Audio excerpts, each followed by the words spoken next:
batsirana, techizizana, techiyambutsana, fila kuonesana, techisimudzirana. Ya. Panondo batosangana, techibatsirana. Panondo batokumana, techizizana. Ddc Skool of Thoughts. Ddc Skool of Thoughts. Yautete wachimonyo pila icho kwadi upenyu uyu unoda kupanana miwono. Yeah, kubatsirana, techitsitsana, techiyambutsana, pila kuonesana, kusimudzirana, nekukurudzirana. Yeah, panondo patosangana, techibatsirana. Panondo patokumana, techibatsirana. Ddc Skool of Thoughts. Ddc Skool of Thoughts. But Ddc Skool of Thoughts. Real life matters now. Mondays and Fridays, 8:30 p.m. UK time. Live here on Facebook. Ddc Skool of Thoughts. What?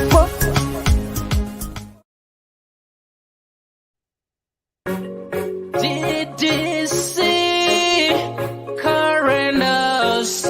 We remain committed to helping our customers stay mobile. Inomatika paguta, parar, mukuta. Uyakuna, Ddc. Fana kuna, Ddc. Mafia seva 4x4 family car. Tene mafia seva 4x4 family car. Unotipata apa +447961803546 or +263773791 and last one +263771257 Your big up daddy T.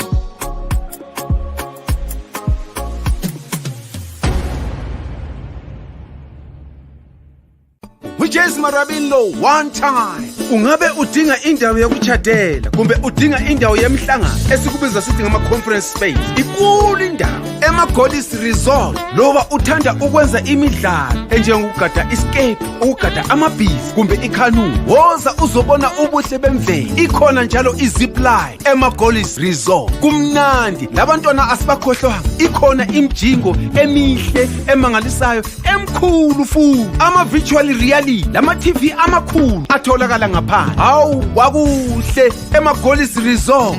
Khawuleza wenze ibooking yakho uze labangani bakho lizojabula lithokoze. Sitholakala ku Derbyshire Road, Harare, Zimbabwe.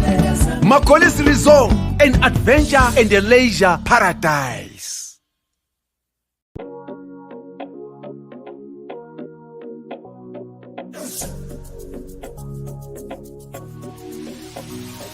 Imagine getting paid to view, like, comment, and share your favorite music from your favorite artist.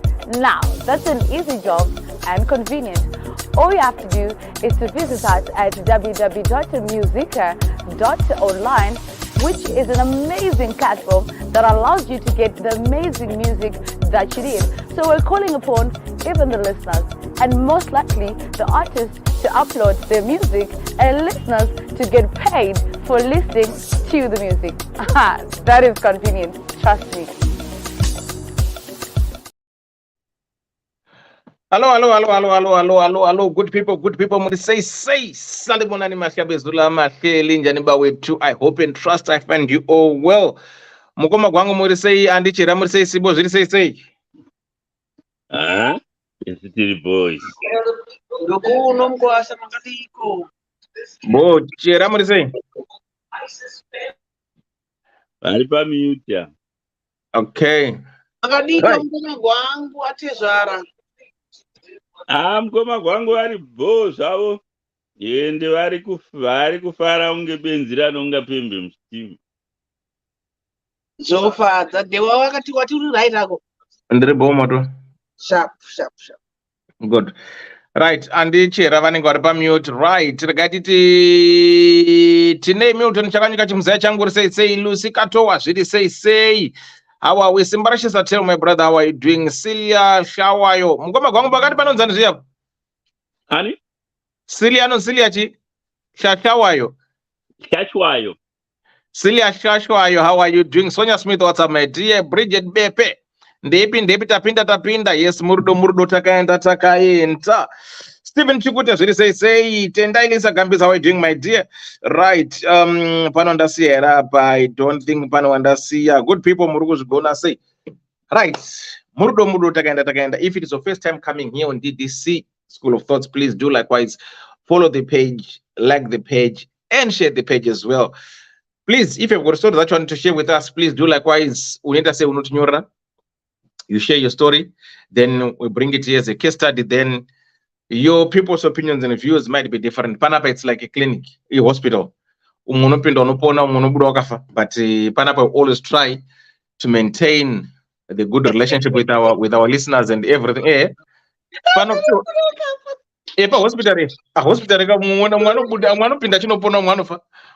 okay. Umwana kwanisa kupora ni paracetamol mwari shandi saka panapa ma views ne opinions anokwanisa kushandira pamwe akushandira, but we always try our best to to help and talk tibatsirana. And after the show as well, tine a very strong supporting team yekuti ukaona kuti iwoka zvataurwa zviri kurwadza kandi you need help, get in touch with us at any given time, off the show, during the show, whenever tine ma-counselors zvese panapa tinazvo. Anongona mukoma gwangu arapa ndi trip advisor kungoda kuenda kuholiday chete haubhadhari chinhu, you just go there. Ndi trip advisor, yeah. But the good part about DDC, we have got so many professionals, right? They don't talk about their professions, but indiro waziyama jetu uyo ndi ninguyo. Saka murdo takaita sei takaenda.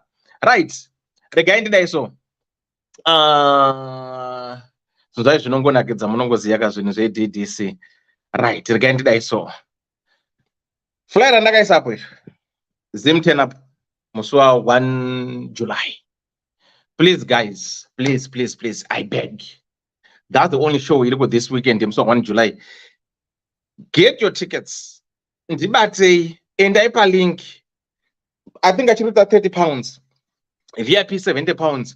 Wonozvitengera tosangana kuita sei tofara. If you've got any questions that you want to ask, unomunza Dewa zvinofamba sei, then I can elaborate and explain. Saka please, hand up. Kuna Nox, Shashel, Volts, Jama Star, Toki Vibes na Pop 10 vese vanenge vari T.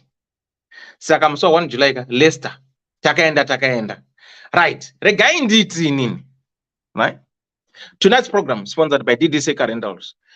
If you are planning to go to Zimbabwe, if you're visiting Zimbabwe, if you've got a friend, relative who is visiting Zimbabwe, please get in touch with us. We have got reliable cars at a very affordable price. Yoga unaenda ukatendera ukaita sei. And remember, my car rentals mazhinji anokupa 200 kilometers a day. Isusu takati tokupa 300. Unopuwa mota yako ine full tank. Ma terms and conditions aripo. Yodzura mota yedu ine full tank. Anditika? Saka if you need, munongoti www.ddccarrentals.co.za. That's our website. Kana mungena pa Facebook page mungoti DDC Car Rentals inobuda. Kana pa ma flyers kana kubvunza inini kuti Dewa ndosvambisa sei, ndendera sei, tounganidzana tokuudza zvinofamba sei. Ukahaiwa motikari unongonyora review yako, kana iri negative kana iri positive, murdo takaita sei takaenda. Kana uri mabhana unobata mukoma Simba Graphics, vanogadzira mabhana, maflyer, mapamphlets, varida kuchata zvese, macatalog, munobata mukoma Simba Graphics. Mungodewa ndipe mukoma Simba Graphics number apa. Kana uri matisheta uda kudhinisa tisheta yako yakanzi mukoma gwangu, kana kuti Sibo Travel Tours, kana kuti andichihera, munobata mukoma Nyasha Mapfeka. Ndiwo vanogadzira matisheta munakanzana mutupwana mhofu whatever, Fabulous 27 whatever, munobata mukoma Nyasha Mapfeka. kana uri mu UK uri kuda iwe kuita zvekudya biltong unongoti www.florencemeats.co.uk. And last but not least, the good news now, munhu weseka muri kuona zvanogaindira kuti tine maZimbabweans out there who are doing good, but the mindset that you have as Zimbabweans, we don't support each other. That's where the problem is. Hatikwanisi kusapota mukoma gwangwari mavheji awo, hatidi, tinotoda kutotsva kuti zvitotsva. Please, iye zvine zvika uri pauri paka chingoti apa kuti www.shanyai.world or .com or .events. Shanyai yakafanana nebooking.com. Shanyai yakafanana inonzi Sky Scanner yatotenga ma-flight ndege. It's a hub yekuti ukaenda ipapo everything that you want ndeye muzimba inonzi shanyai.world or shanyai.com.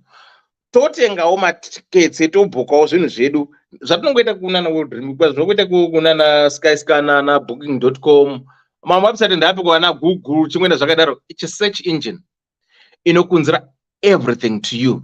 Saka imi zvamunongoita chingoendai kamungoti www.shanyai.com or .world. Moita sei unozvibhukira zvako ipapo, takaita sei takaenda. Clarity my brain zviri sei ambulance rufunde ipi ndeipi. Stable Cummings, how are you doing my dear? True DG zviri sei. Lara Muchengu zviri sei. Ndirukona pano andasiya rapa. Handifuti pano andasiya. Alright, Jen Chishongo zviri sei. Right, saka mukangoti shanyai wechishona chete ngoshanya. Right, vane Shanyai TV, munongo google www.shanyai TV, vane zvese that you want. Those guys, maZimbabweans. Saka let's try to support our own. Right, yes mukoma. Ndakambotraya kuindapo ndichida kuona, but ndaiona yaingoti ndiendesa kuma trips okuZimbabwe kwete outside ameno, maybe pane zvandaitadza here, something like that. Right. What I'll do, ndokwanisa kumubvunza mukoma washanya mwabvunza kuti makatadza kuenda ku whatever outside. I think varakateerera. I think I'll try and ask her to come, then mubvunza your questions. But saka makatadza maona matrips ekuZimbabwe matrips aibuda ndoku Zimbabwe kunana Victoria Falls but outside there ndakambotraya kurekera hapana chandandiona. Okay, saka I'll pass on the information and ask. Ana Stable Cummings ku Wide Chibage. Right. Andati mswa 1 in July kune Zim Turn Up show. Let's go and support. Let me just say the event yandakaenda weekend yaka sponsored by Shanyai ya Bima Entertainment. Munoziya eZimbabwean soka ukaona muZimbabwe enda zvinhu zvakanaka, so I think it's good part and parcel. Bima, she's a lady, inonzi Bima Entertainments. I've known Bima for years. Achimeta zvezimudhanzo akachinja akaita gospel. Munoziya mukoma gwangu, everyone else who is listening. I've learned one thing weekend yekuti tine different lifestyles or different life's behavior based on the atmosphere. Kana kuti uri panzvimbo yakaita sei. If I tell you kuti ku one night worship kwandakaenda uko yakaitwa ku Dance Boy, this was my first time to attend a gospel concert. Zviri different nekujamba kwati maspika kubva ukatendiri kokuti unosechwa uchidhumwa uchiita sei. Aiwa, uku zvanga zvakarongeka. Muri kunzwa? Waiti kana ukasiya drink yako kana ukasiya chi pawasiya chiri ipapo nekona kwaita nuka everything is there. And manga muri murudo hakuna rough, hakuna aiwa, mutsa zvimwe zvinhu zvekuti zvakangoendeka so. Ina ndwanzo beef kuti ndakanamata kudharaka, but apa ndakasvika ndikansona kuti no, mweya wakangowadzika. Ndanga ndakunzwa kuti ndiri kunatsoshumirwa.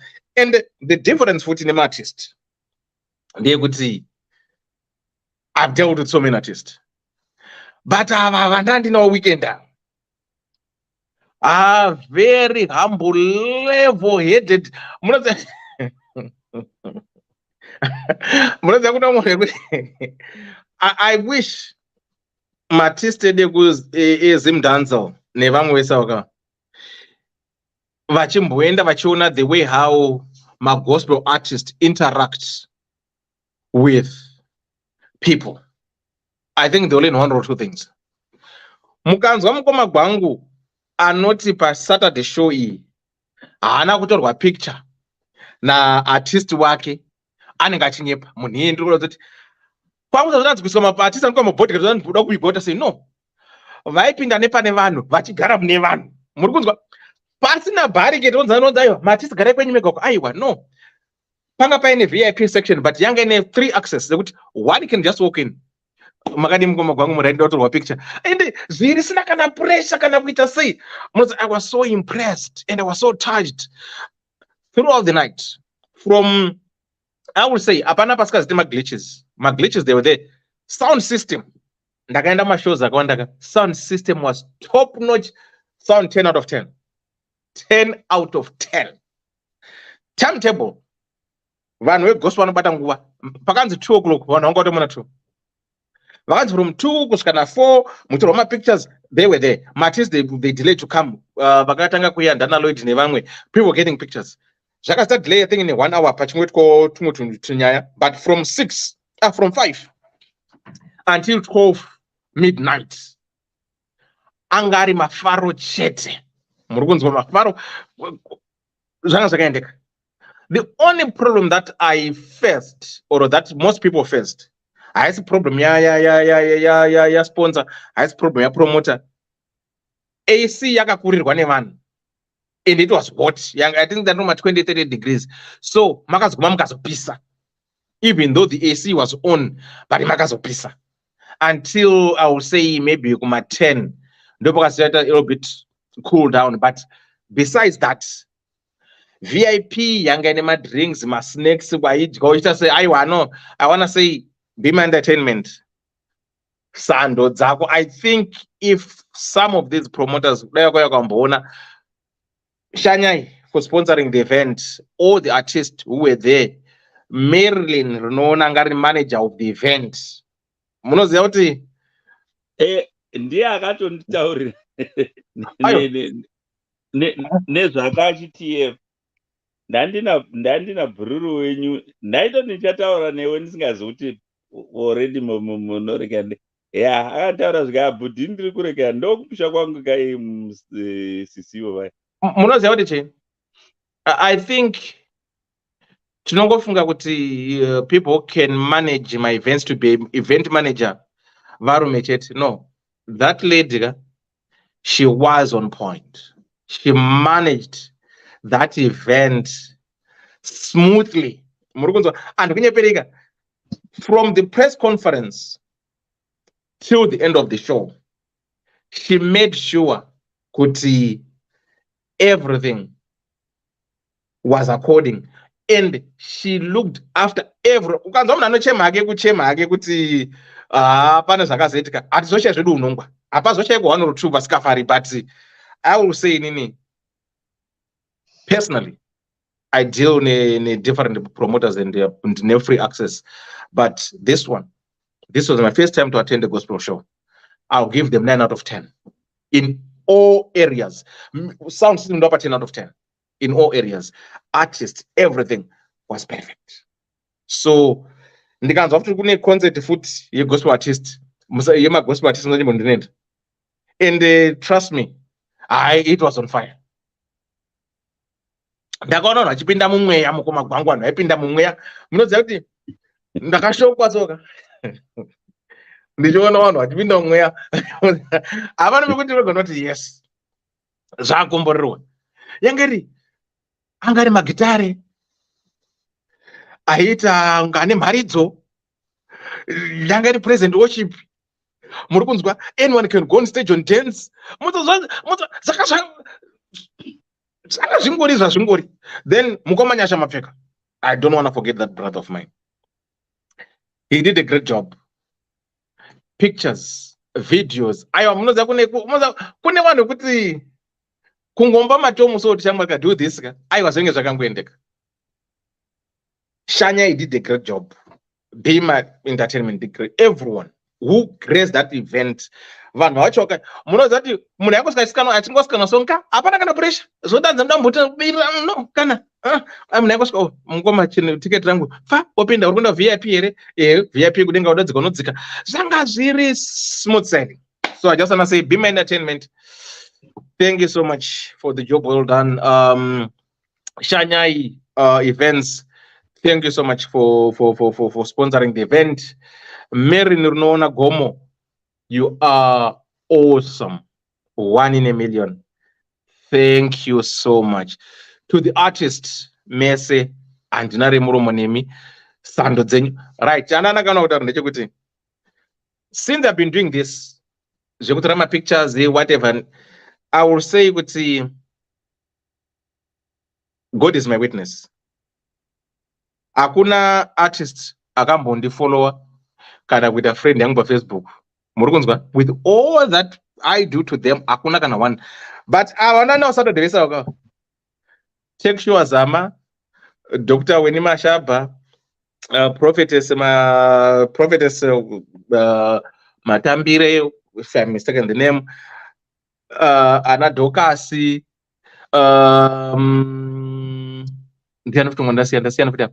Analoid, Vese, they followed me. We're not friends on Facebook. This is not gonna kana pressure.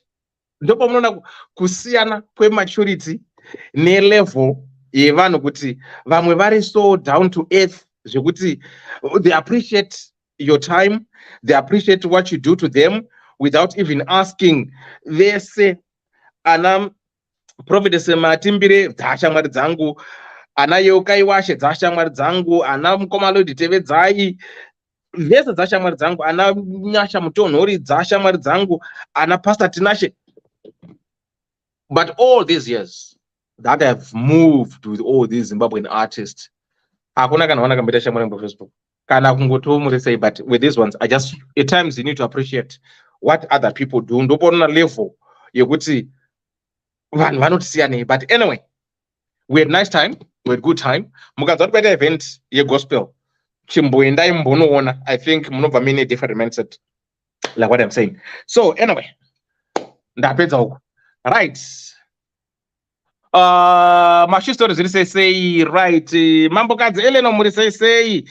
Sibongile Komaro say. Maria Kawema say. Lucy Katwa, the Holy Spirit was on fire. I saw it on as you filmed. Right. Thank you so much. Right. Gracia Max say. Nyara zo chinyangana say. Tuntunon tu. Say, how are you doing, my dear? Muruguzugona say, Simbarashisa tell, how are you doing? Mukoma charo chake, say, I'm not saying I'm wrong, Magati Muruku, Magazon, dress up, right.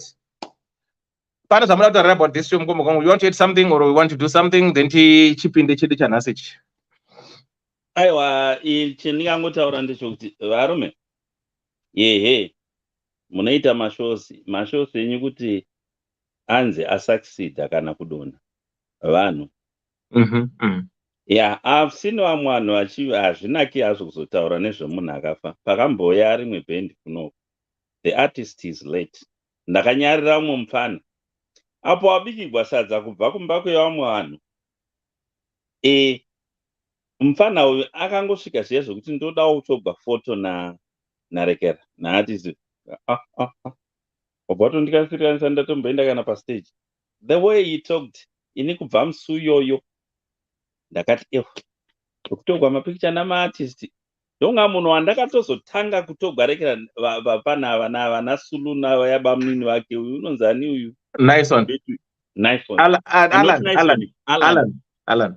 Musi iyoyo kuGlasgow vaitoita zvokuti uyai titogwe mapicture. Ini ndakandati no. Ndaona mataurirwo akaita wampa nyangwe kana kuri kuti ungati wanga arasa ake approach the way akapindura nayo ndichitarisa neage yomunhu wachona I wasn't expecting something like that. So yeah, munhu, just humble yourself. Hauna chounobva kana mbichane, hauna zvako chounobva. Ukatogwa photo nomunhu and all the stuff, vanhu vane vachitokushambadza one way or the other. Hapana hatizomboiti mamillionaire just because tatogwa photo tiinewe. And izvozvo kuti tikaita kamari mbichani, takuda kumhorosa vanhu nezvimuti, takuda kupfeka magrovhos, kukwira ndege kushamari, makunguva aya namazizi ndo zvakatanga vanhu tisati tambokwira. Panhu pari hai dzimba dzomukwira idzi muchikwira namalifti, vana mukanya vakasvikapo kudhara because vanokwira mamatombo kutoti hapasvikiki even une radha rachona.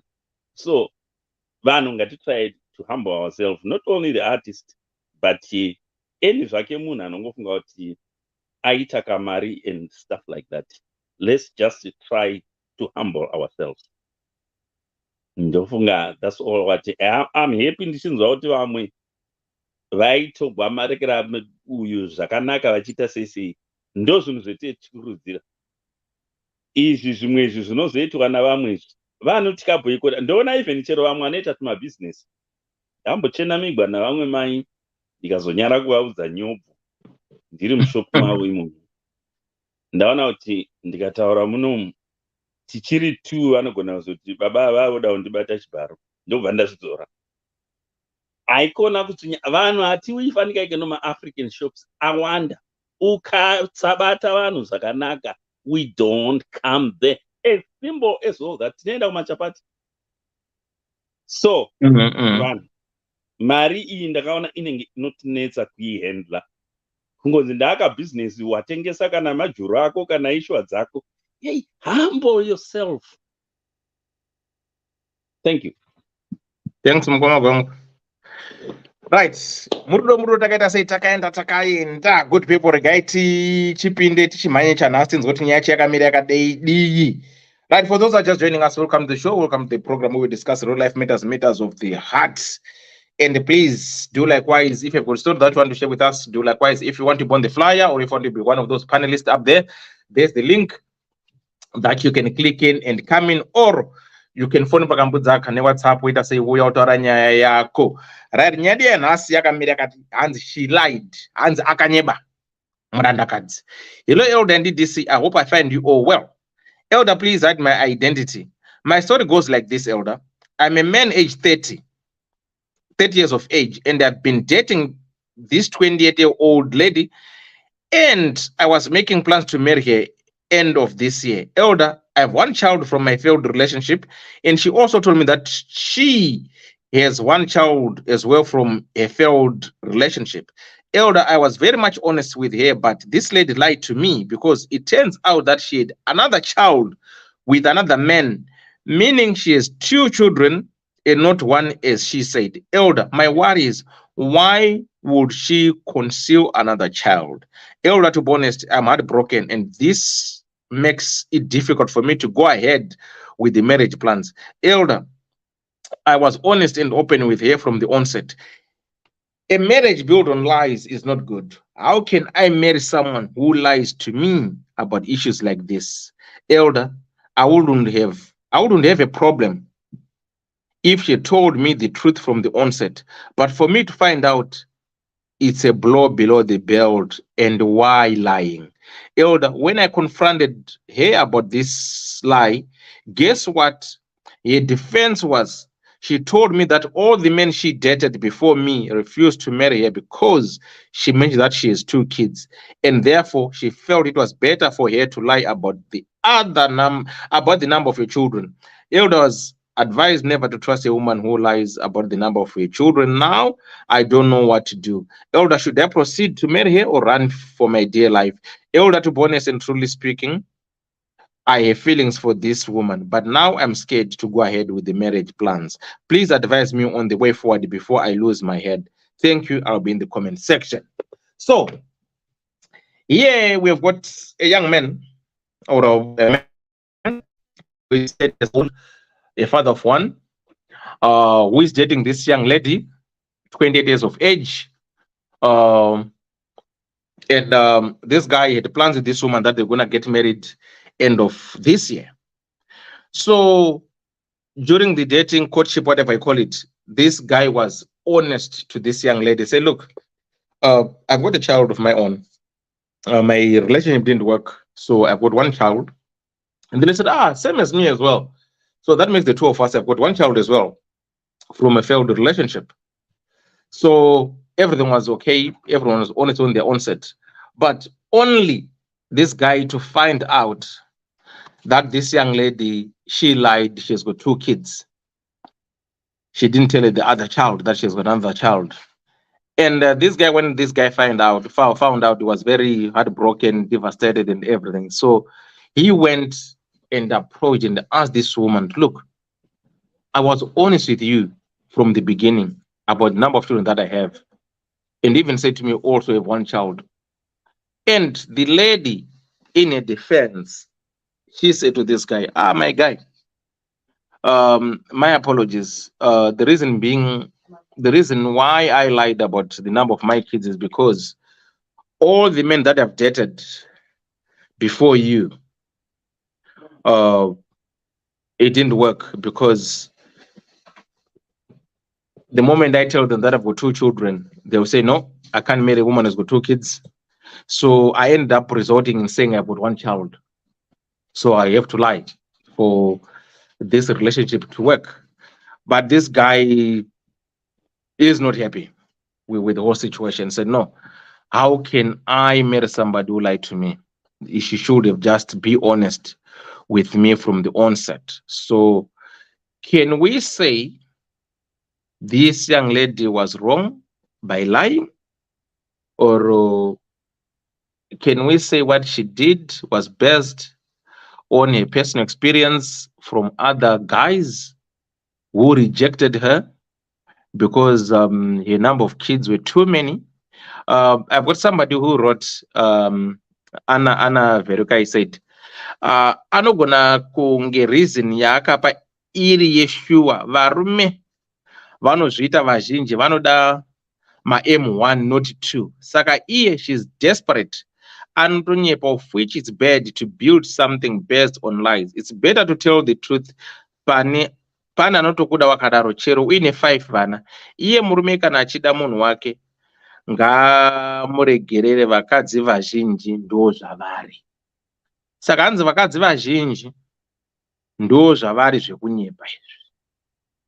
Hanzi but angatori nereason ingatori valid yekutotiwo otherwise paakabva kwesoko akatozvirambirwa izvozvo zvekuti ane vana vangani, ane vana 2. Saka she ended up ako ndine mwana 1.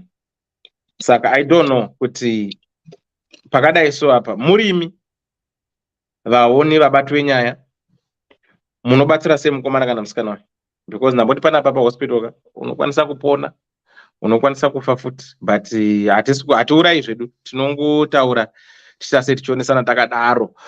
Right. Tendwai nenzi mashonga nyika zviri sei.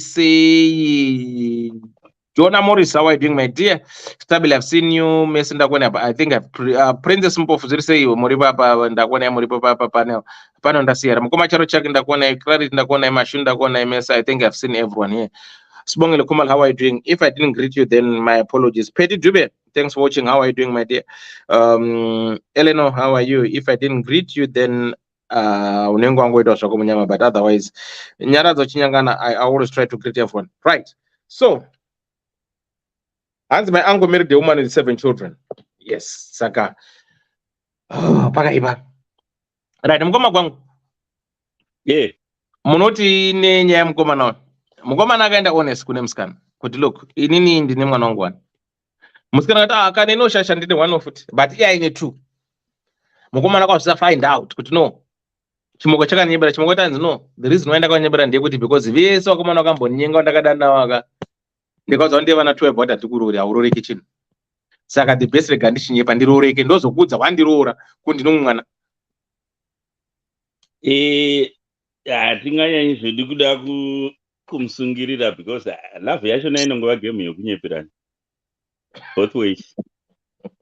Eh, eh? Love is a game of lying and cheating. Ndo chokwadi chaicho chisingadi kuikwa navanhu. Hapana unotaura chokwadi. Because ungava musikana haana kumboita mwana, but vakomana vakapindapo tikada kujoinidza gwangu dzavo dzinobva muHarare dzichisvika kuPlumtree. Hakuudzi zvose izvozvo. So it's the game of lying and cheating.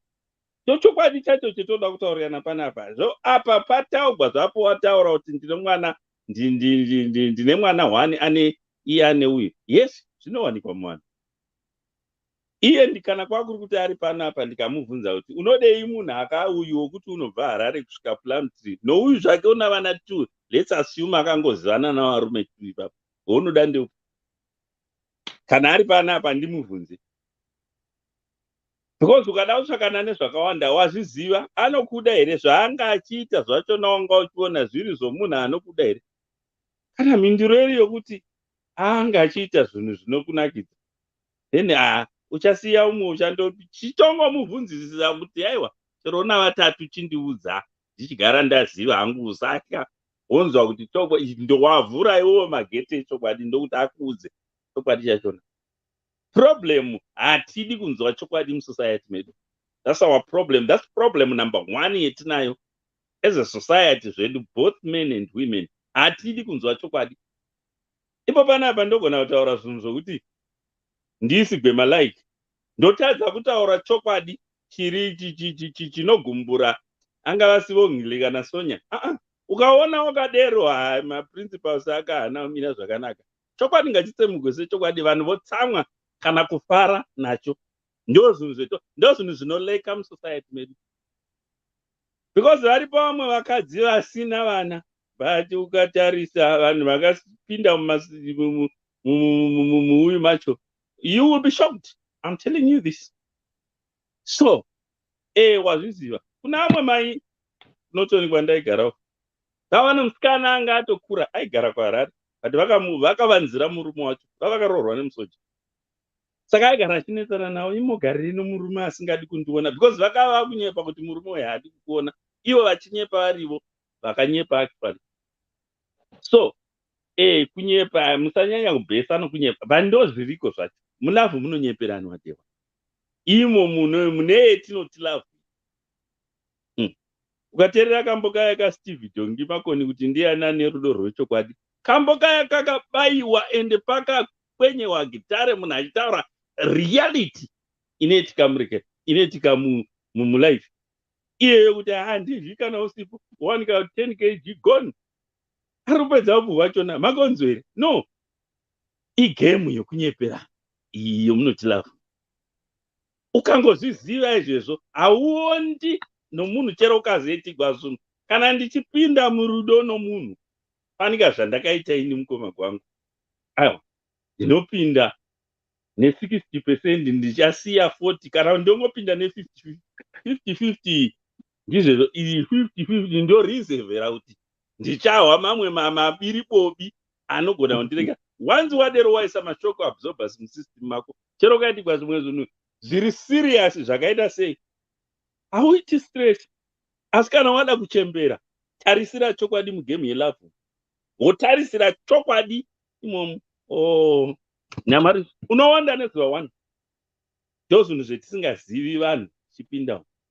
Akana anga ari pano chero kana aripo ana achikwa arimo mucomment section, mubvunze kuti unoda here from Sheraton kuinda paPlumtree border post nouyu wanyepa. Let's assume una varume 2 ivava vanoziva. Wonzwa kuti anotudi. Because shamari mulavhu munonyepewa both sides. Asi tese toda kuzviita vasande, vakadzi vacho nakati tisu tiri pano varume mashurugwi. Hausati wambona mashurugwi kadziwe. Unozorora iwe. So mpana kana ndandiriniwe at least ndaziva kuti ndo zviripo. Chinhu chandaitoita ndo inditaurira shamari love. Kana une umwe mwana hapana chinokyisa. Mogara musha ukatarisira vana Mrs Perfect muchigame chelove wadzva. ukatarisira Mr Perfect iwo muchigemu chelove ichi vana sisi matsva hamuna kwaye munenge politics ukatati hapana chinomboitiwa chokuti toda kunasira vanhu kutukana kwavanoita chete uyu achiti ngokaipo uyu achiti ningo nandi todya izvezvo here isu povu handizvo so apa shamari pakuda kuti mubudirane pachena mutaurirana nyaya iripo kuchino umwe here kwete kuzoita samai ava mwana angaovenga murume wamai ava izvo was a good man ndomuziva muchinda wacho he was in the army very good vagara vachitaurana namai vevana vangu zvinzi kwemi makanyeperere mwana ikene mwana akuvenga murume wenyu anokuchengetai murume chakazozviziva handisi kuziva because handisina hangu munhu wendokwanisa kubvunza kurekera kunonde but variko ahead kuti varipa handisi kuti akazozviziva here murume wake angatokura musikana beautiful girl angatokura the time yandandiri kurekera I'm sure she was almost 20 ameno kuti chii unonzwa munhu unotaura kuti I'm a true virgin kokangotaura kuti uri nzara kamwe dzinoroorwa kwete uda kuzotinyepedzera uchiisa zvimwe zvimushonga toona raspberry yodonhera pamashitsi afutseke iwe bva unongati inikezo kana ndichidodanana nomunhu wakaita sezvakaita Maria ndokubva ndotarisira kuti Maria yemhandara dzinenge indaneni kuhlangeni kuingucheni kuya ndinenda kutorasika njere toziziva wakambodanana namwe mwana zviri pachena sadriver wetarakita but isusu tinoda kuti tine chikamwe tinorarama munyika inonzi utopia inowanikwa everything mvura inoyerera mukaka unobuda patepi nyika yetiri an imaginary land iri mubrain dzedu iye isingaexisti that's what we ndorekera ndo nyika yetiri kurarama wakambona zviya ukadhiraivha kuchipisa mutara kuchipisa zviya unoona kunge kune dziva remvura uko that's a mirage you are seeing something that doesn't exist kana muchipinda mulavhu pindai muna mashock absorbers manyuwani futi kwete madhara because muna madisappointment zvafana nemoto kana waitenga vari kufamba bhenzi iri kufamba namukoma gwangu kana kuti nadewa mahwani it only takes seconds for that Benz to be a write-off white accident iri nyuwani a complete write-off once tikapinda mumarelationship ikano ndiri kuona ndosaka uchiona masingles awanda mazano tinoda kutsvaka zvinhu zvitsipo hakuna kuonowana Mr Perfect kana Mrs Perfect never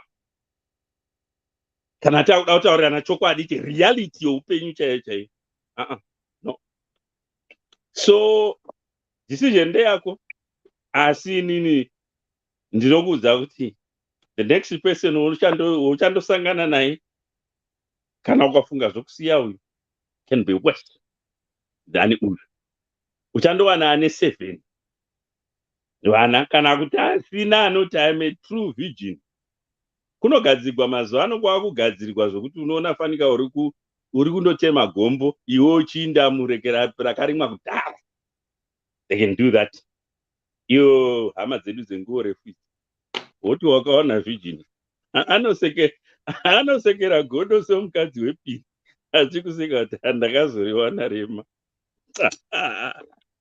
chikamu ichi takachimastei saka hai mufani this is a minor thing zvinowanikwa muupenyu ndikutaurire zvinowanikwa taurirana kana watunomuda ndozvatanzwa panapa kuzouya pano waratidza kuti ane rimwe saidi raakanakira chirega kunyanya kuconcentrate nezvakaipa iwewe chiconcentrate nesaidi because ndakaona chetinoita mulife ichi kazhinji kana chinozoita kuti mamarriages aparare chinoconcentrate namaweaknesses omunhu not mastrongest points ake ndozvetogona izvezvo vanhu but muchilife chetorarama ichi hazvibudi hazvibudi. Tachauda kutaurirana chokwadi sechokwadi, asi kuti problem yedu mabhoyi hatidi kunzwa chokwadi. Takatofara tichinyepekwa, hakuna rudzi runofara ruchinyepekwa sorudzi kwedu kwechibhoyi. Ndinochokwadi. So ini pari zvino ndingamboti ndombomwa zvangu mvura yangu iri muchidende, ndakachigadzirirwa nomwe ndakatonyorwa unzi mukanya ichi. Nomwe anozivana naDhewa kana maakuda kugadzirirwa chinotiita mvura inotonhorera. But Mgoma Gwangu, I've got a question before you go. Hey. Why is it varume andidika varume vazhinji havadi kurora mukadzi ane nhumbu, but ane vana vanoda? Why varume vazhinji havana mukadzi akati ndakarambwa aine nhumbu chete murume hadi? Why nhumbu tinotya chiko isusu? Ndozvandataura izvozvo kuti tinoda kurarama mune chimwe nhumbu nemwana, at least unokwanisa kutozokura uchiona mwana, but kutya maresponsibility nhumbu inotora maybe kumendena. Kutya kutenga mapamba. Varume vazhinji kutya maresponsibility. But kana mwana apo hazvina problem. Tomhanya ndinochituma kumashops. Ndaunotengerawo fodya patakshop, ndaunodai. Asi nhumbu inoda iwe. Kozi uri kugwangura mai vacho ichada manapukeni, ichada zvipi, everything inoda. Uchakudza mwana yeye ndiwe. Maresponsibilities ndo etisingadi. Kati akuda kutaurirana chokwadi kwete kuti tinyeperane. Ndosaka vanhu vasingadi munhu une nhumbu. Right. Secondly, mamenshena kuti vamwe vakuenda kunodzora kuti uiti ndiri virgin. Virginity yanyoshenza chiko chachazi yaitokosheswa sei kudhara chii chanyonzi zvanziri. What was so good about it? Virginity chii chainaka pavhijini? Fungaiwe kana funga musi warara nevhijini chainaka ipo paiki boring, a lot of boring stuff.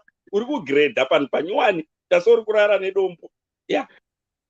Mopesera mashitsi azara ropa. Chii chainaka ipo pai? Mengo dzonaka dzakudze zviya dzanyatsokuibva dzaita bhobho. Hapana chinongovawo chinhu chatakangokura tichitaurirwa, pani zvainaka pai hapana pavhijini. Chii chacho maitozoti zviya paoma padzoka paita mushe ndokuti kunzi paita mushe. Asi zvainaka pai handina, ini handina chandakaona ini chainaka pai.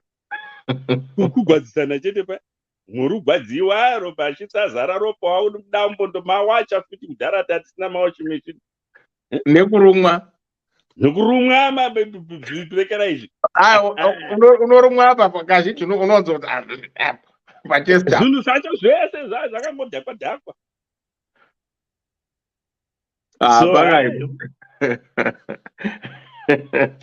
Right, for those who are just joining us, welcome to the show, welcome to the program where we discuss real life matters, matters of the heart. Today we have got a young man here who is 30 years old, who is dating this 28-year-old young lady. Both of them, they've got they came out from their failed relationships. So when this guy met this young lady, she was very honest and open, telling him that, you know what, I've got one child from my failed relationship. And the lady said as well, me too, I've got one child from my failed relationship. But as time goes by, when they were still dating and whatever, this guy had plans to marry this young lady this year. This guy happened to find out that, no, this young lady lied, that she's got one child, yet she's got two. So the guy confronted the lady, said, come on, why do you lie to me that they've got only one child, yet you have two kids? The lady said to her, you know what? The reason why I lied to you is because of my past experience from other men that I dated before you, who said they cannot marry a woman who's got more than one child. So I found it necessary not to be honest anymore. So that's why I lied about the other child, that I've only got one child, is because of my past experience. So this young man is saying, Elder and the DDC, please, I need your advice. I love this young woman, but the challenge is I was told not to marry somebody who lies to you on the onset. Marriage of lies doesn't last. So he wants to know your opinions, your views. What do you think if you were in this young man's shoes, or what advice will you give him to do or to follow best on the reflection of your personal experiences as a person? Would you say this was a young brother, say, okay, young brother, marry the young lady even though she lied to you? If he was your son, will you say, my son, that's not a problem as long as you're in love? You know, she said what she said because she didn't want to lose you, but now you know that she's got 2 kids. Marry her. Or you will say, no. Should be honest on the onset. So you don't know how many things she's going to lie to you. So she's not trustworthy. So your opinions, your views, that's the way how we roll. Right. Auntie Maria, say Majiwayo. Musimurutara zvenyu. How are you? Inga Kanan, Sister P. How are you? Gunjan sister. Ngimnandi ngiqedwe amatemba. Uqedule amathemba. Ngiyabuya Saturday because Saturday ngiye-Leicester lokuzeni kune-show Leicester, so ngiyabuya Saturday. Okay. Yeah, so I will pass by your place or Sunday ngiphindle ngemuva. It depends which day you want me to pass by. But Saturday ngize-Leicester or Sunday kuseni ngiphenduka then ngizobuya ngidlule khona, whichever way. Right. Right. Bamba kancinci Sister P. Antunayo isikhathi namhlanje. Right. Madliwayo, munetime reka ndi Sister P watara muda kujamba Sister P. Ndogona kumbo jamba mbijana. Yeah, munogara muri chipanera kai? Chanda akutotanga nifunga ndatusarwa ne 10-15 minutes kuti nditanga. All right. Jamba Sister P. Mkoma gwangu mandidirisa petro ndisati ndakuda kudira petro. Maapa filling station. Ndapinda kare pavanga vachitaura ndachema nhasi ndaseka nambozo kuti vachataura kudai. Rudo ruriko. Pane vanotodanana chaizvo. Pane vanotodanana chaiko zvisina kana kunyeberana kana kuita sei.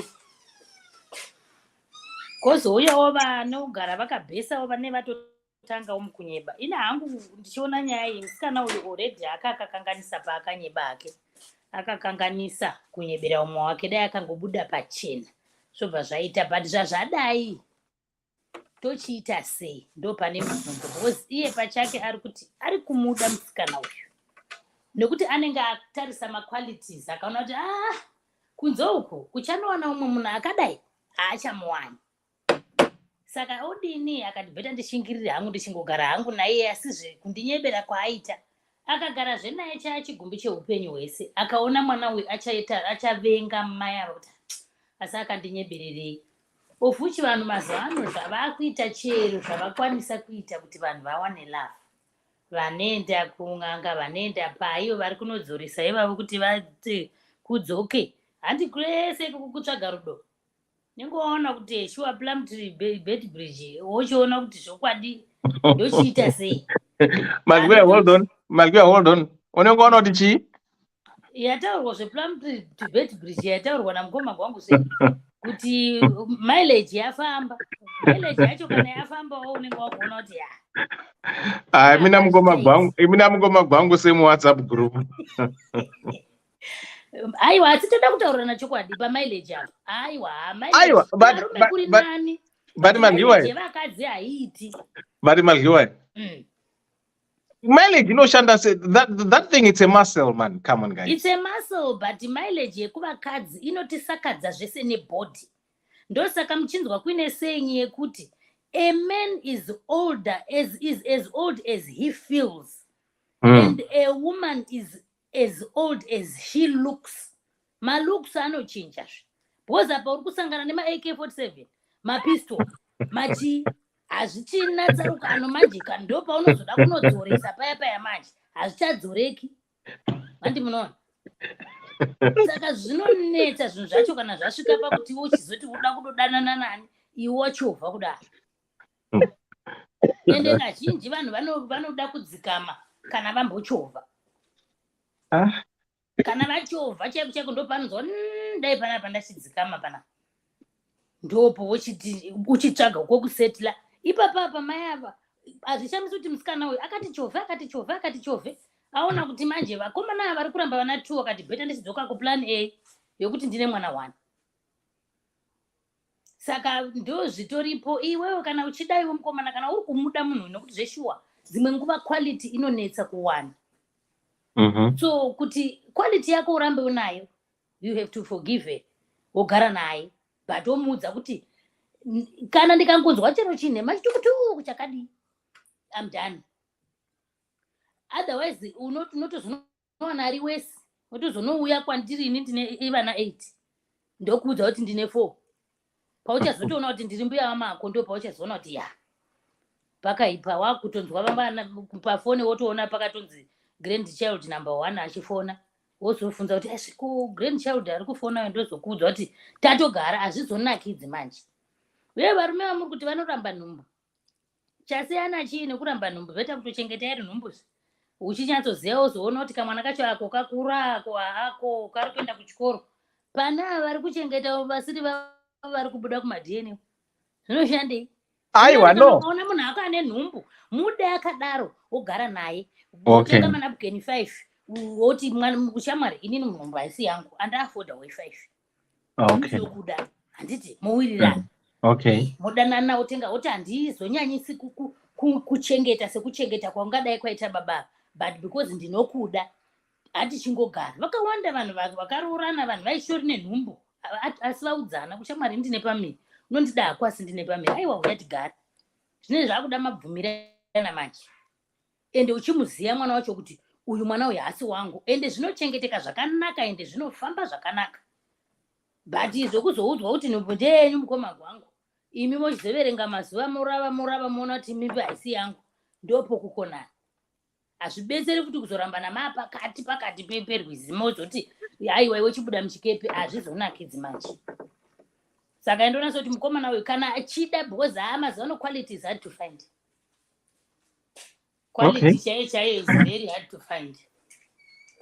Saka quality zvaisingabatiki kana waona ari quality yakanaka ndinokukurudzira mwana mai yangu tora ukande pakicheni wotaura kuti asi vana ngavagara havo kwagogo motogara matenderana muchipinda yotoita foundation vese wako kwagogo avowo kwagogo imba yenyu yotonakidza ende iye achaona kuti anoshanda an extra mile kuti achengete vakewo 2 noti hazvizobviri kuti azoti kwangu kune kwagogo vangu kwangu mai yangu kune vaviri saka isabhare isipo aite mairi hatombokutauri zvese izvozvo ende munhu ari kutonyara right now kuti maiwe zvino zvandabatwa. Saka ukamupa bhare isipo she will accept and she will love you like that because one akatokunyebera and she feels so bad about it. Unogona kusazviona but she's having sleepless nights. Hakuna chinhu chinorema sokuti ubatigwe munhema. Unoshaya kana pekupinda apa munhu akakuda akaperera iwe wakapererawo. Saka ndombomwa mvura. Okay. Thank you so much, Madliwa. Right, Mambokadzi muri sei? Hi, ndiripo. Good. Right, mbomira kadaro. Right, Inga kanani? Ikalaka tate wami. Sharp. Khuluma sizosisi wami. Njengoba vele sebekhulumile bapedza ama-sports.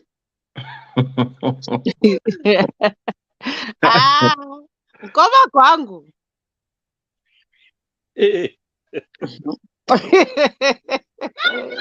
mave makagadzirira kufaya mabullets. chokwadi chinongodiwa zvacho. True. Like everyone is saying, I think ukuthi ubhuti mayemthanda usisi because like what we're saying is it's hard to find a good person that you get along and like qualities. So to me, if mayemthanda akamxolele and they continue, but also she has to be a good girl and make sure that she's really shows that she's remorseful. Not to try and be defensive with, yeah, because I've gone through this and blah, blah, blah, blah. Zuna basa. But now she has to be apologetic, you know, and show with Aiwa. I'm sorry, pera, you know.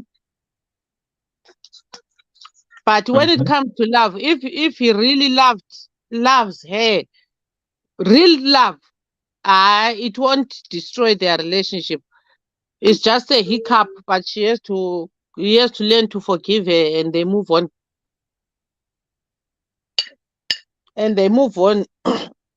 But it's also a lesson to everyone. Guys, we always say, in the beginning, be honest. Be honest about everything. You know? Because abadala bathole empondo akufihla emgodleni, one day kuyaphuma kuphela. Inshona rine manyanga aripotirwe. Yeah, one day it comes out. So always be honest, even about imkhuhlane, because you know, one day umuntu uyakufela dewa ungakwazi, umuntu engawutshela diabetic, umuntu engawutshela le-BP, uyabona? So emergency manje, then you realize so it's important let us be honest from the beginning with each other about everything, so that if anything happens, you know what to do. You know what to do. And women, we need to stop this thing of trying to please Barume. We go so far, you know, like even hiding the kids because you're scared that if I say I've got my trailer, Ramba. If Munu loves you, they were, even if you never 7 or 10, they will still love you. You know? As Unabasa, where there is true love, Muna no accept for who you are. But then when you start discovering things, we hide things, and you know, like what Nkoma Kwangu is saying is the truth. Sometimes when it comes to how people used to do it, they'll put you ketchup and try to fake virginity. Now bagqiba izinto befuna bafuna ukuthi into ibuyele ibe tight. Awungeke ube virgin once vele siphumile, awungeke ubuyele. But kathi didn't you see live yonke amalikazana wami uvuvukile kathesi ngendaba zona zoku-experiment izinto egroupini kuthiwe lokhu kuyasiza ukuthi ufake ngaphansi ngale, nangu la siyayenza khathesi uyafuthelwa, kakwanisi lokwethwele, kakwanisi lokuhamba ngendaba zokugqiba izinto ngoba uthi ufuna ukuplease indoda uthi ngeke ube i-virgin. So Sister P, ungitshele ukuthi amantombazana afake iketchup? Abafake iketchup, but khona kumkomagonga utsho ukuthi bayenza izinto zona ezibethi khona ibe tight ibe njani, but it's also a risk, a health risk for them, yabo. Okay. So sometimes mama yebelana into zokugqiba izinto ngoba lifuna ukuthi kuthiwa ngizaba ibuyela ibe tight ibe njani. Ngeke uthanda uzakuthanda injalo. Saka Sister P, lo abantu wenza ukuthi kwenze tight, so vele thina amadoda sinawo amacimbi because le inkhalakada liseyinkulu, so asinawo amacimbi thina, athina amadora iso. Athina amadora ka if noma ufuna ukwenza kube tight, saka amadora athina, saka you amantombazana yasiblame into for nothing. Saka indo msingatharisani mtoilet muchiongorora muchikonfirma ikoko kuti ansauti uda kuti isusu tikukonfirmere ine masaizi edu, tarisana ratidza naimuone zvatiri kuona isusu show each other. Koti kunzwa kuti hanzi muno mundu akudzora kuzoti kuite tight, saka iwe takaona mwaita nebhodhoro reBoringers. Tarisanai matoilet. Is it okay kuti muratidzane mungopedza nyaya yemadora taneta nekukuexplainerai? Wait amushe wewe. But also pressure from you guys that is pushing women to go to extremes. It's you. How? Because of the way, like what you are saying, my sister was saying, yeah, mileage, yeah, amabela khosewile. Vele ungabala bantwana umunyise, you can't expect your breast to go back and there are no mirror. No, some things we have to accept and follow. Okay.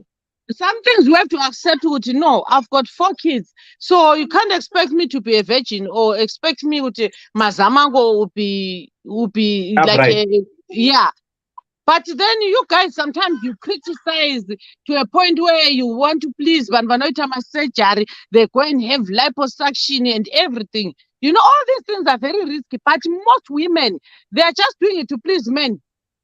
I want a flat tummy. And you go through all these dangerous operations, just to please a man. You go through so much things. In you find me the way I am, you take it or leave it. I'll never change myself. Yeah, can you imagine, Dewa, you are married to someone, and then all of a sudden, oh, did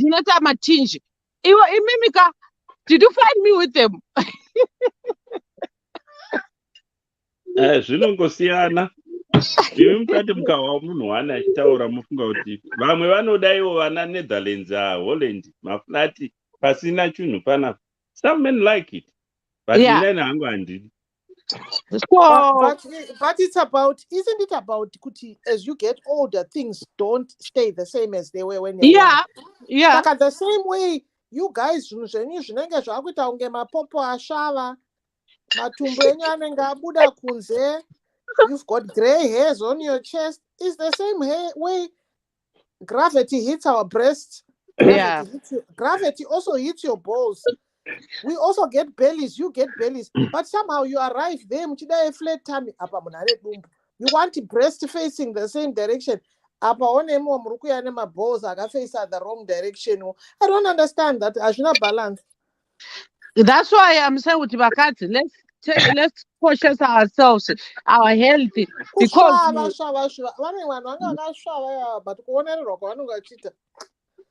Aiwa, pressure imwe munozviisa mugaini because kuteki uko kusina utsanana ndichitraya kufadza mukadzi munozviisa papressure mu hatizvisi papressure.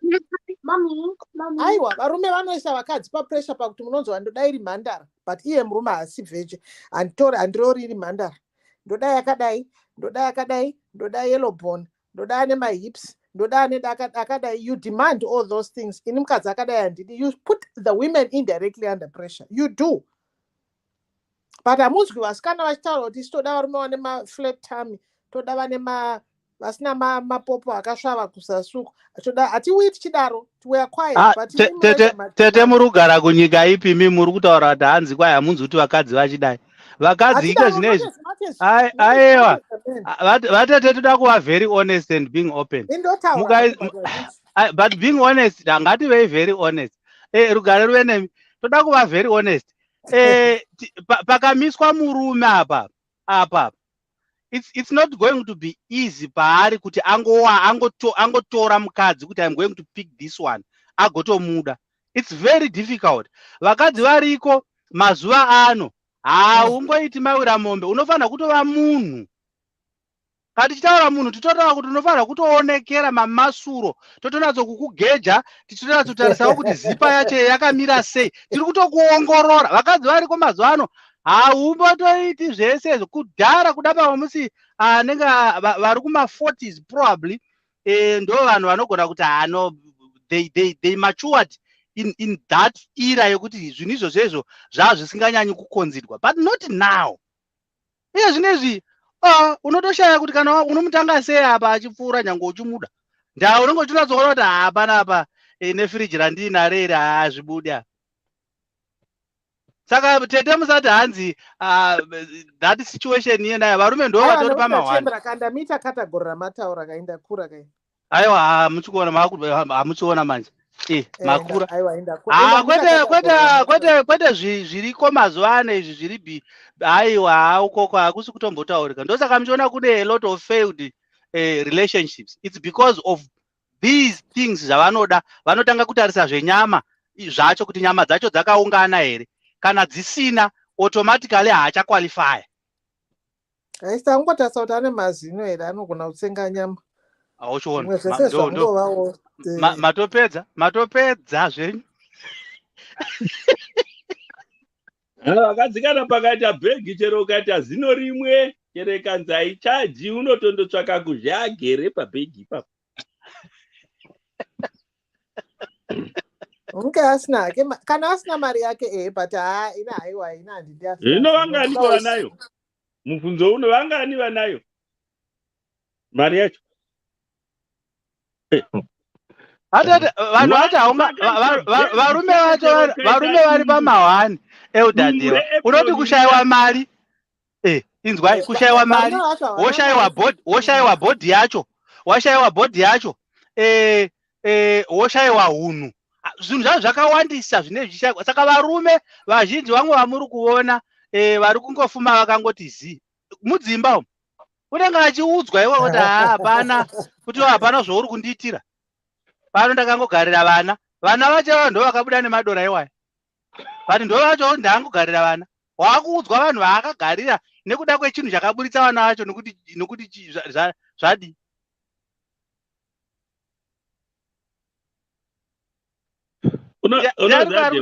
ndikonera ari kuti dewa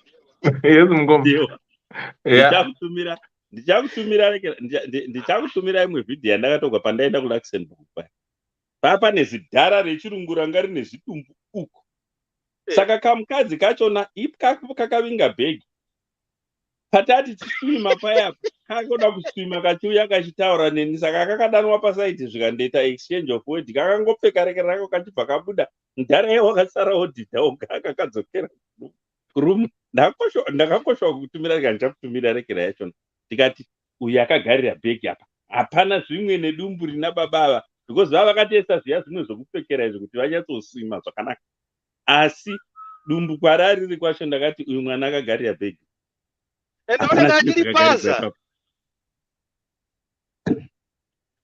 achiri paza mabhegi ndo ava bhegi it's not easy kurara nemunhu or kuspenda time nemunhu wausiri attracted to saka vanenge vachitori paza bhegi racho because iye murume kupusa kwacho ndekwekuti anoziva kuti that is punching way above and the only reason that person is with him chokwadi vamwe varume unengoda vati do you really think she's attracted to you newakazvitasamira pachokwadi ukaita an honest conversation with the person in the mirror but vanenge vachingozviziva kuti ndanyenga ndagona kunyenga ndega no you know it's the money saka zvinongobhalansana because one wakapusa ari kudya wacho akapusa ari kudya wacho akapusa ari kubhalansa sorry aiwa no ndoti mudzokerere an honest conversation with what? With the person in the mirror. Wazvitarisa wega uri munhurume uri chidhara chine dumbu chachembera ona kabhebhi kakamira pasaidi pako kakapenga kunaka wozvitarisa wotaura wega kuti chokwadi is this within my league kana wazvitaura the answer is there but vangoda kuzvinyembera kuti ndakakecha do you think that if you put that wallet aside musikana would come for you musikana anenge avinga mari anotoshingirira everything the process yekutorara newe kutoshingirira.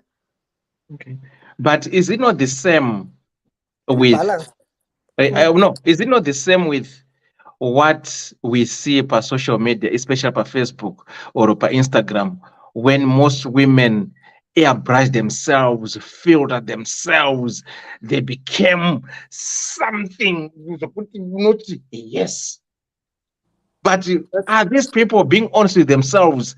Akabata Facebook picture akaita but airbrushing yourself, posting yourself on your own page, airbrushing yourself with your own phone, posting yourself on your own page, absolutely harms nobody.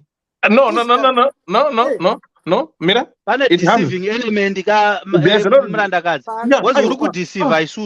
exactly. Anowarara. Saka anonyemba anoita sei? Anonyemba anovhuma. Don't have different rules. Varume, they go out there about what they can bring to the table. That's better. And then it's also we found our way. We're using digital, more attract on it digital. By now, let me give you an example of one celebrity. What's her name, Madam Boss? She will show you an original, and she'll show you a filtered picture and with makeup and everything. By now, you guys understand the art of filtering and makeup. By now you Ina- know kuti ina kune handizivi. video calls. But now munongoda kungoita dzungu kuti ndakaona mapicture. Up to now muchiri kuita dzungu, wana murume achiita dzungu repicture. Aiwa kana. By now. No. But Murandakazi ngatitaure chokwadi. Let's face this conversation. Most women, when you ask them about makeup, hip therapy, removal of excess fat, probably whatever they try to do, ivo kana ukavabvunza vane nhema dzakawanda dzavanoti I am doing it for myself. But it is for myself. I don't think so. Why? I don't think so. You are not doing it for yourself. You have mentioned inga mention one up. Mention one zvinhu. Muri kuitira kuonekwa nevarume. Mati murikiswa pa pressure one nevarume. Aiwa. Inini vamwe, maybe vamwe. But inini I've done so many things on my body for myself to please me. I've never done them with anyone in mind. Kana chenda unogadzira my nails angu is because I don't like my ugly nails. When I get my brows done, I don't like them when they're not shaped. When I get my braided, I like it. It's neater. It's easier to maintain when it's braided. When I put my makeup, I feel good. I feel attractive. I love it. For me. And chenda kana kwenda kusina kana munhu ndinobuda ndakazvigadzira kusina kana murume wandodhumana naye. It's got nothing to do with varume. But maybe varume munofunga kuti munhu paangotasa pamira angoti murume ndafunga murume. No. Everything I do to make myself feel good. Me. Muri kubvuma here kuti zvino booster confidence zvinhu zvose zvamuri kuita izvozvo pamunhu. Hamu boost confidence. Varume vazhinji. Aiwa ndati muri kubvuma here kuti zvino booster confidence zvinhu zvose zvamamention ipapo. Yokuti kana mukapfuura ndinogonawo kucheuka. Aiwa imimi pamunobuda muchienda kubasa. Why do you shower and comb your hair? Why do you go to the barber and get your beard shaved? Why do men go and get their mukadzi ndo zvaanoda? Aiwa, you are lying. You also want to go to work muri neat. Kuti vanhu vasakuti muri mbavha kana makamira. It's just boost your confidence. You get out, you smell good. Varume vanoenda kumagym, vanoita fitness, vopfeka ma-t-shirts aya anobudisa ma-shoulders avo, voguruma voenda kunorohwa nema-Turkish towels muchipandwa mumabhabha umu. Muchibuda manaka zvokuti mamanakiwa mabeard enyu, manyatsokama musoro. Why vamwe vanokanda dye, vamwe wenyu vakudhaya manje modhaya. Is it for us or for yourself? Hapana, kuda kuya itori lack of self esteem, kuda kutoonekwa kuya. Hapana zvokuti munhu anongogerwa zviri normal oshevha ndebvu zvakaita mukoma gwangu vakachena motongora kuti bata murume wakachena. Munhu akangomira pa unongoonekwa kuti wakachena, akangogera ndebvu dzake kana ainadzo dzakagerwa zvakanaka, kana riri zudare, kana uri musoro wakachekererwa ndizvozvo, kana ari malocks ana elder DY anenge achingova malocks zvinongooneka. You don't need to filter the body kuti upenye uisa ma-extras nekuti zvinotapira kutarisa kavanoona kanaiti hakuna varume vanotamba nemvura. hati muchiona maakutaura ka munhu anogona kutamba nemvura aine German tank rake. Kuna vamwe vanoti vanoenga mvura apa une German tank apa haana mari. Hani mukuona zvinhu izvo hazvizofambidzani zvakanaka. Oti apfura panapa wotopapura mvura. Kana abuda mulifti unosara muchinhuhwirira uchiti maiwe ndaenda kudenga. Kune varume vanongoziva kungofambawo vachikodhimanda. Saka ngatibvumei kuti zvokuti tozviitira izvi guys i1 out of 10. Tinenge tichida kunzwika kuti papfuura munhu, kuonekwa papfuura munhu. Let's face reality and say yes guys, when we do these things, very few occasions I'm just doing it for myself. I wouldn't mind. But ndechida kunzwika kuti maona were wapfuura apa vanhu vanosara wakakutarisa wechienda hako nyangwe usina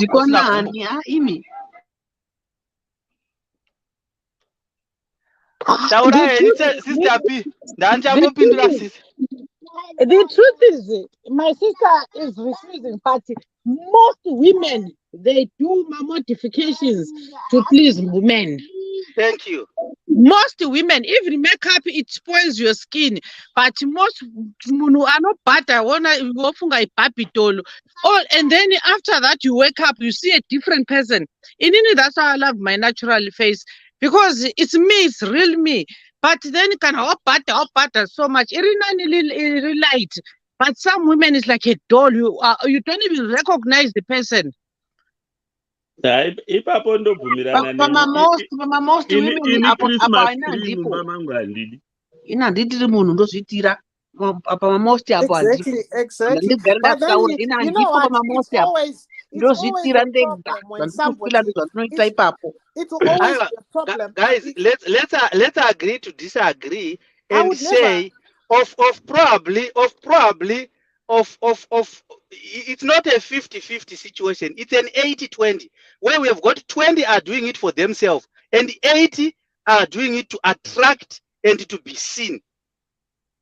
So imi muri pa 20%, you are 100% right. Saka takudhila nemanumbers 80 ihombe, saka ndo vazhinji wacho iyonawo. Vazhinji hangu ndazvibatira pakati handiziva kuti mapfekero acho, you know, they'll be wearing maskets anoshepa. You know, years ago you used to wear pitchcoat so that your body doesn't show, but now you find munhu apfeka dress rekuti you can see everything kuti shape iri panapa, even matights that show panty or munhu ofamba kupfeka panty. Zviri kudzokorodza kudhara isu tisati zvagwa isu tinotoona mapicha namai vangu vakapfeka tumamini vakapfeka mapalazo. Saka musataure zvinhu zvakagara zviriko kungoti mamini anga ariko vaipfeka mamini mablack and white tichitavaona. But how much? But no, let's tell the truth.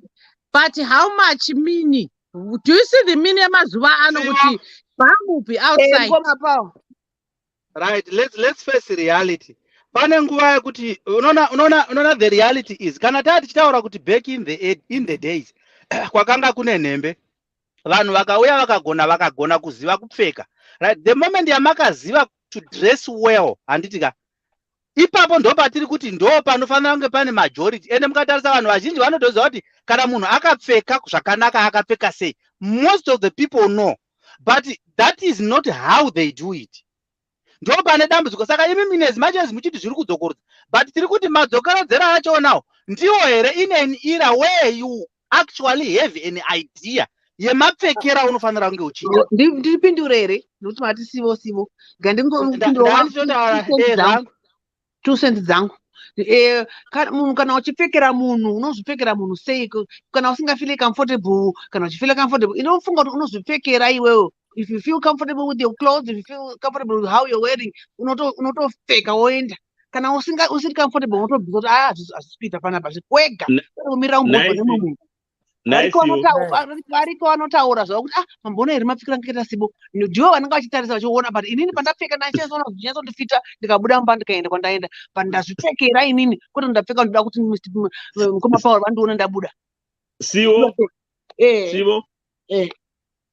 una mukoma gwangu iwe murume wako wopfeka mukoma gwangu wotadza kupa compliment, wozondopuwa compliment nomurume ari kubasa. Munonzwa sei? Tonzwa muchikombrena panapa ini murume avapika na comment kana wozondokomplimentwa nomunhu wokubasa. How do you feel? Do you know what it is? Sina applies. Imi mukabuda makapfeka suit makadididi ndikarega kutaura. Secretary wenyu akati hey gwangu akatanga kugadzira taya akakubhatana shirt. Munotsamwa here unodzoka kuma mutanzi ndazobarwa na secretary chibabhadhira mashoulders esuit. Unodaro here? Do you know what it is? Can I answer that as well?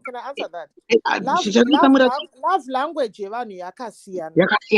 Kana wagara wadanana nemusikana whose love language is words of affirmation. In order for her to feel loved, she needs your words to affirm her. Iwewe, your love language as a man might be acts of service. Saka even if I never compliment you, but ndichikumanyira chikuitira zvinhu zvaunofila unzi tete vauya chi you won't care about the words because it's not your love language. In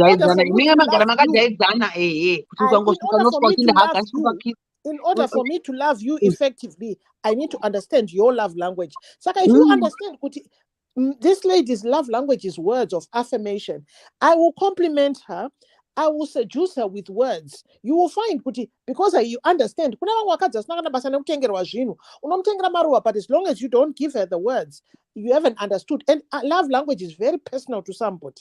Saka you can say the reason why Ashino Fara Kunze I compliment is because words of affirmation are her love language. Saka that person is expressing love to her. Saka unogona kutorwa mukadzi nemurume asina kana mari but ane muromo, because you're kutadza kumuudza kuti wow, you look beautiful, have a beautiful day, I love you. You're failing to give her the words that make her feel loved.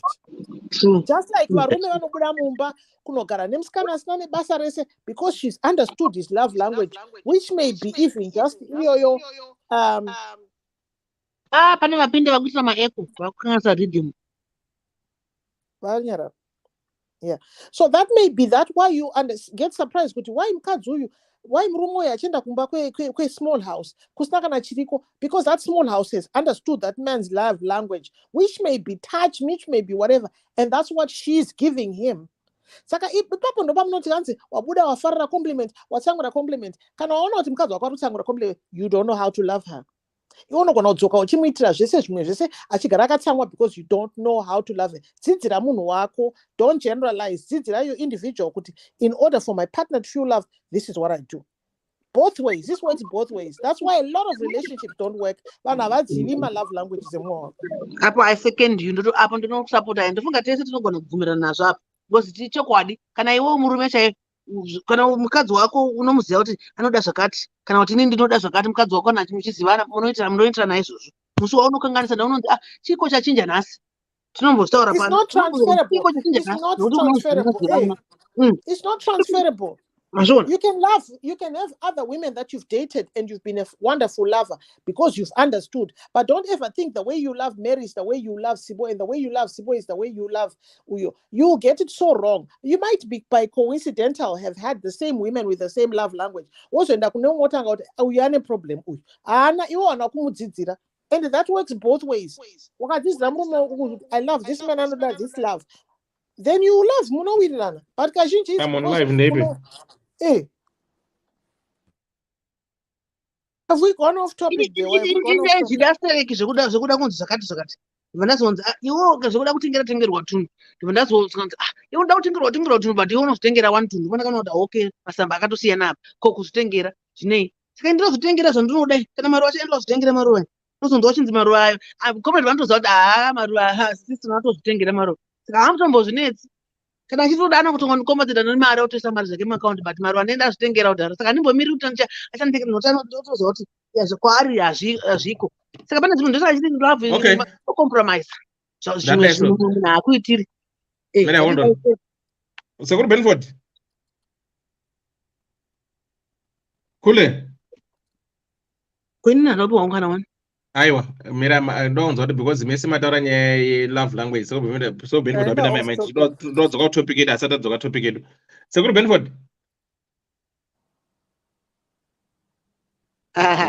wanenge warara. All right. Okay, cool. Right. So what do we need to do? Let's go back to our tonight's topic. Then I mean that as evidence saying yeah, Sister P. Yeah, Tewa.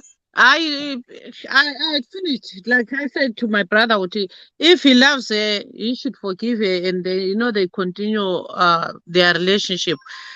But like I said, which is also a lesson to all of us, we always say, if you meet someone from the beginning, be honest about everything. About everything, especially people who are tired of my diseases that we don't know. And in the person that diabetic, and I don't know how to deal with I pinned up whatever diabetic come. You know what I mean? So be honest about tell munhu wako kuti aiwa ini ndine problem yakati so that in case of emergency anything happens you know what to do. So let us learn to be honest both sides, like what we were saying kuti kune mashurukadzi kune varume vanonyepa even kana wamubata ari top of a woman anoti it wasn't me, it's not me. So let's stop to be dishonest so that phambili laphana singagcini sesiba lama problems ukuthi umuntu sokuvumbula ukuthi wena vele kunje yabona, but asibe leqiniso from ekuqaliseni amanga ayakhi lutho but iqiniso liyakho into right lithembane ngoba once kusiba lamanga trust also becomes a problem. Because I start asking myself, how many lies are you telling me? How many secrets have you got in the closet? But let's hope to my sister. That's the only thing is she's hiding from the guy, and she will learn a lesson. Which no, I was wrong, and like I said, which be apologetic and show munhu wako rudo kuti I'm sorry. You know, that's all me I can say. Thank you. Thank you, Sister P. Thank you so much. Thank you so much. For those who are just joining us, hold on. Right. For those who are just joining us, welcome to the show. We're going to the program we discuss real life matters. Our topic tonight, Iriguti Iyo. She lied. Hello, Elder and DDC. I hope I find you all well. Elder, please hide my identity. My story goes like this. Elder, I'm a man aged 30 years of age and I've been dating this 28-year-old lady, and I was making plans to marry her end of this year.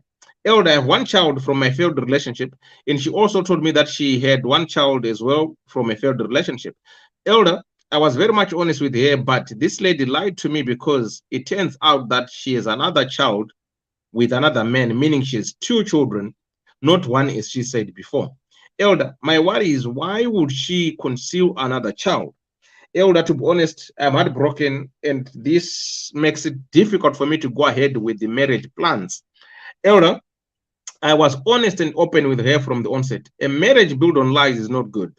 How can I marry someone who lies to me about issues like this? Elder, I wouldn't have had a problem if she told me the truth from the onset, but for me to find out, it's a blow below the belt. And why lying? Elder, when I confronted about this lie, guess what her defense was? She told me that all the men she has dated before refused to marry her because she mentioned that she has two kids, and therefore she felt it was better for her to lie about the number of her children. Elder was advised never to trust a woman who lies about the number of her children. Now I don't know what to do. Elder, should I proceed to marry her or run for my dear life? Elder, to be honest and truly speaking, I have feelings for this woman, but I'm now scared to go ahead with the marriage plans. Please advise me on the way forward because I might lose my head. Thank you. I will be in the comment section. So that's our topic for tonight for those who are just joining us, and welcome to the show where we discuss real life matters every Monday and Tuesdays, 8:30 UK time. I don't know. Tonight's program is sponsored by Ddc Rental, where you can get and hire your cars at a very affordable price. So please share the page, like the page, and please tell your friends again about the Ddc Rental. Then paninonzi andakaisa panonzi shanyai.com or Shanyai World or Shanyai Events. Please click at www.shanyai.com. It's a Zimbabwean guy. I'm going to the same things. I'm going to go Skyscanner or Podo or wherever. If you want to travel, you go on the search engine, then they give you all the flights and the destinations. So shanyai.com. Inoccupy wherever I want to go, vanima hotels, vanima flights, car rentals, everything that you want. Kanarima events, vanima quoting some tickets and everything. So please get in touch with Shanyai. Vabatei. Right. Ndoda kupa kutenda zve again. Murugo now. Maoda melon again. None other than Koni.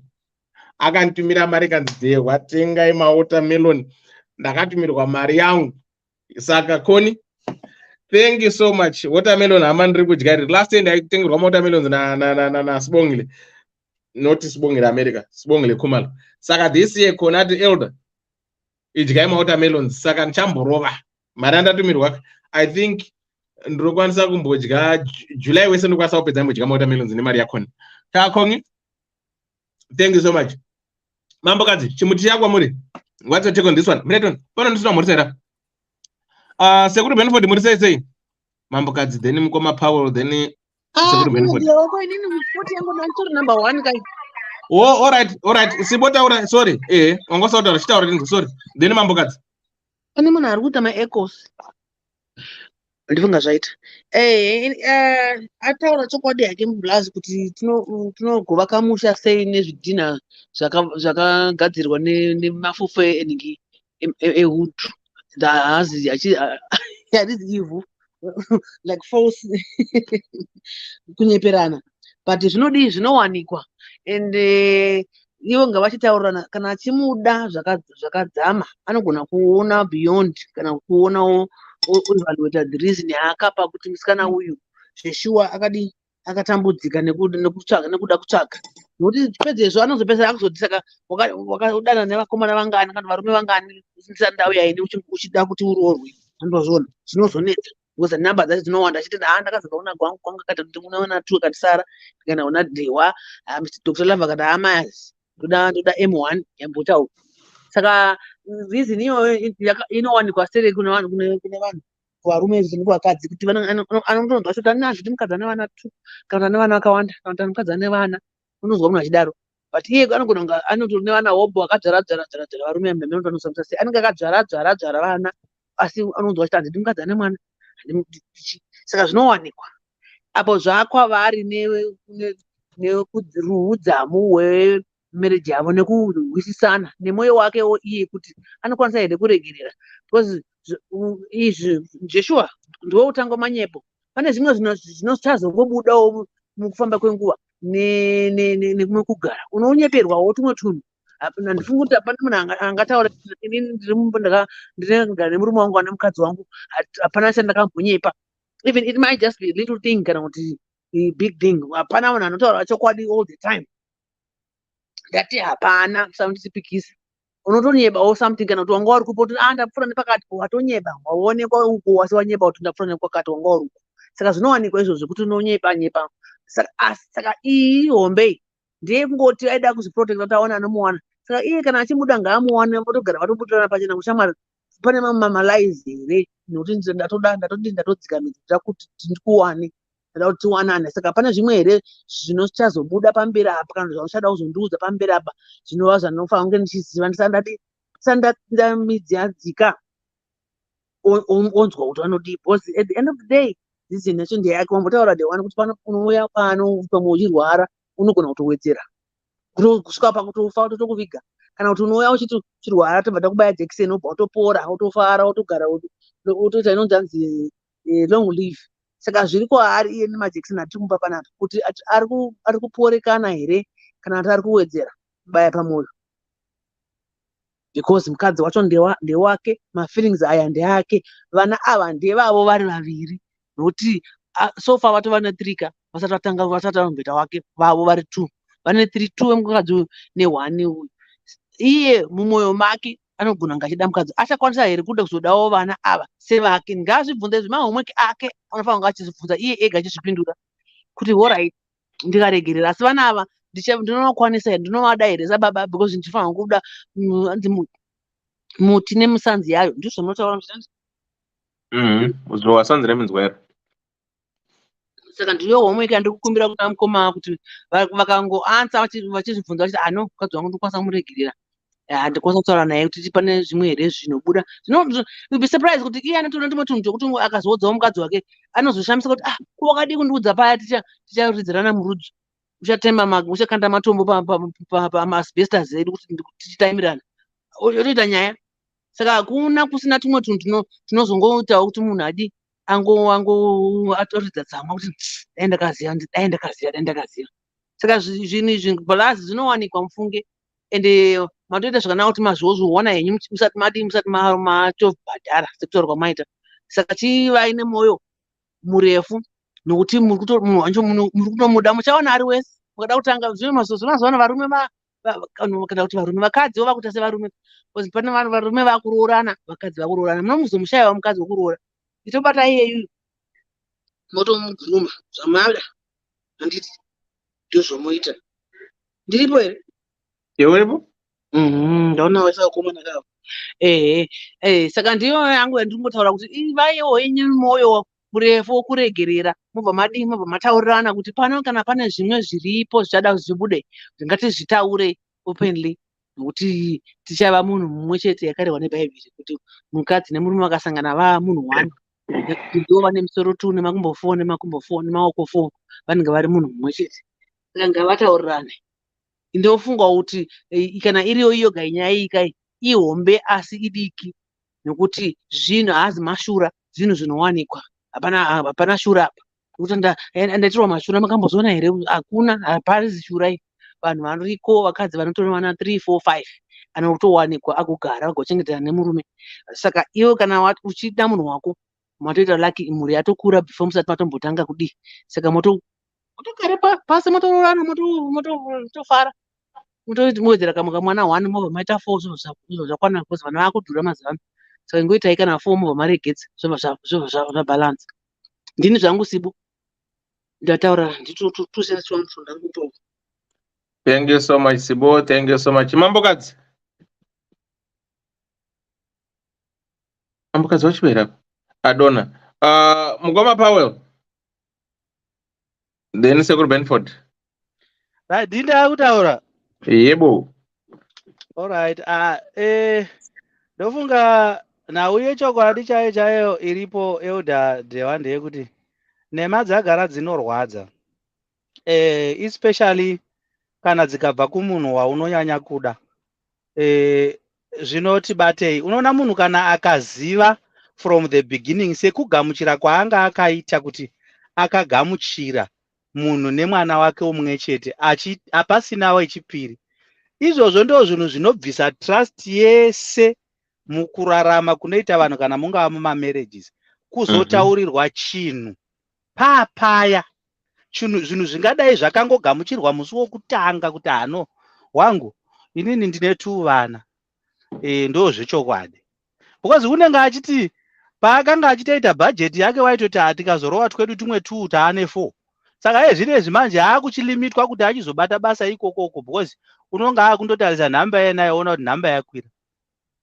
Saka chokwadi in everything that we do, be it my relationships, we should have to try to be very honest so that tinozomendena relationship. I relationship yakutonetsa to be very honest, but on another note, if the guy is that person ane moyo murefu zvake anoregerera asina moyo wakaita sewangu, inini I don't see any problem yekuti angatadza kuregerera munhu wake waanoda voenderera mberi noupenyu vachinovaka life yavo vari vese.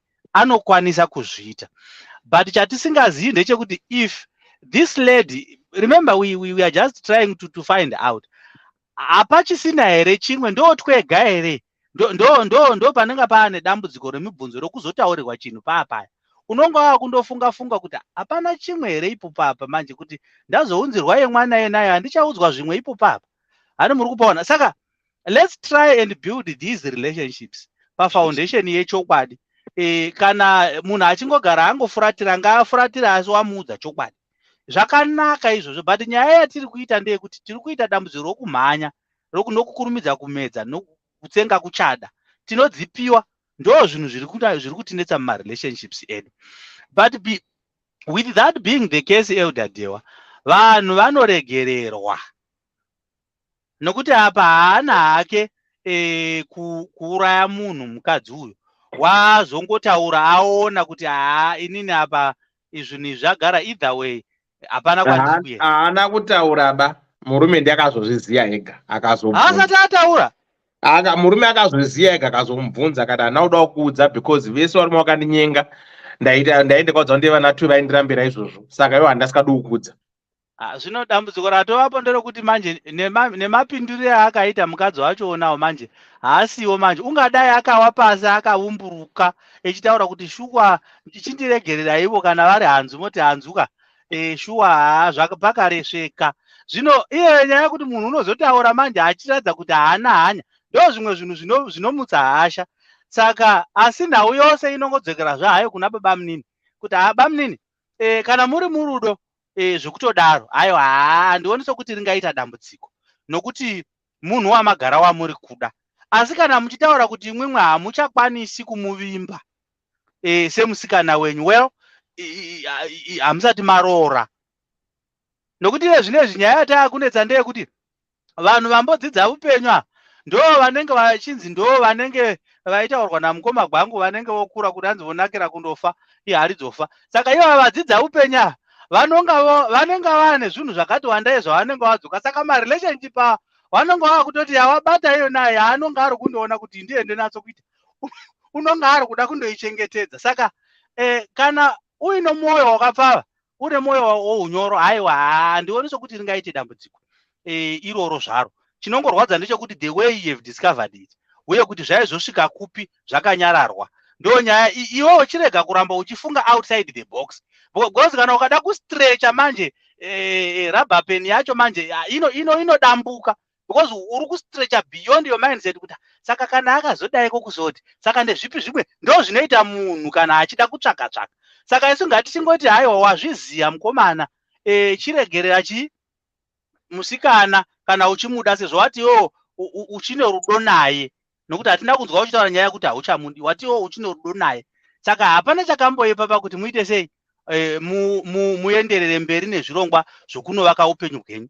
Iyeye wacho yenayo wanga akawanzwa yenayo asingazikanwi, kuti usingadi kumuona pamba pako unongoisa mutemo kuti ini iyeye wacho wawanga ndaandisingamuzivi, saka zvokuti auya hake pano handioni sokuti zvinoita ba, uyu ndo wendiri kuda wandanga ndichiziva, uyu umwoyo ini ndongozva kuti uno mumwe. Ukaramba wawangoisa ukavhara nzeve dzako ukangoti musikana wangu une mwana umwe chete, aiwa munogara kutochembedzana chaiko. Asi kuti mafunga nzuma isina nyanga yonawo kuti woda kutsvaka kuti hazvino zvikazodai wakazozviitirei zvakazodii, manje wakudonodai sobva waenda kune tuvasikana twemazuva ano tunogona kuzonge tuchingodawo bhegi, mafeelings hapana.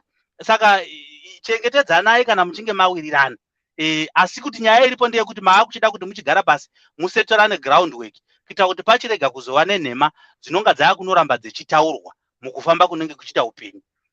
Nokuti ipapa zveshuwa kuti ari ega aine vana airiyo nawo haingaiti mhosva zvayo yokuti hanzi unganyanya kurwadziwa chaizvo. Handifungizi kuti pane chanyanya kuchinja other than nhema dzaakataura. Rudo rwako kwaari rwangodziswa mbichana nekuda kwenhema, asi uchiri kumuda nokuti wataura kuti mafeelings aripo. Saka ndo chikuru ichocho ndo chaunofanira kuramba uchienda nacho ichocho.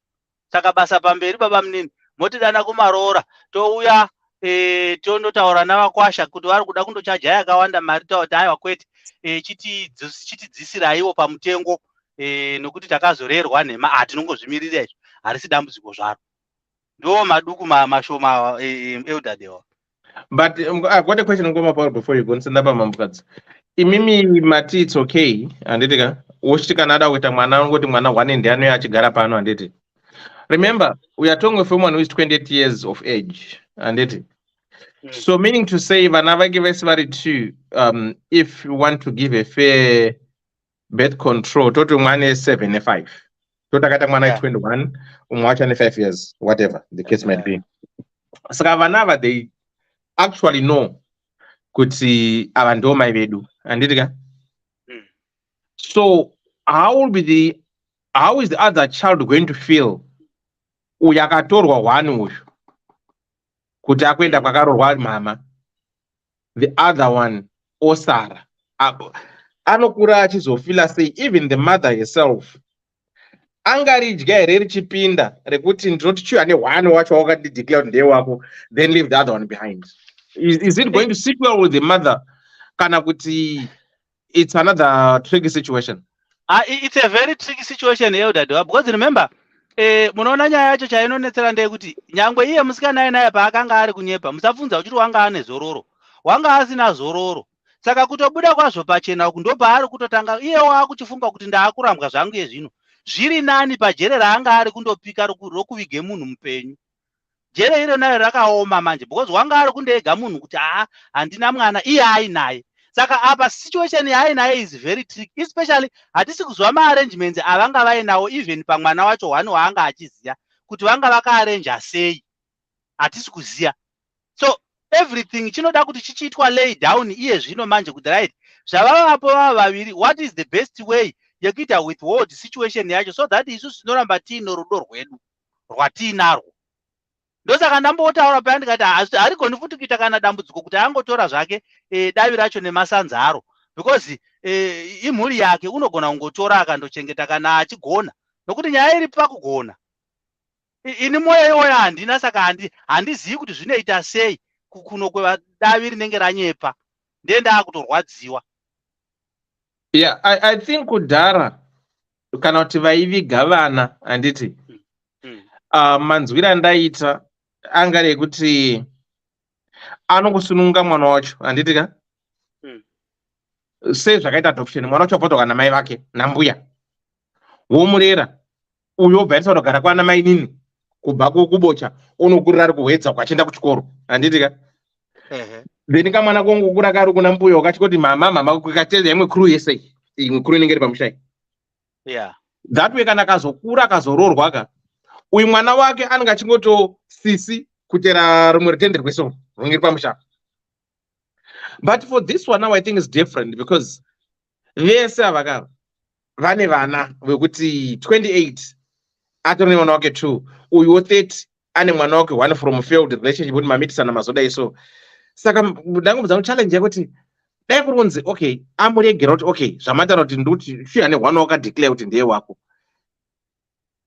uyu anozosara uyu manje uyu unofila out of space saka it's very difficult because anenge akutofila out space saka best option ndeyekutongoti like what I think my brother is trying to say, Dewa, is that the way the arrangement was now, where is this child staying? In it, I think it stays the way it was. You know, as long as Mwanachi Zuba Mama wake and everything. But we don't know if they are staying with this other child and his child, you know. But the other one, in I think what you are saying, Dewa, what they used to do before. Mwanari okay where they are and you know everything. As long as mom gives the child attention the way how was she doing it? You know, to avoid my problems. Sister P. Okay. All right, Mirai Magadar. Mamboka, are you back? Yes, I am. Funny. Okay, what's your take? Then Mgoma Benford. In Angu personally, I don't have a lot of respect for one that would choose the lover over their child. I really have zero respect for that. Both the fact that she was able to talk about, because when I'm in love with somebody, I like the person, this is personally, I like the person to check in on me and the things that can cause me so if you're checking in on me, checking in on my children's well-being, you're checking in on both my kids. At some point she became comfortable to talk about just one child and literally pretend the other one didn't exist. And what kind of a mind can sit down and decide this child doesn't exist in my life and this one exists? What kind of a human being is that? What kind of a person would choose a man over their own child? Is something that already for me questions her as a person. I don't care. Even I was Nakanyangwa Nemrume and he told me he had 2 kids and yet he had 4. Because of find out he had 4. What kind of a man are you that can pretend you don't have another 2? That's just messed up. That's why society is full of messed up people. Because there are people who made my decisions like because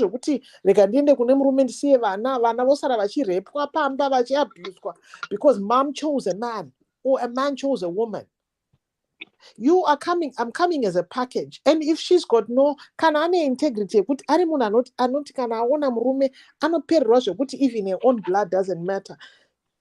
No, I don't think she's worth it.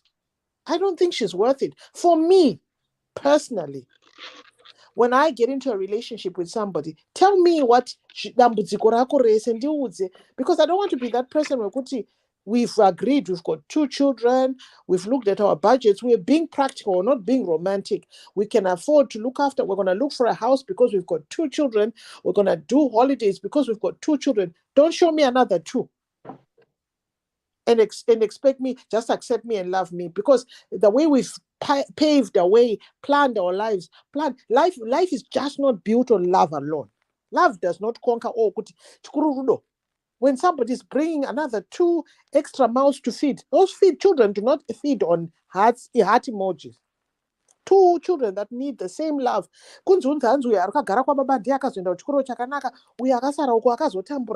That there's nothing like that. Hapana zvakadaro. She's not a nice person.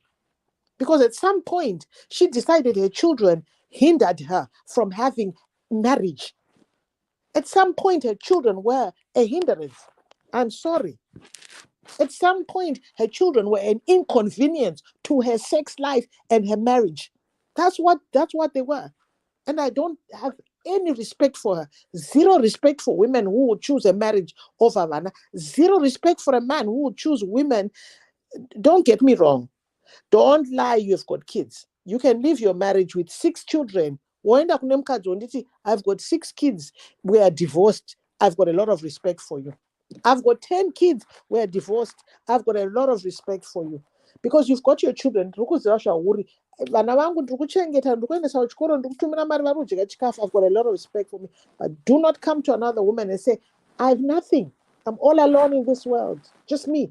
You won't have an Do not do that. For me, I have zero respect for her. I wouldn't even marry her.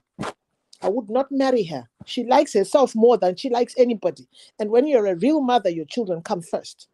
Because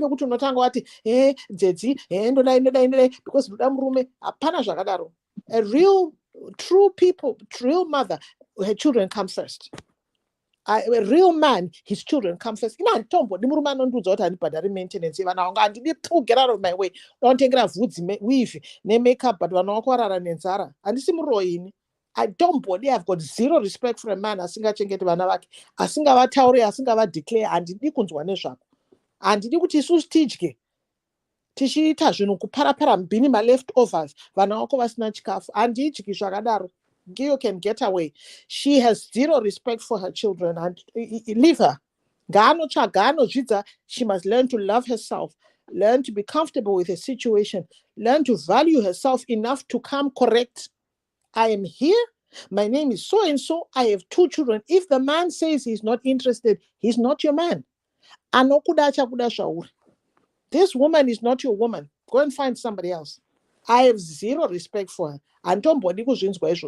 That's why people out there grew up and get destitute, because people out there running around pretending they didn't know they had sperm or they didn't know they had eggs that produce kids. I have zero because that's why so many children in prison, so many children in the streets, so many men messed up psychologically, so many women messed up psychologically because they were left to be raped and abused because their people chose another person. They chose themselves. Saka uyu mukadzi uyu siyana naye. Haisi lie yekutamba naye kunyeba iyo. Haisi lie yekutamba naye. Siyana naye munhu. Kukanganwa munhu chaiye kutopretenda kutogara makagara muchitarisana muchipretenda kunge ane mwana wani. Ngaanyepe zvimwe, ngaanyepe kuti it's a real hair, ngaanyepe kuti it's a real eyebrows, wozoseka pamberi kuti kosa haisi tsiyo dzako, izvo tinoseka nazvo kuti akanyeba. Ngaanyebe shoe size kuti anopfeka size 6 year achipfeka size 7. Ngaanyepe zvakawanda. But mwana never. Wakaisa mudumbu mako 9 months oda kuprinda, they don't exist. Aisha, I'm sorry, I don't even have a but forgive and let go. You can forgive her. You don't have to hate her. You can forgive her and wish her farewell. I've got zero tolerance for that. That's a load of nonsense. Zero tolerance. Zero tolerance for that. Kana vatete vataura kudai utatonyara. Chimbomirai siri mukoma Powell. Enderai mambokadzi. Chimbomirai. Ngatopedza antombodi kuzvinzwa. I don't tolerate that nonsense. Don't nonsense. She's a liar. She's a horrible creature. You are very selfish, self-indulgent people. It's not a mistake. I've got nose. Run, forgive her, and move on. Find somebody. My little lies, but I looking about a whole human being, a whole person. I'm going to choose uyu kafarai ndosi yakatendai ndoswera chitandarana uyu chitaura kuti farai aswera zvakanaka opwa sweet one wakuenda kumbonzi sweet one rekunopa farai wobuda woenda naro onzi ndaigira farai masoksi enda unopa farai masoksi uyo tendai akangokanganiwa because you have dated. Mukomana ari kuya akatakura macrisps 1 package chena unopa tendai wasvika kumba uyo farai wakanganiwa zvachose. You never ever mention her name ever. Christmas youya murume otenga present, birthday one youya motenga present yemwana one, uyo mo pretender just because you want to be married. Never. Cruel. Siyana nazvo. She's not worth it. Yapedza naye 8 billion people. Is it 8 billion world population? We will find another woman. Okay. Right. Thank you so much. Seguro Benford. Mukoma Paul bata makadaro. Mukoma dewa. Murizai. Kuno kuri right uku. Madi. Kuno kuri right. Tiri kuinzwa nyaya. Muri kuinzwa. Inini as usual I think people are complicating things for no reason. Inyaya kuti inofana munofana kutongoseka nezvayo muchongofara. Okay. Kuna atinoti strategic lies. Zvinoitwa nemunhu wese, murume, mukadzi, kana muri kudanana muri pamastages iwayaya. So that is one of the things I would consider. No, like she said, she was afraid she would lose this guy. She adopted a strategy, and she lied a bit. Now, lying, usually, and one's lying, but in this case, I think it's something that I would say I would accept. Because Anna Gunya Gunyepa, they are going to 5, I can do 1. It would have been a problem. You know, just like Iswarume, Tinonya times, because he can't shikudama zeo, ndinotokutenga mabuke, maruaya, ndichuya nawo. Yet in this maruwa, but no strategic lies at Torewa. No one tomorrow, that's a strategy. And this is what our sister did here. I think Sokutora Guta brother, we do can Damu Munoake. Just laugh about it. But what he can do now is take advantage of that. Go to soka rope, go to somebody. Now, chiwo chingonduudza anything chaunofunga kuti ndingangoda kuziva about your life zvisinei, especially nyaya dzokuti waiona vakomana vangani wakazoda inini handidi kudzinzwa idzodzo. The past, past is past, but zviri critical for us moving forward. Wotora mukana wacho iwoyo kuti akuudze kana pane anything chiri critical moving forward. And that'll they laugh about this, we'll move on. Mukoma Paul, I usually like your analysis, but munozotiwa analyze nyaya zvakanaka, matonga nyaya zvakanaka, maakuzongosungirira, maakuzongoisa complications mukati. Hapana nyaya inonzi mwana ozonzi ndongoda 1 uyoyo, iwe waziva kuti kune vana 2, chachi izvi. Kana tango accepta mai vacho kuti tava accepta tati takumove forward, vana takutongoziva kuti nevana 2, hakuchina zvokunzi ndongoda 1 uyo wandandagara ndichiziva umwe wacho handizodini haachasviki pano, hakuna zvakadaro. Kana tangoti takuda mai takumove forward, we've normalized zvimalai zvaitika. Varume zvinotinakira ka tingoti hari rinonyenga rinohwarara. Vamwe ndinonyenga nemasvuta atakumbira vana dhehwava todiwa, ticharidza mafoto epamuchapa nadhehwa todikwa. Munhu wozonoona manje kuti uri kupinda mumukuku aroorwa, tongoti ndozvinoita varume. But when our women does small things like this, I think it should be very acceptable. Rudo rwavo votopisa. There's no reason yekuti titi tingaputsa imba zviri kutaurwa na what my sister Mambokadzi was saying. I respect stance yake nevana nokudini. Usually hatizvikurudziri, but in this case zvaitika hatingaputsi imba ine something like this. That's how I see it, Dewa. Okay. Thanks, cool. Right, guys. The star part is begin. Wadapa stars yaka. Iyo irapo iyo. Murikuonera mene iyo. I think it's only 5 minutes. You can send your stars for free, I think, if you want to. Right. Cool.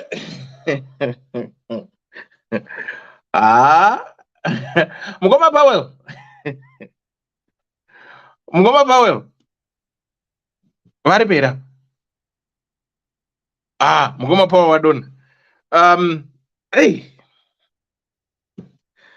ya chete zvinhu zvacho zviri pairi, like what you've said kuti varume tinonyepa ende kunyepa kwedu varume kwacho we get away with murder kazhinji kacho, but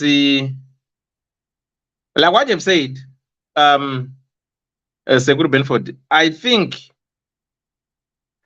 tikaita muono nemafungira amuri kuita yekuti muri ngoti well ndo zviripo ende hana unyonyi pastere kaakawiga kemwana 1 zvakadai, so zvine mutaurire.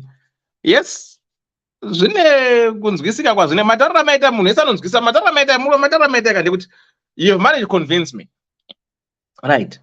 Then totarisa what Mambokadzi said kuti unonzwa sei iwewe as a parent uchiramba mwana wako because of gwangu, kurambira mwana wako because murume. Toka richitara panapa kuti murume hatendwi nenhumbu. Nhumbu doesn't keep a man, or money doesn't keep a woman. I think personality unhu hwako kandounokuti zvienderane. Handiti zvakafanira kuti totara kuti vamwe vanotanzi kana usina matinitini haugariki naomba murume anokusiya. Vana vacho varongosiyiwa. Saka zvinhu zvacho izvi ziri a bit confused. I will go with what Mary said. Ndino supporter, and I will support you to move Sekuru Benford what you've said. Saka I need one confusion. I'm better doubt already. I don't want confusion on tour. Ini ndewa mazuva ano pane dzimwe nhema dzokuti nemahombe unogona kudanana nemunhu ka wochizodiscover kuti mabhamu awanga wachifunga kuti ndeake ndeyekupfekedzera.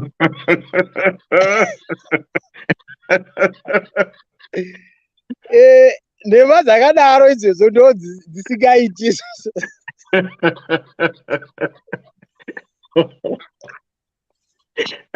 Sekuru ma too deep. Idzodzo ndo dzisingaiti. Munhu anokapfeka costume. Iwe apa vari sister achiita kuchechi uchisungirwa zvinhu uchinzi ini tozozviona tachata kana wozodiscover manje makumbira munhu aperekedzwa machata madii ndopa wozodiscover kuti hapana kumira zvakanaka. Munoita sei pakadaro ipapo? Idzedzo ndo dziri dangerous idzedzo. Munoita sei pakadaro manje ipapo? Idzedzo hadzitolareki, izvo ndo dzinorambisa manje idzedzo kwete idzidzi. Ko Sekuru Benford, I think mamusipo ko Mambokadzi ambotara nyaya yemakeup handiti nasibo kuti hanzi we do it for ourselves, right? Ini ndandaisa argument yekuti there are some people, especially women, who look so attractive. So because Mamba hanzi you have to look yourself into the mirror and see what the person in the mirror ndiyere. There are some women yekuti when they put this filter, makeup, take themselves pictures, put them on the social media there, how will they feel themselves when they look at the picture on the social media? Na iye achenga zvitarisa because vanokwanisa vanhu 4-3 wakatosiyana. Zikana Mambokadzi kanzi no, we do those things for ourselves. Then Sibo went on to say, kanzi even dressing, you dress something that makes you feel good yourself, not for other people. But ndichida kutara what Sibo said about dressing. Pane pekuti ini am a DJ, I go around playing music. Pane paunoona munhu ka kuti they are struggling with their dress, it has come too short zvekuti hachafiri comfortable naro, rinoita kunga richabvarurwa kare kadhonzwa kugara richidhonzwa, what's what this person, she's no longer comfortable with this. Saka tingati munhu iye pabuda mumba make anga ari comfortable nedress here kana dress ndo rakuzomimbarasa here. Yes, Mamboka said, with varume, you get haircut, you shave your beard to look good. You do it for yourself. I think everyone does this for themselves. In personally, for myself, personal hygiene for me comes first before my food. And when I go out there, I don't care. Kuti mandudza kana kuti amuna kundudza, I know I'll be smelling good. Because ndinotenga perfume chamangongongo inodhura that when I go out there, mukandudza kana usandudza zvenicheteka. But me, myself, and I, does not know. I'm smelling good. Saka, I think personal hygiene and to be presentable, it's a must for everyone. But to modify yourself now, like what Secretary Benford is saying, waakuisa magaro air balloon ekunyepa, my hips waakuisa ekunyepa, dumbu indine big time rangu zvangu I didn't tag in, wakupfeka corset.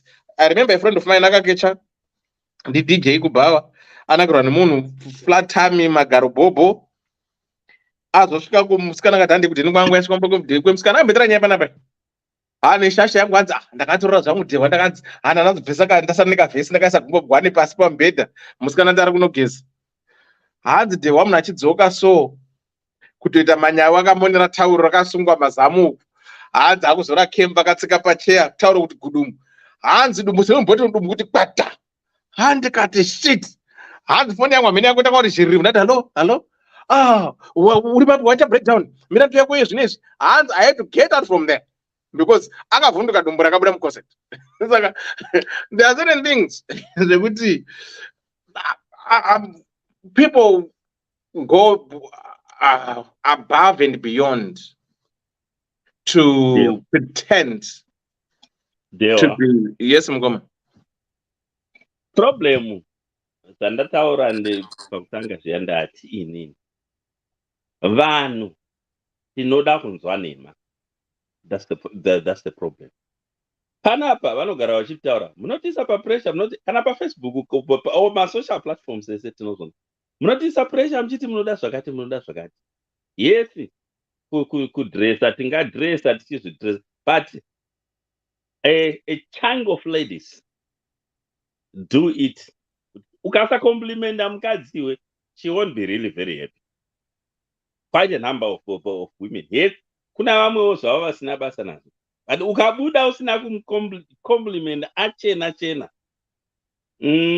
Handifungi kuti munowirirana. So they do this.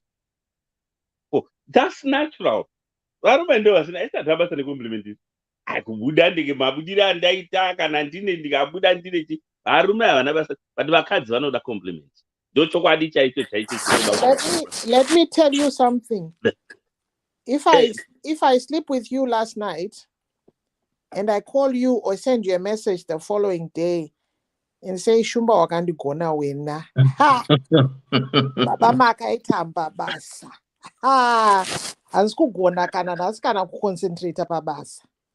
Woo, daddy, zvamukandita varume vakawanda munozvida ndosaka muchibvunza kuti wanakirwa here zvaita here. Compliment munoida, regai kuzungaira kuti hatina basa necompliment. It's just different compliments. Munozvida.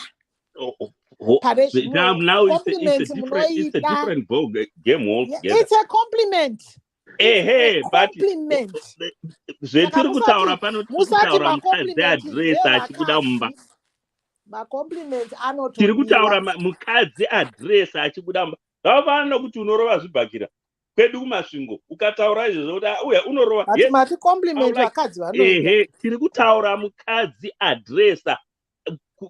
Imi munosvika pakurarama dzimwe nambo fake life yokuti unocheka tsiye dzakanaka idzi uchiisa namamajeni maka atainyora nawo mabama chachikoroya.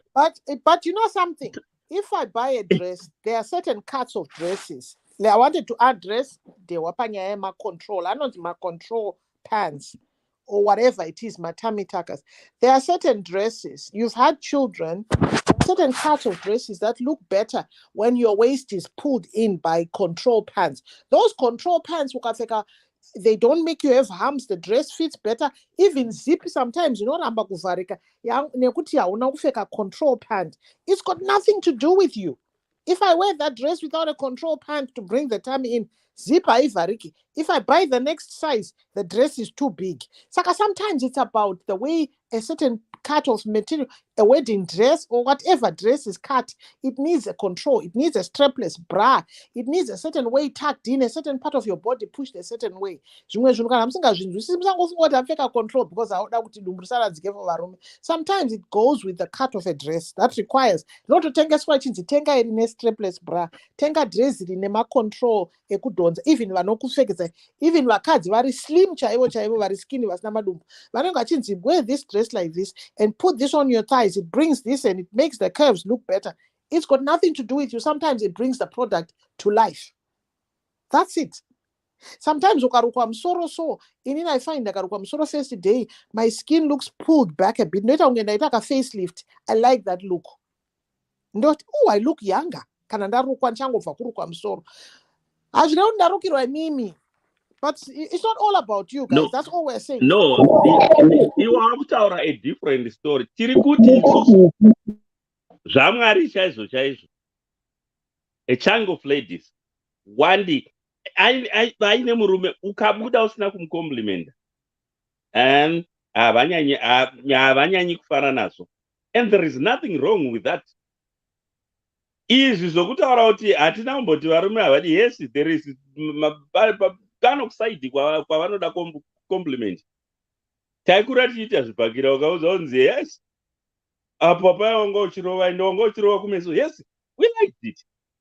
But kana totaura zvomucheno izvi zvokuti munozosvika pakundovenzengwa magaro muchiwedzera magaro nokuzadza mazamu, anyway, pane nyaya.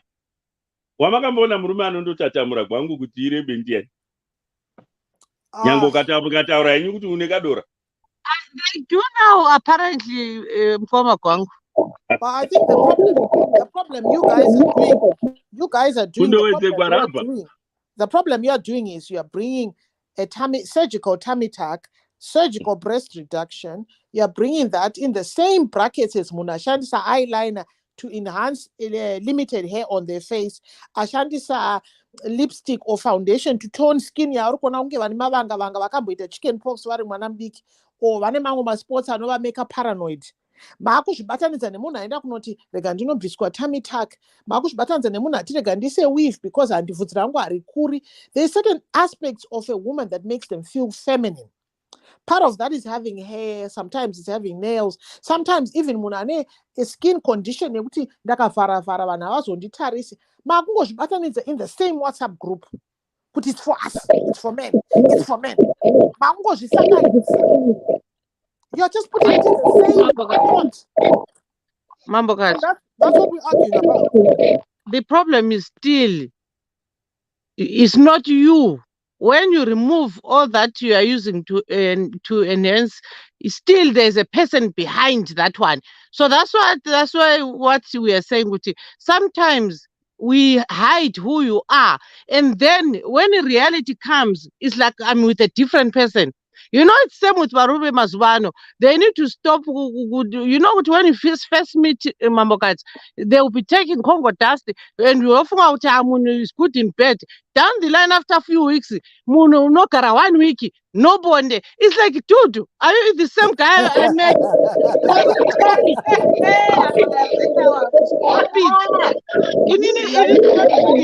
What's happening? Muno first time I know Tora Congo dust, and will be performing Mambo Cards. After a month, it's like now, Manje, everything is good dead. It's like, because experienced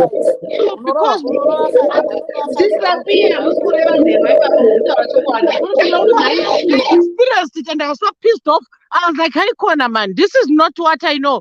You know, so if you start faking, you better take that Congo dust forever, because this is out okay. Which is on Quella every day. Then you start 1 week is Jololo. Hi, woman. How's the Congo dust?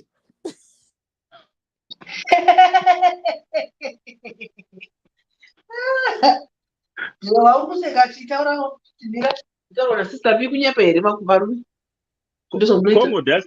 Congo dust yamunotaura yakabvira ichiiswa kubva kudhara. Varume vaizviiswa mishonga kuti what you see is not problem always iyo what kuti you get. hamudi munoita fanika kazongororo kaya kadiki katsikwa takanya regai titaure takusiyai muchitaura takanyarara ike zvino yewe tinozongonyarara toti asiyai zvakadero egai vandowedzegwa magaro avo kana aputikawo ndege yakwira paregera pa 33,000 feet ndizvezvo hamudi kunzwa tichitaura isu takupai chanzi mukataura. Kudhara zvaingoitiwa zviya vanhu vaidya mishonga ropa riya remombe riya romunoona raichekwa raidyiwa navakomana kudanga richiiswa makwakwa zvaisiwa mushonga tichikura ikeno zvaregwa vanhu vomwakongo dasti maakuita zviripo zvachona zvoita kunge zvinhu zvinyuwani dewa mazondo akanga achidyiwa navakadzi long ago. Tell the truth. Kana kuti zvaibiwa zvichisanganiswa nemushonga ike zvino murungo ndotenga mabhora aya eng'ombe muchidya zvaidyiwa navakadzi zviya. I think the point is everybody's faking it. That's the point she's making. Chiregai kuti zvatanga kuitwa nhasi zvecongo dust zvakabvira zviriko pasi chigare. The bottom line is, if uchitora gushu from the time I meet you, continue, because my first days, you know, injingakobi tambi ya jaela. Kana wandi jaela kuti tambiwa 3 times a day, but after a month, you start relaxing. You don't give me. Once you teach me kuti ndinokupa zvinhu zvako every day, 3 times a day, and then after a month, I'm saying kuti I'm now in the desert, Sahara desert, nothing. You know, 1 week, 2 weeks. And then it's like, is this the guy I met? You know, so you, Varuma, also, this thing is Maswano. Stop impressing us. Nema first days, Mushitora. Like what you're saying, Theo, if you're taking your kushu, take it all the time so that you move no vira. But you know, just I want to please you, want to catch this girl. And then after Ndaguda, love, you know, romance yacho, apera, sex yacho, tololo. No, kana yopera natural habeno zvine zvakiitika kana usati because yes, some youngsters they are over relying neuyu naiyo yomunoti congo dust and kwaya ni tsitsi handina kuti musaiteni wada undoiswa magaro ake kana kuteki kana kustates enda undoiswa wada undoita mazama ako aite mabhaluni, it's up to you. Okay. The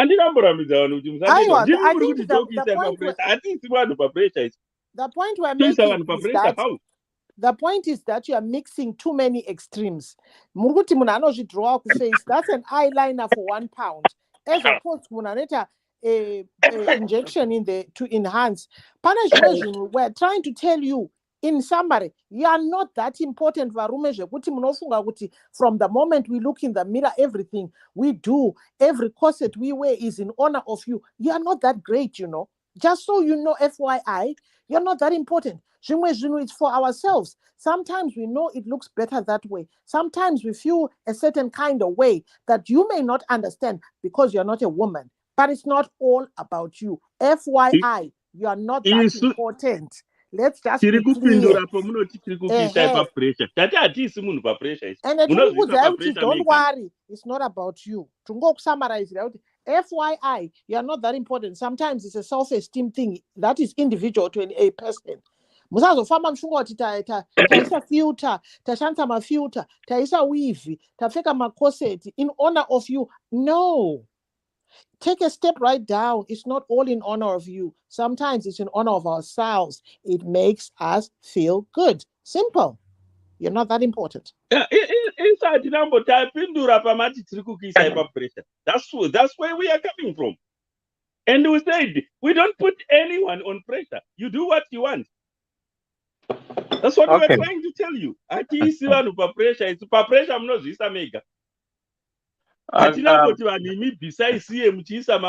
No, we don't do that. Do it if you want to do it, do it.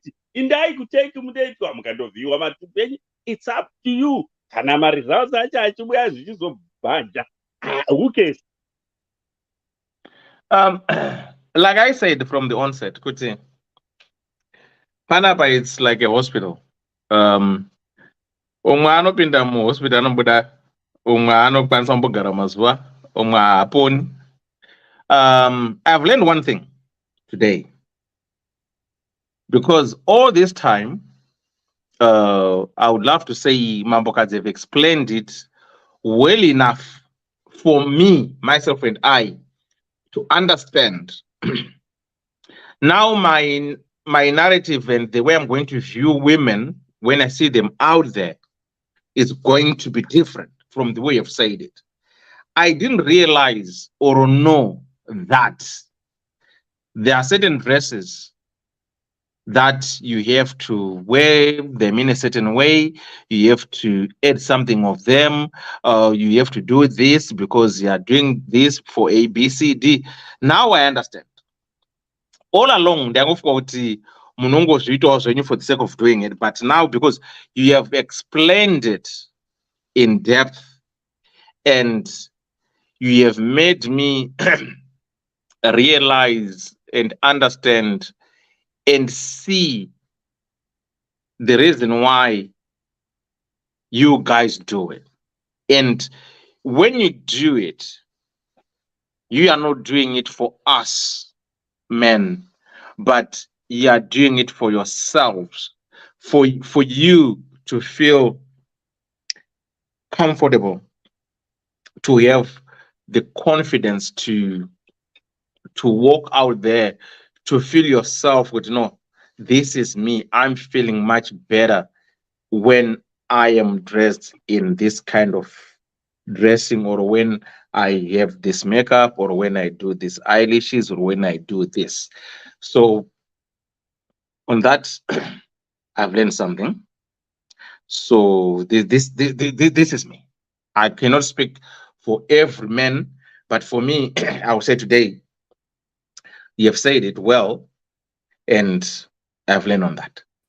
ndokumbirawo kungokomentawo ipapo Alright. padressing yevakadzi. Pane umwe muparidzi akamboparidza umwe musimuchechi achiti, ukaona mukadzi akafitwa nesketi kana kuti nei, tsvaga pahembe yake iwe unoona chipeneti. Unoziva kuti zvakatangira pakuti kudii, pamwe muri kuda kuenda kupresidenship une sketi one yeblack inodonha, ubva kuti ndikaisa chipeneti apa zvobva zvabata, zvobva zvatopfekeka zvakanaka.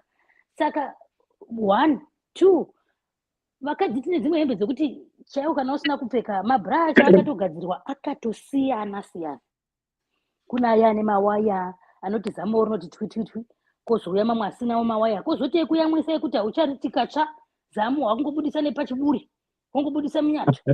Zvese izvozvo vanhu vakagadzira izvozvo vaiziva kuti vakadzi vanofesa madifficulties. Kune hembe chaidzo dzekuyamwisa, kune hembe dzekuti nokuti ukayamwisa netisheti, ndokutora tisheti yenyu vagwangu ndomwisa nayo mukaka, huro yenyu pamuchaenda netisheti kutownship, huro yetisheti yatoreva kuti apa paibudiswa zamunapo, nokuti inodhamba. Saka vakadzi tinogadzirirwa zvinhu zvakawanda wanda. One senyanya matumbu, kana une dumbu inyaya yekuti tinozvara matumbu otatamuka. Vashoma vane matumbu anodzokedzana. Mozvisinzi chipfekai makoseti, chipfekai chinyi. Saka muchiona zvinhu zvevakadzi zvichiwanda kudarika zvevarume. Zvese chero mukapinda mushopu, kungava zvinogadzira musoro, nzara, zvekugadzira chi, zvinongogadzirirwa kuti vakadzi to look good. Chete kuti tangoti tichaita kuti nyika yedu yati 50 vari kuitira varume, 50% vari kuzviitira. But most ladies, especially vakadzi vanozvinzwa kuzvida ivo, vanozvipfekerera ega, unoti gogo inondifita nehembe iyi. Ndosaka vachigona kumechanisa. Mukazoona varume vakugona kumechanisa, anenge achiona kuti izvi saka trouser reblue varipfeka nejaketi rebrown zviri kuenderana. Saka zvinhu zvakawanda, saka muchiona hembe dzechikadzi dzakawanda kudarika dzechirume, ende dzichidhura. Dzechirume ndosaka dzichidhura, dzechikadzi dzinochipa. Because vanoziva kuti vakadzi they need these things. Tinotoda makoseti, tinoda mabra, tinotoda masketi ekuti vamwe vanoda ari fled haya pamwe nyama dzako dzawandisa dzangoti dzakungonjengejeka upfeka kapleted. Pleated yamoti yakagadzirirwa kana ndimiwo. Pakauya pleated munyika, yaiti ikapfekwa nemunhu mudhafu so inobuda avagwangwa, inobuda kuti kapfekwa nekaspoti ka mapliti acho ose umbaibatana kushaya kuti isiketi rudzi. Chero hembe dzemagadhazi dzakagadzirirwa izvozvo kuti kune dzimwe dzekuti dzoda magadhasi kouya dzimwe vamwe vanotofitwa kunyanya vanhu vasina havo mabhamubhamu akakura anofitwa nezvimapencil skate chakangoita twi nemuviri kozouya munhu ane mabhamubhamu anofitwa nezvimwe zvakafleya zvinogadzirirwa because of different shapes dziri muvakadzi same mabra same mapitcoat zvinogadzirirwa kuti zvifite vakadzi. Kune mamwe aya anokusumudza mazamu kuti achibuda chichibuda chicleavage chakutenderedza yemusoro icho itaipi yebra yaanenge achida munhu. Masaizi acho akasiyana ekuti anosvika hamene kuma-x mangani. Saka yes, some ladies dress for men, but vakadzi vazhinji they dress to look well. Because hamungazodi kuti shuwa munhu afambe ati achimhanya apo mazamu achidai hazvizobudiwo akatotsvaga yakewo chero one yemubhere inongomufitawo zvobva zvabuda zvakanaka. Ndapedza. Dewa ipa anti-masters vadedemura vataura chokwadi haiwa asando dzenyu ati vataura chokwadi chaicho. Wewe wapeka iwo handisi kukwanisa apa ndiri hapana ndikini. Please vape masters haiwa ati mataura ndatenda zvangu mataura chokwadi hamene kuti pana anopoka nezvemataura here zvemataura ndizvo chaizvo hamene kuti makadzaku but ndokupaisa ndo dzenyu nezvipikiri zvaati nemagloves. But zvimwe Dewa, varume, you must normalize not understanding everything about women and what they go through in terms of what they wear and why they wear it. Just normalize, not because you need to be a woman for some of these things to make sense to you. But just normalize, but it's okay that we don't know. It's about we don't have, we want to show you guys, we want to do it. Just normalize understanding, but we go through a different journey with our hormones, with our bodies, with childbirth, with life in general. And that you'll never get to understand that. But can also go to Tita Rose, which my remarks injectwa magaro, just normalize, but you don't understand what that made that person go there. Why a person can go and have a breast reduction sometimes. Do you know that some women end up having asthma attacks and chest problems because the breasts are so big, they are pressing on their heart. They have to go and have a breast reduction because it's causing them bad posture, it's causing them backache. Wono it to reduce breast.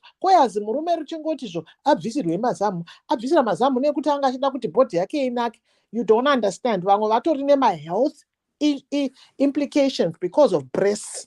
One of my health implications because of central obesity that they sometimes you just normalize.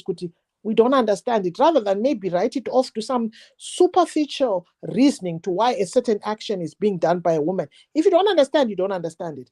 Massive fibroids. Massive fibroids. Arikuvarwadza vari kubleeda vari kudai woenda vanobviswa modzoka muchingokana maremarks ekuti akanobvisa dumbu nekuti ada varume hamusi kunzwisisa. So normalize kupfurwa nedzimwe nyaya kana musingazivi because some of it comes across a bit insensitive. Hauzivi dumbu raakatarisa kuti inhumbu ifibroid something chakaitika ifibroid riri kumunetsa rushaya mari yesurgery then kana kuti zamiro 40 gg haagoni kurara usiku. Those people cannot sleep on their tummies. Sometimes even to sleep on their side zvinorwadza. To sit a certain way pressure on their chest. Saka kana azoita make a decision kuti ndakwenda kuteke kunobviswa so nekubviswa so, don't undermine it too much. Just educate yourself to understand that that person might be enduring a lot of pain and suffering. The fibroid no pressure usiku akarara. Saka akana anobleed 18 days a month. Because 18 out of 30 days, they are constantly bleeding. You don't even understand that. So for them to go and take those steps, understand. It's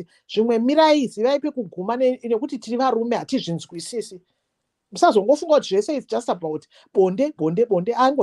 Sometimes people are suffering and they need those surgeries. They may look cosmetic, they may look superficial. Someone may have depression. Some may have scars in their face. Problems. A condition. Just give people the benefit of the doubt. Let's just be educated enough.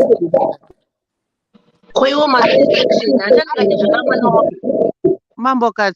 I think the thing is, guys, that's why we said some. It doesn't mean everyone, So it's sorry if people to filling station, but I don't think we meant everyone. We know kunema health problems, but what we say it is that kuneva mavakadzi who go to extremes, you know.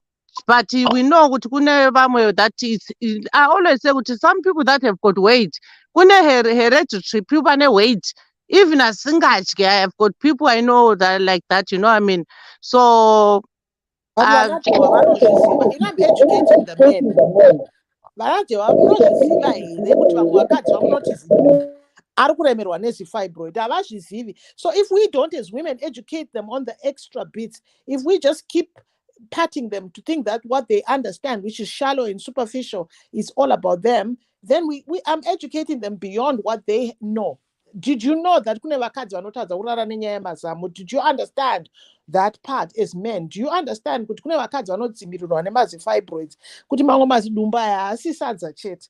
Do you understand that sometimes when people go to Turkey, it's not for cosmetic. It may appear cosmetic. That's what I'm trying to educate them on. I don't want them to just carry on the narrative that they believe that everything is done because of whatever and everything is done. That's why even I went down the love language route, because I'm trying to give a different take. Do you understand? Maybe that's her love language.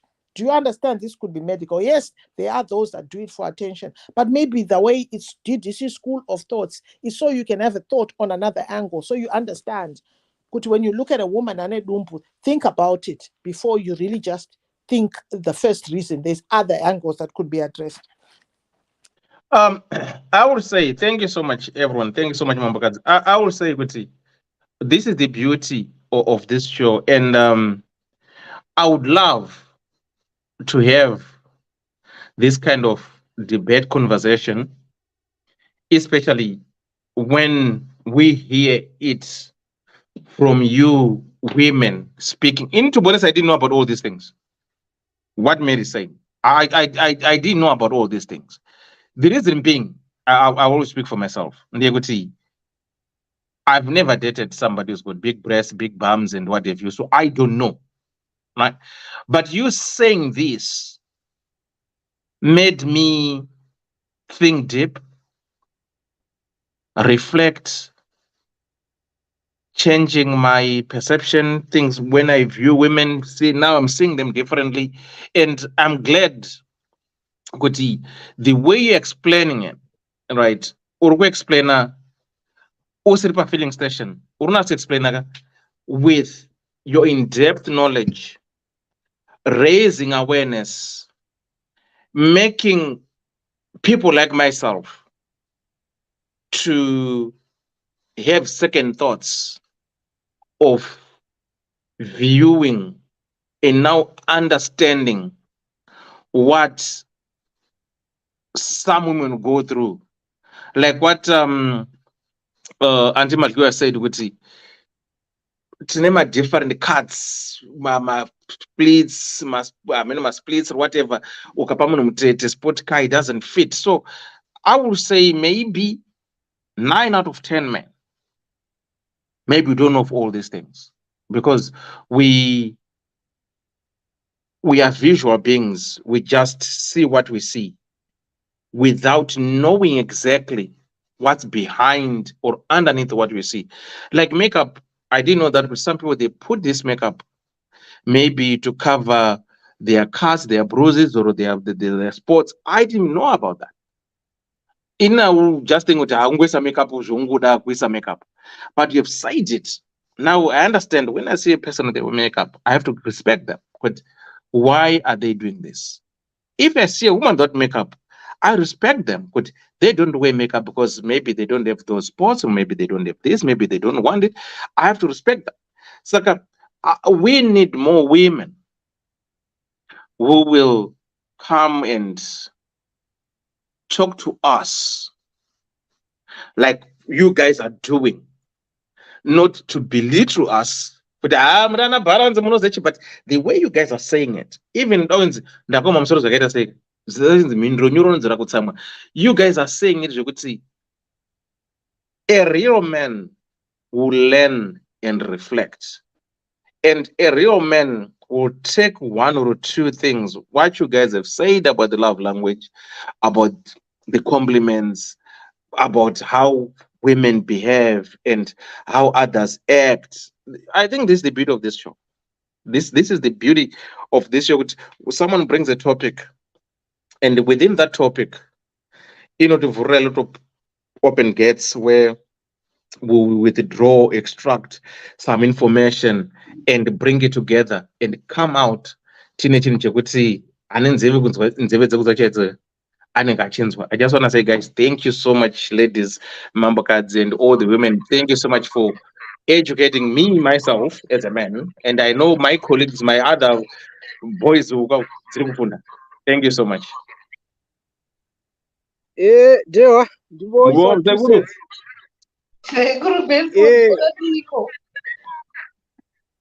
No, kuti nosimba makadiko. I think nyaya tiri kuizwa, I really appreciate what Mary shared with all men here. I think wataura zvakanaka, waexplaina zvakanaka. The only thing chandingangoda kutaura ndechekuti in as much as we think kuti varume ndo vari kupa madzimai pressure, in most cases I think it's madzimai ndo anongozvipa pressure vega. Very few men would say kuti kana mukadzi uri mudzimai wangu ukange wazvara ndichiziva kuti dumbu rako rakastretcha ndokuexpecta kuti unge uri slender. But unozoona kuti mukadzi ndiye unenge akutongozvinetsa every day akatarisa pamira ouya ombobvunzwa dumbu rangu radini, dumbu rangu radini. Inini I don't care about those things. Iwewe you are my wife, ndiri kuappreciate, ndoziva machanges akaitika pauri. Wozoona munhu akambo mangwana zvikanzi ngatitenge zvimabhaiki zvazvo kuchovha zviya, akamukira akanochovha akanodini zvagombera. Mangwana kwanzi ngatitenge treadmill 2 days zvagombera, achizvinetsa ega. So what I can say is madzimai musazvipa unnecessary pressure. Kana ndakakuda uri zvauri ndizvozvo zvauri, zvokuzoti kwanzi uite muslender saningi zvoungofunga kuti varume vese vanoda maslender, ngazvipere izvozvo. Vamwe hatitovadi maslender acho amuri kuita maslender, otherwise ukatozopedzisira zoita slender wacho zvinogona kuzokurambisa futi izvozvo zvacho. Saka don't give yourself all this unnecessary pressure. That's probably my main point. Then last, the other point I want to make, yataura naDewa earlier on. Kana iwewe wati this is what I want to ndipfeke zvakati uchifamba, ndo zvawasarudza izvozvo. Handitika zvokuzoti mava mustreet maakutanga kudhonza masketi zvekutaura mataura naDewa zviya zviya, ndo dambudziko. Iwewe zvijaje uchimumba usati wabuda kuti this is zvandada kupfeka, zvataura naMary kuti ndazvipfekera hangu sketi rangu, ndinofamba neconfidence dzangu. Handitika waakufamba whether uchienda uchidini ndo zvawada. Usazodhonza sketi wamustreet, because tikaona waakudhonza waakuitira isu varume ende vaakuzoti havachazvidi, vaakusveveredza zvaakunetsa. So kana munhu wati une zvaunoda kupfeka wazvipa confidence yako, chipfeka izvozvo, we respect that. I think varume vazhinji especially kuno kumadiaspora, even kana kumusha kwacho vaakuacceptawo kuziva kuti vanhu vakasiyana, vanoda zvakasiyana, they respect that diversity amongst ourselves. But imi madzimai at times ndimunozvipa all unnecessary pressure, muchifunga kuti muri kuitira isu varume titozvifambira zvimotongoti no izvo zvakanaka vezvo toona. But end of story, iwo itauzwa uri kuda. I think ndo 2 cents dzangu kumadeo. Okay, so one second kuma kwangu. Okay. Hanzi nasipatiswe makumalo hanzi veduwe munoziva here the psychological effect yekuti kwakunzi Jojo Tank kana kuti do.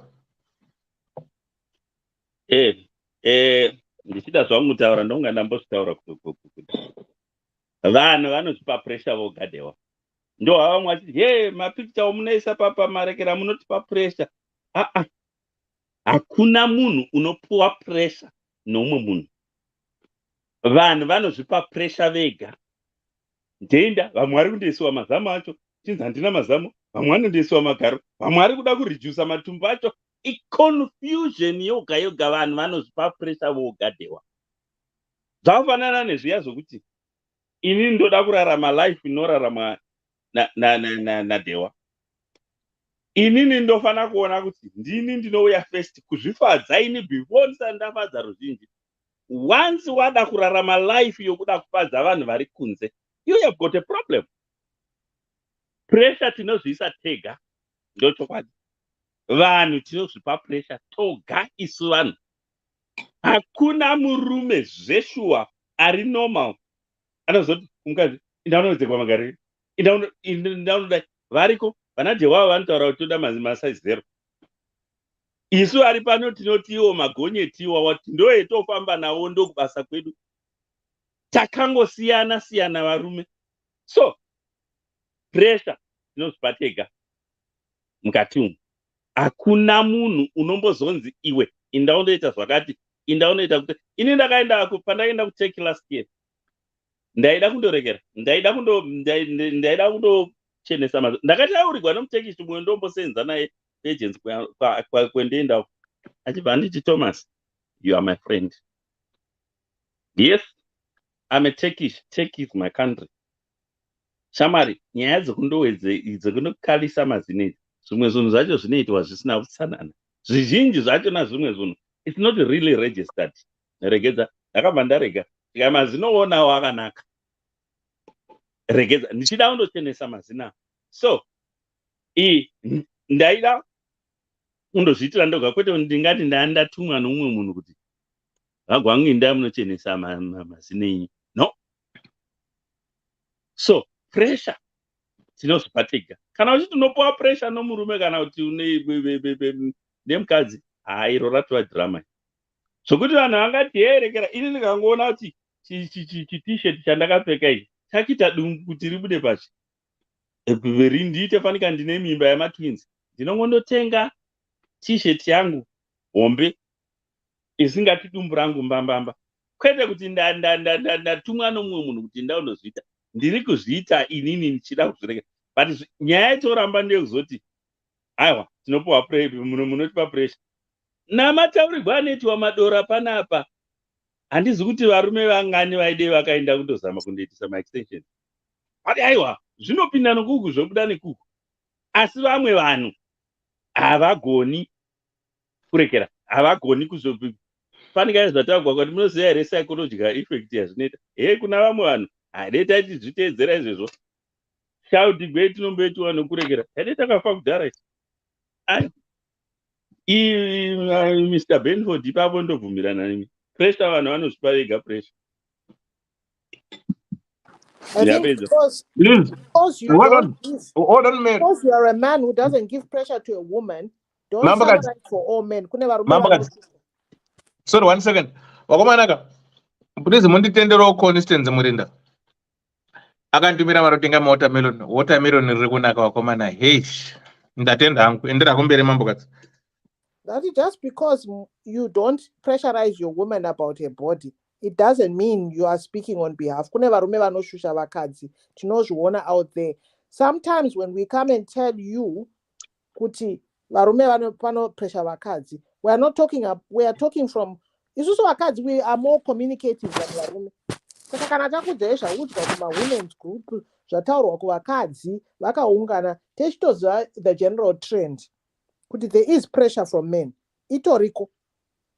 You might come back. That's like you guys saying kuti kuneva indo vachita pressure yemadora. Ndikukubvunza kuti kana muri mutoilet munombotarisana here each other. Varume havatarisani kana vari muma-urinals. Hamutarisani. Saka but munoya muchidefenda madora but hamutarisani. Saka makariona kupi? Munonyenga vamwe varume. Kana isusu takukudzai feedback dzevarume, you defend them but you are men. Isusu kana chiti kuna varume vanoisa vakadzi pressure and you come and say hakuna zvakadaro, makambonyengwa nemurume. Saka isusu saka munoziva shi. Because we are giving you from perspective of a woman. Kuti varume vanoya vakadzi vanozwa kunzi hey, since wakaita mwana mazuvano wapfuta. Kune varume vanodaro vatoriko vakadzi vanoenda kuno exercise because murume anenge akutothreaten a small house. Anenge akutothreaten kuti I'm going to find another person because you've changed. Hausisina. Even vakadzi vakabuda vanozumiwa in nevarume vachizoona apa ane magaro ari black. Havasi vakadzi vanoposta those pictures pama social media vachizuma in ma areas emukadzi or ma weak areas vanozuma in woisa circle padumbu. Varume vanoisa those posts. But vatoriko varume, but you cannot speak on behalf of other men unless you guys are telling me kuti makagara mumabhawa mune muchitaura kuti isusu vakadzi hatidai. You are only assuming on behalf because of what you don't do as an individual. You're only defending. You cannot defend every man out there and say hakuna madora. Unless you guys are telling me kuti munomboshama moratidzana mocompare moti aiwa vakadzi vanonyepa. Unless you can confirm that. Kana tichikuudza kuti madora ariko. Unless kana muchitiudza kuti maurinals mune makamira muri kupota muchisaizana, and so far for the years you've been alive is measured and compared and not seen. You can't come and defend zvinhu zvatiri kuona isusu. How are you defending them? Asi muri kuvaonawo varume vacho vasina kupfeka. Hatina kuti madora hakuna. You didn't get me right, Mary. We didn't say hakuna madora. Ndatine pressure yomuneisa yekuti muchiti kune madora. Varume vazhinji vaide vakafa kana kuti vakando extenda. Saka mukuti varume vazhinji vane madora. Tinozviziva kuti varume totozviona ipo paya tiri mutereti. Kuti dewa shamwari pana mukanyawo kwani. We see it. Zvinhu zvedu zviri pachena paurinary iri pachena. Varume muchatanga pakuti ndoda kuroora mhandara. Makaona musikana akadonha mazama, mutombobvunzi kuti adonha nekuti munzi uyu amazama ake akadonha. Amapatapata. Zvinobva kuvarume haisi mhandara. Ndoda iri virgin, asi hausi virgin. So the pressure starts from there. Haasi mhandara. Zvaanenge ane dumbu rekuti akanenge akambozvara mwana. That pressure comes. Handinobvisiri mari pakadaro. Ndomhisira mhandara chete. Mazama aya anofanira kupfeka bra. Indawo waita mapopo kudaro. Those comments come from men on social. Saka the pressure starts from kudhara stombody thing. To dama yellow bone. And also, varume, you've got the privilege. Don't forget, a man of 40 or 50 years has the privilege of publicly going out with a woman of 20. Atinyatsotara kuti akareplace his 45-year-old woman with a 20-year-old woman. Saka what pressure is that 20-year-old woman got? Now ane pressure yekuti varume vacho muri kuti ndakasiyana nechembere ndakuda diki. Ini ndonzi chembere. Most times men will say iwo wachembera waenda.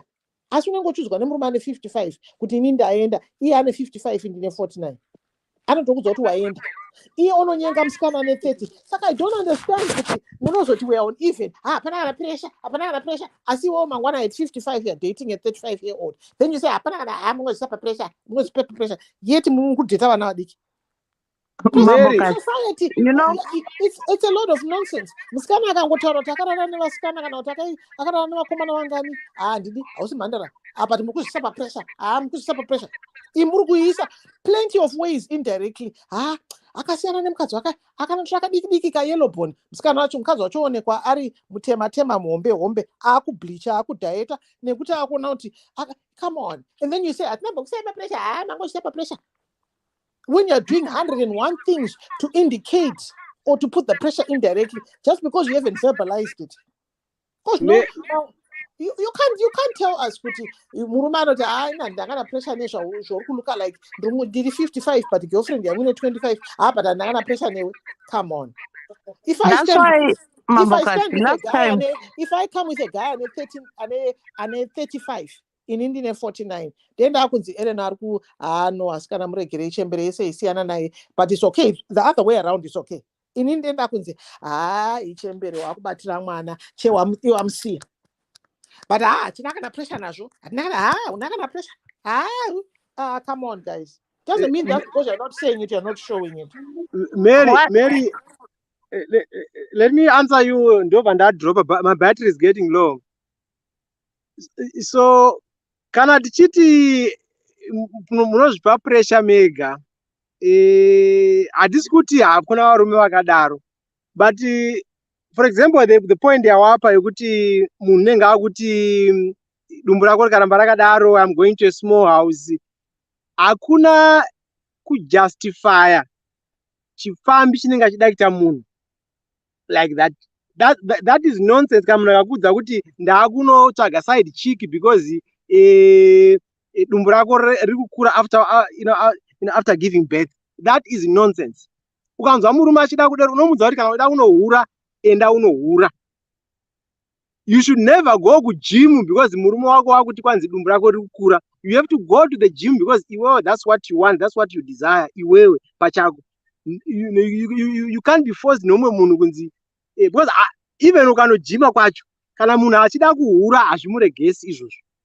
So I think zvinhu zvinogona kungotanga macircles enyu madzimai imomo, kuti munhu kana akati give birth then murume wake akazonzi wakafamba, vanhu vototi iwe hauoni kuti dumbu rako ranga ranyanyisa here, itai uchiexercise, itai uchidii, and then you start to think kuti ndo zvinoita kuti varume vaende outside. That is not the case.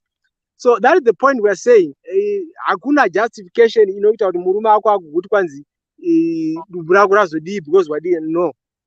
As far as I'm concerned, that is the point we are making. We also don't claim kuti we represent each and every man. Obviously, vanhu vanosiyana, and we understand that diversity. But we are simply saying, from how we see these things, we think that in the end, a lot of pressure.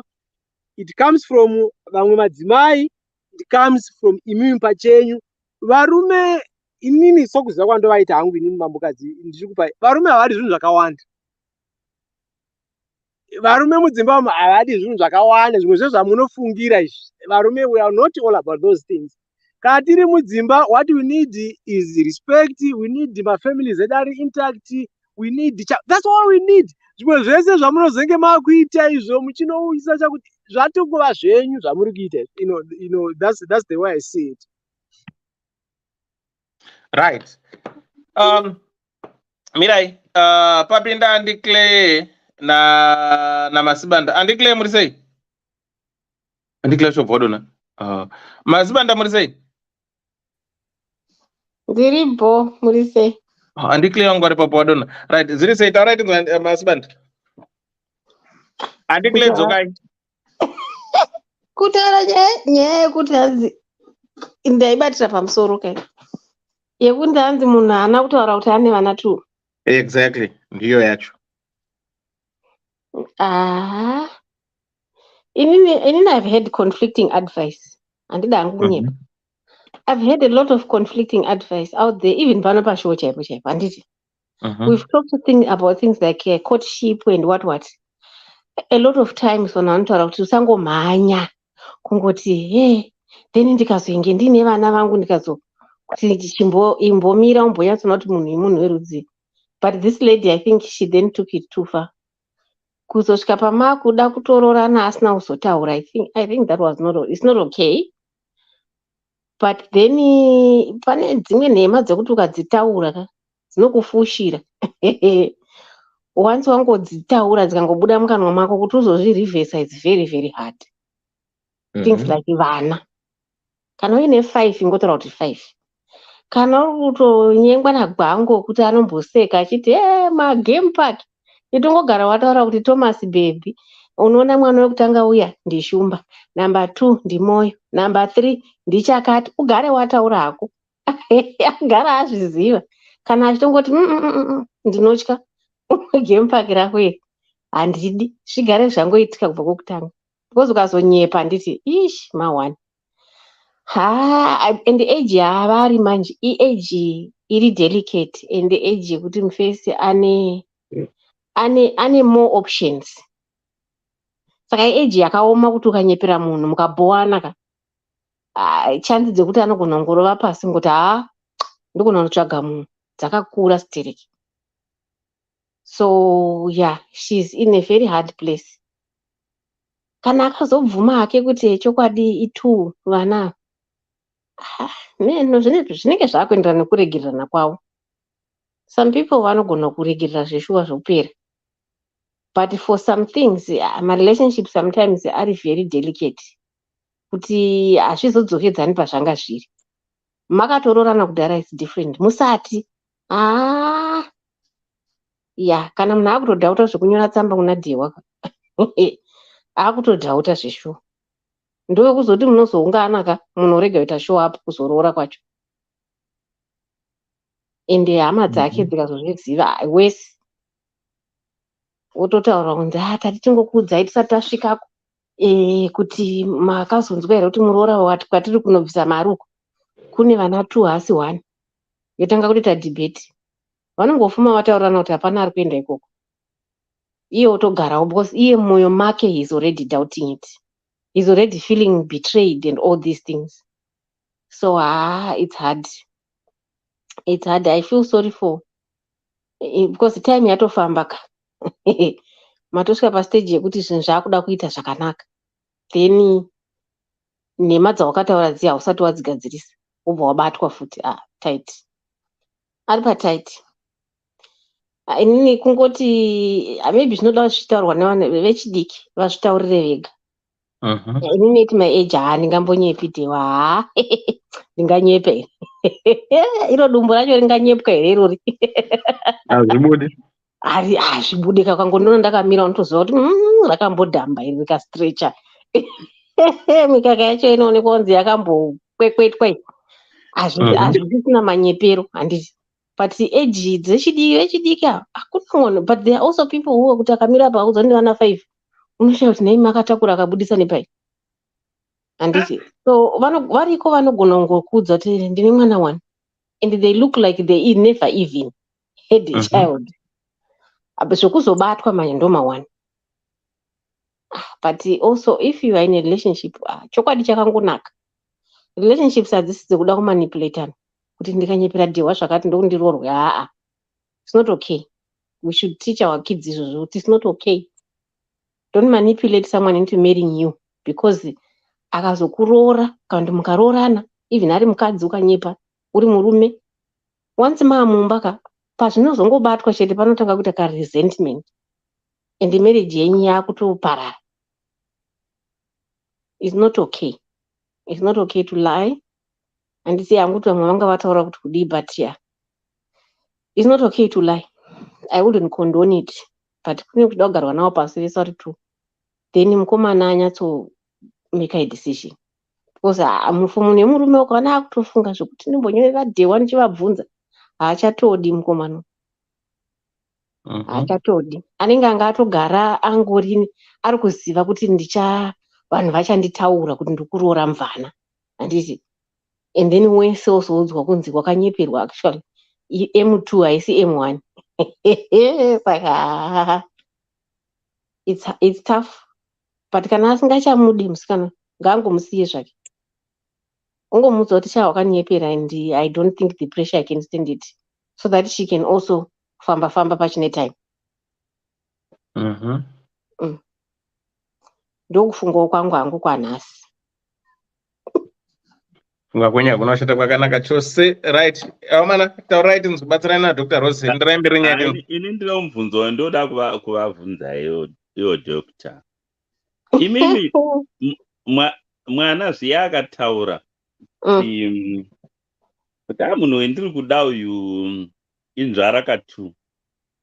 Pressure inonyanya kubva kune mere mai kana kuti kuna baba? Just answer for yourself. Ndikutoedza kutofunga kuti mukomana akauya, vana vangu vakomana 2, umwe akatoroora kakudhara we, but umwe wacho tomboti auya nemunhu wake kuti ane vana vake 2. Ini ndinongoti kana zviri izvo zvauri kuda and you can stand the pressure, because pressure haimboshayikwi kubva kune shamwari and so forth. As long as vachidanana, kana iye azvipira. Ndaona muzukuru wangu clarity uyo arekera apindura kwainobva kumarelatives. Marelatives api, because marelatives akawanda ana atete here. Hatisu zvese, vana mai, vana tete, even vana baba chaivo.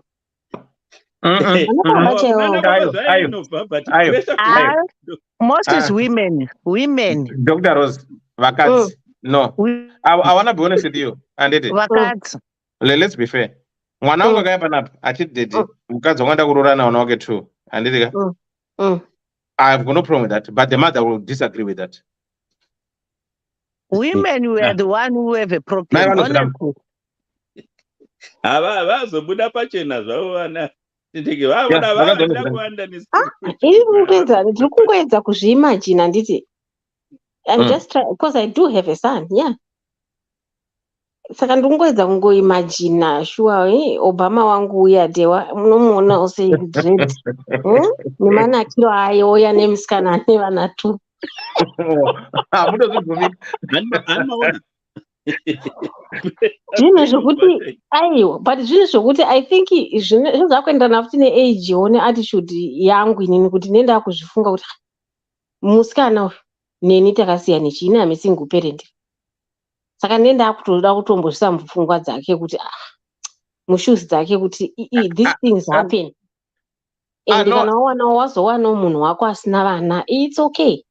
Dr. Rose, do you know what comes to your mind? Munouya kuti iwe uda kutora munhu akamboramba nomwe warume sei. Find your own uzoramba. That's where the thing is, because munotiti waona mwana.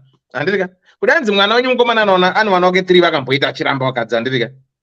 Osura mukadzi wanaona wake you can accept. But kana ari jaha asina bvira mburu asina mwana onza mukadzi wanaona 2 munonyeba pajigwe rinopisa. Munomurira dumbu kudai so.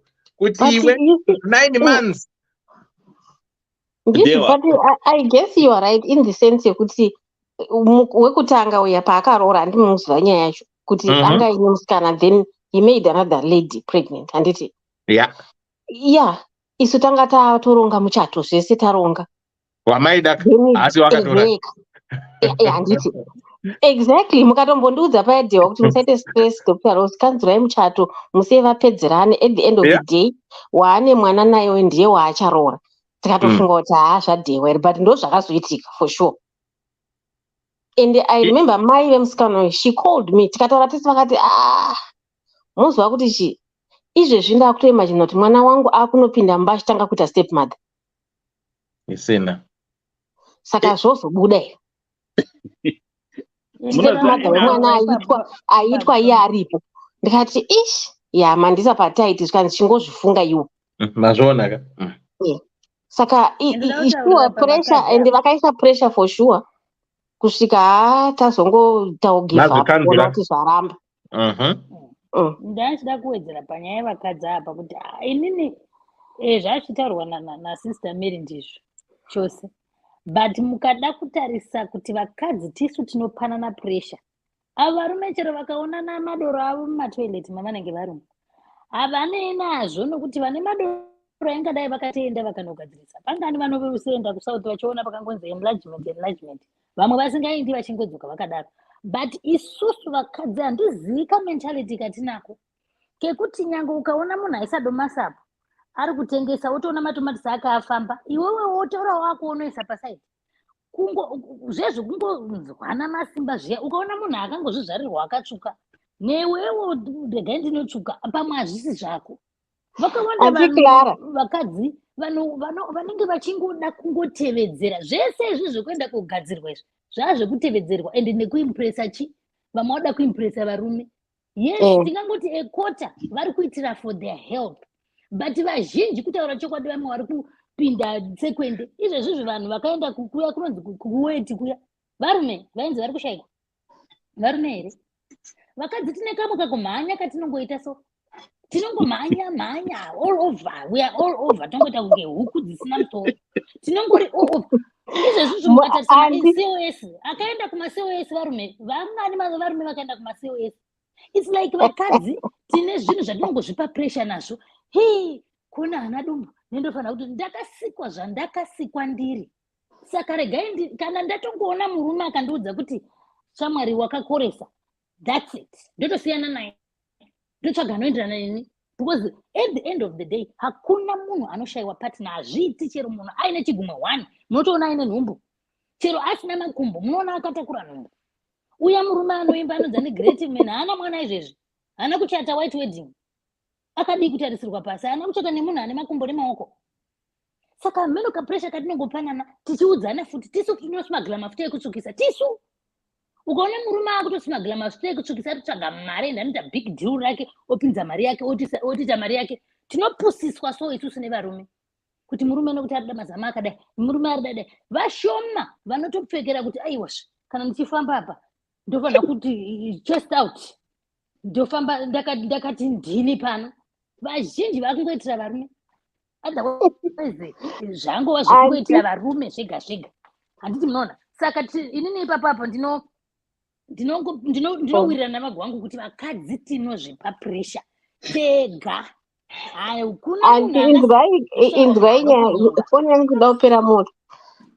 ingirikini anti kupsychology vanoti hanzi mukatarisa varume it's very rare for him to compare himself with the best. Anozvikombea with the worst. Ukada kumuudza kuti dewa imboenda kujimu dumbu ranyanyisa, anokuudza kuti wakamboona ragwangu rakutobata manizi kana akagara. Anozvikombea with way. Ukamuti kunonoka kuya kumba unzi indotombodzoka vepa next door kavanita 2 weeks vasipwa. Isusu manje ndinoda kutarisa kuti hey Lisa murefu yowe dai ndazotsvuka. We want to compare ourselves with what we call the best. Ndo kunobva competition yese kuti dai ndaita best. But zvamuri kutotaura icho kwati varume havana kahuno kanosvika iko kustereki. They want to be up there, yes, but isusu tinoto munhu andoshaya hope ndichitofunga kuti anti Clara vane hembe nyuwa ndikutoida chiti ndotoidawo exactly apa izvezvi ndo zvinotiuraya for sure. And pressure tinesa pressure ukagarwa pasina tete so unosumuka ukanonyora tsamba kuti handichakuda. Munhu nemunhu ongowana katina yako inokuenderana newe, inongoda kuti wewe nebig body yako kana kuti wewe neslimness yako ndinokuda wakadaro. Yes, vanhu voenda mberi, vanhu voregedza izvozvo.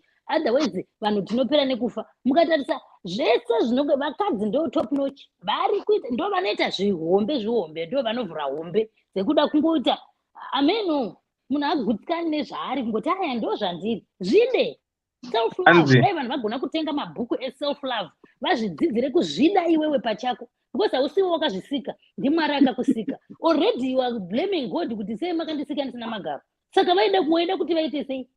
Mwari vakatokusika in a way wonderfully and fearfully made and for the glory of God. Saka kana iwe ukatotanga kuda kunozvidambura nyama ukuchisa wakutotaurira Mwari kuti iko hapana zvamakaita, unless it's health wise. Yes, aiwa zvarwadza regedzai tidai. Vangani varume vanoona vamwe vacho vanopfeka. Ndine mukadzi umwe andakaona airukwa weave inongovhara kumesoko. Izvi akarohwa nehepsi zichore sei, achingopfeka ndikuti mukadzi uyu maweave ake anongoti akarukwa yablack akarukwa yakadai asi akavhara kusaidi uko.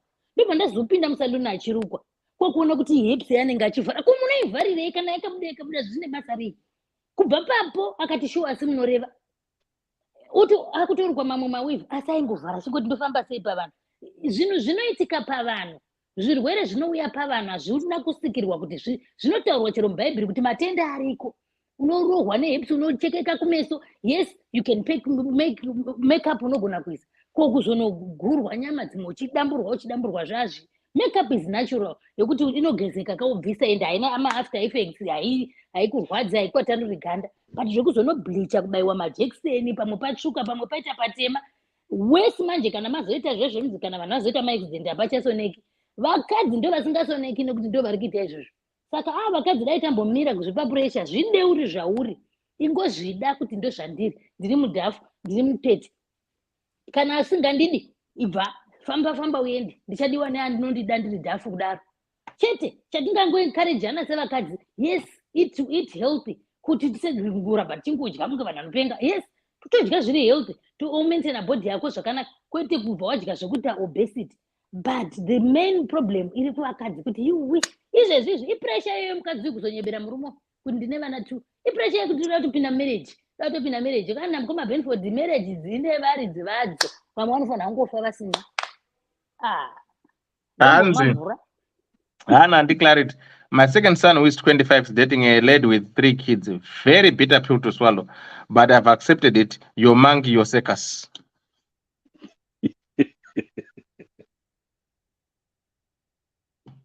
Yeah, but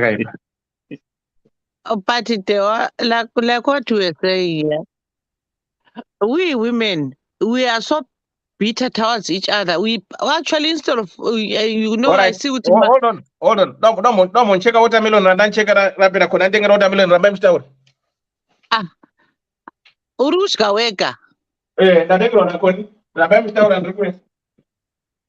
You know, with my sister. Unelaki kutengegwa watermelon. Anyway, women. At least hangu inini I'm happy. Paso uya vakadzi vanyatso taura zvinoitika mumacycles enyu.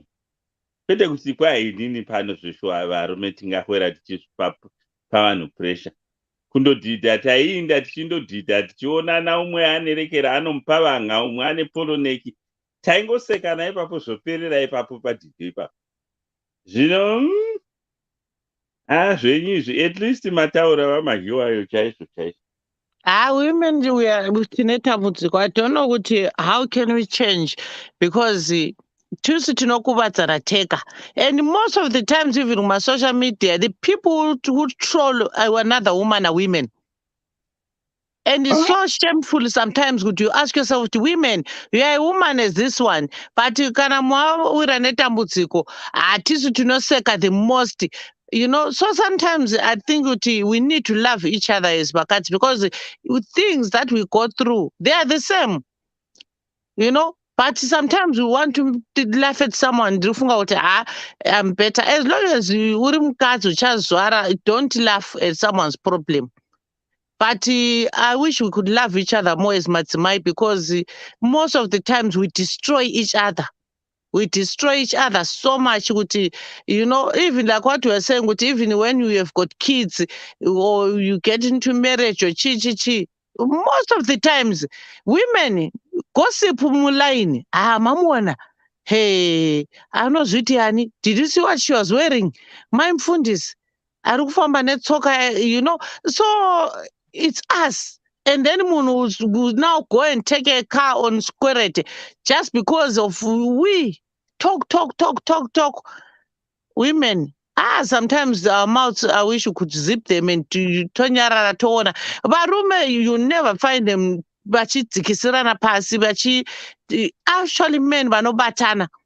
But women, and this other thing, I'm embarrassed as a woman. Why should I not rob mukadzi? Inini ndodhila nembwa yangu pamba, not kuti you go and you beat another woman. I call my friends, come on guys, let's go. We gang up on beating a woman because we went out in room. Anyengwa. And you know what, like what we were saying, some men lie. I know that I'm single. And munu. And then uchi pindira nema message, hey, we ure. And then you ask yourself, chiruitika manje. But women, instead of tibatana, we build each other, we like to destroy each other. Nditi kuona mukadzi ari pamarriage akagara zvakanaka. No. Inini ndine vana 4. I'm a single mother. Why should you enjoy a marriage? We are so bad. Even towards my families, we are bitter with each other, women. Instead of me to be happy with my sister's daughter is married, I'll be like, you know, and you start spreading my rumors. Sinabasa. Honestly speaking, zvakafanana nokuti murume anosimbonyimwa chero vana chaivo. Ex wake akanzwa kuti pane umwe mukadzi. Unonzwa vamwe vacho vachitaura kuti indai kumba kwababa wenyu, go and do whatever you want. Musaudzigwe zvokuita. Kuisa vana pariski. Hauzivi kuti munhu wendinayo muroyi kana kuti anoita chii kuvana. Vanozviita vamwe vanhu. So I don't know. At least paita madzimai who were bold enough kuuya vachitaura vega kuti aiwa no. Zvimwe zvacho zvinoitwa tinozviisa papressure. Women most of the time, like I'm saying, sometimes even on social media, you get so embarrassed. When you look at how women would deal with another woman, it's like, I see you are a woman. I won't compassion or but no. Tisu tino troll anateka, tisu tino dzikisirana. Vele mnangwa sometimes iko mnavafazi abatandiko I get along with guys. Ngoba vele abafazi sometimes ingqondo zabo sometimes ngani zichekile. Right. Wazi kuti yini sisi wami? Kune lengo macula ngoThomas Mapfumo. Inoti ndine mudzimu andine shamwari dzakanaka inini. Ndinozviona nezvito zvavo. Ndine shamwari dzinondida inini.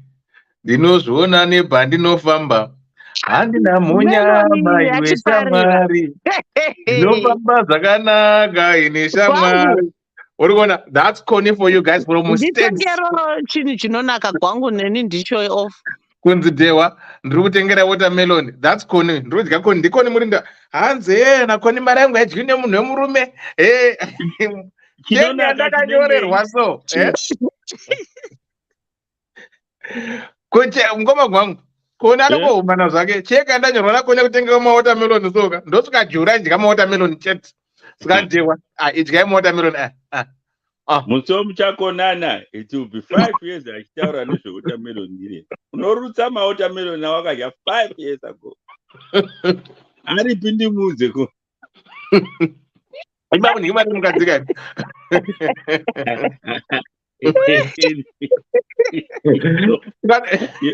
Sikadai muri mari mwamaitoramba. Dai muri mwamaitoramba kudya mari yaKoni. Aiwa, Dr. Rambo Mumra, Koni akandimira mari yemawatermelons. I'm so happy. Kuti ndeshamwari dzakanaka dzinondida. Hana mukoma gwangu handidyi mari yemukadzi. Indiri kudya mari yaKoni. Mawatermelons akanditengera. Ndinobaya live button. Kunyepa.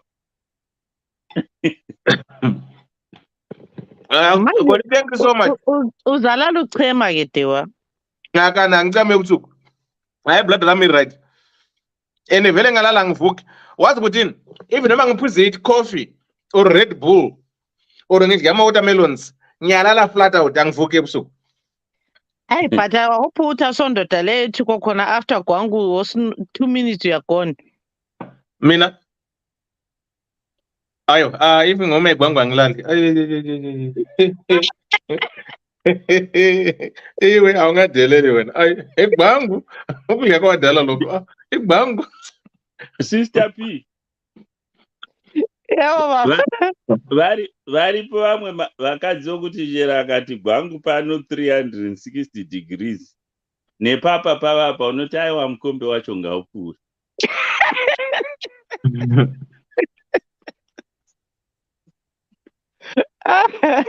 Hanzi kubayira dewa live button nemawatermelon. Right. Let me do this quickly. And this is the what advertising. That goes on with right. For guys, for those in the UK, 1st of July. That's the only show for the meantime in the UK. Zim Turn Up, Inner Shashel, Volt, Jar Master, Togi Vibes, Pop 10, na Nox. Please, in the website, kana on phone can buy link. More, I'm going to get my tickets, and I think it's still £30. I don't know can I at the moment, but more at the gate or Leicester. Ukubana 10 kusukana 4 makuseni chinenge chakachaya iyo flyer up mukangenda ku page kwangu ririko kwese zvinenge zviriko like what we did last week inonzi ne one night worship. It was amazing. Sister P, Saturday ngasonda seswami. Yes, Dewa, I didn't know about that. Do you know how much I love Zama? That guy blesses me. I didn't know about it. Yeah, Zama, he blesses me, that guy. But I did a press conference. Now when they live extending 11 until that was Friday. When they live 11 until 2.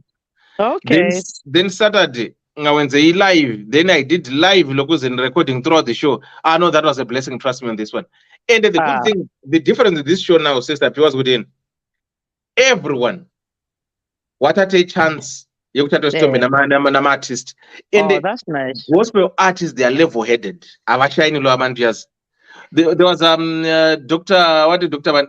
Winnie Mashaba, Utekshwa Zama, Dokas Moyo, Prophetess Nyasha Mtonori, is it Mtonori? Lloyd Tevedzai. It was pegged. It was pegged. Trust me. I missed out. It was pegged. Oh, these guys, Sharon Manatsa, Prophetess Matimbire, Tekshwa Zama, Dr. Winnie, Dokas Moyo, Nyasha Mtonori, Pastor Tinashe, Yokai Washe, and Lloyd Tevedzai. It was brilliant. Yeah, that's nice. I don't like you. I love gospel. I missed. I saw it late. I think I saw it on the day you were talking about it, but it was too late for me. Right. Sound system manje na Dr. Ross there were this time shows muri kugona sound even if weekend ichikira doctors she has a high voice but it did very well. Hey, right, I trust me, this sound system provide na Manata, I'm telling you this guy, 10 out of 10. The sound system was top notch, and mukaona ma sponsors iyo nonzi shanya iyo, they know how to sponsor, and munoza pane zvimwe zvekuti I think zvinhu zvekamwarika zvine another hand. Any order, yeah. Order zvinongoita so zvamwarika. Unoza kuti bonus iyo, you'd leave your drink, your water, unoona iripo, whatever you leave behind zviripo.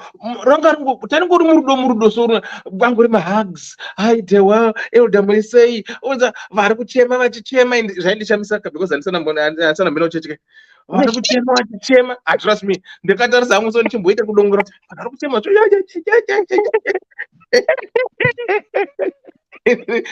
aitira kubhawa kaisi ndazvautonitamisa aitira kubhawa kasaka hey akomana. That one was packed of good. You know what?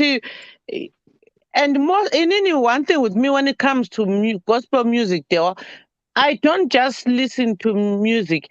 Kunema singers that actually you feel with no munu are spiritually. You know, like I'm saying with Zaman, you know, gonna play until I fall asleep. You know, even when I'm driving, you know. So when it's those people combined, I will know what panapa. What I'm going to do, Sister P, I'm going to bless you. I'm going to give you all the videos of these artists. I'll send them all to you. Thank then you. You can play. Oh, trust me. Oh, this was beautiful. Now when the gospel show, I'm going to attend because I fell in love. It was more relaxing. You know, that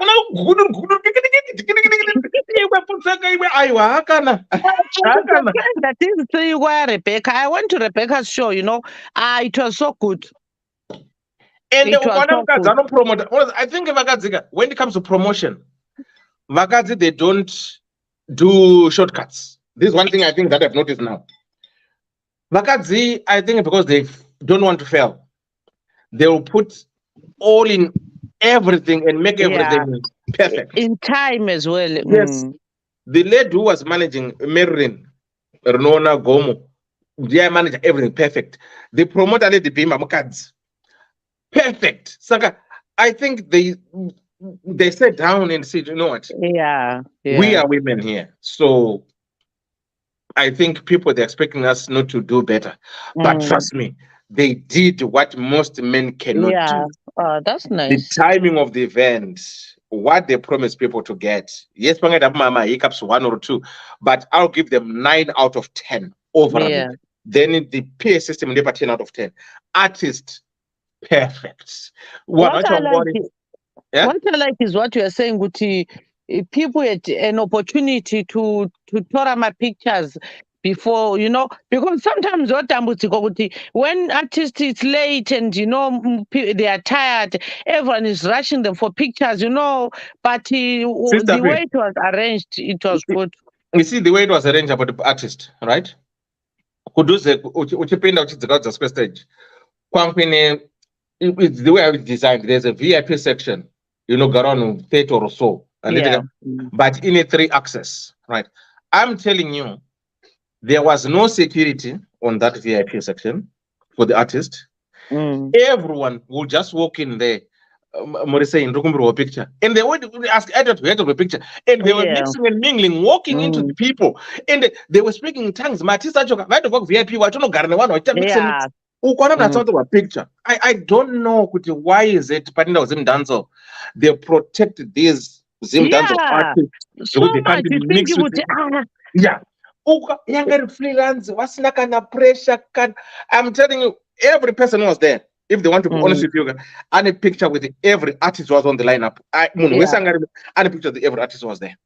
You know chaos. What you are saying about Inini, because I attend a lot of my gospel events.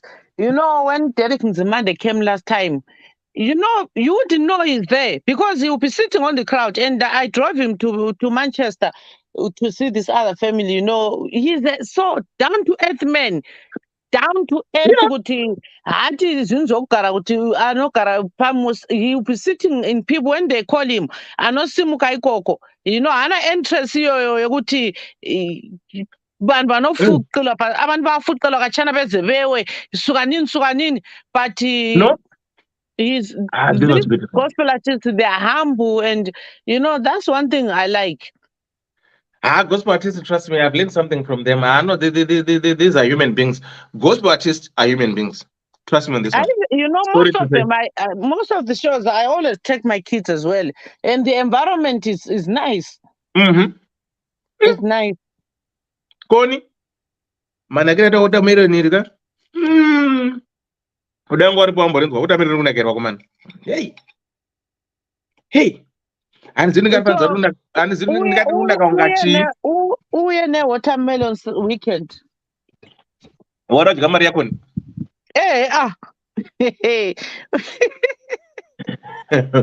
Sharing is caring. Andikuzivi ngati runakaunga chii watermelon irori, but vanoziya. Kufura mukati. Ukapuwa choice yesitonyeni ne-watermelon, which one do you pick? This one I go for the watermelon. Ewe. Enda uchinyepa iwe. Ndina watermelon. Mngoma kwangu watermelon unakamani. Ichiri kwangu ere yanga ichitaurirwa dust Congo dust. Hanza sitsapi. Ukanditanga neCongo dust. Chireka kubuda Congo dust. Rambori Congo dust because wakandijaidza kuti you can prolong. Ukazvabva Congo dust manje. Tione tsvanda. It's so disappointing, I'm telling you. You think, but major problem with me, my mouth, this mouth, andikona kunyara. Ndokufunza kuti nayi baba, chinja. No, but okay, Sister P, let me tell you as a man. Right.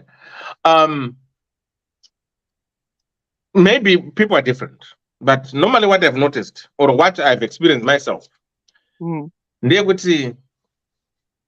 if I'm getting to stay with a new person, kind of a new relationship, it's need 4 or 5 times, even yourself, when you go up there, then the more you stay together, the more you start to Ayo, inina ndineti.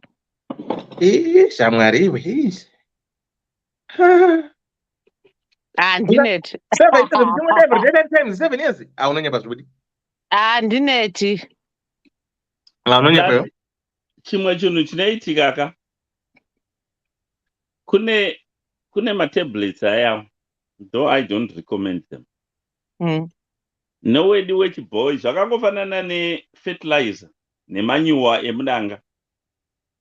Manyuwa emudanga ane elonga rekera ipi spell achishanda mumunda.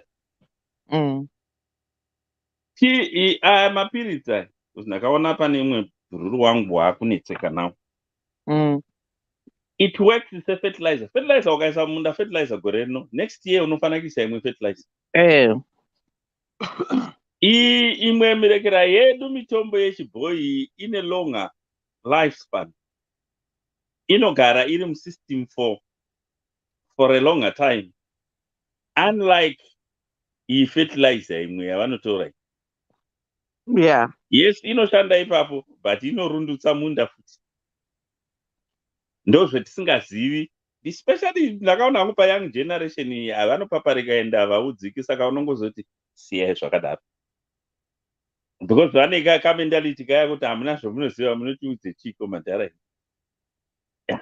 So zvine dambudziko. Iye mufana wairekera because iwa mapiritsi aimene kuti waiatora kupi.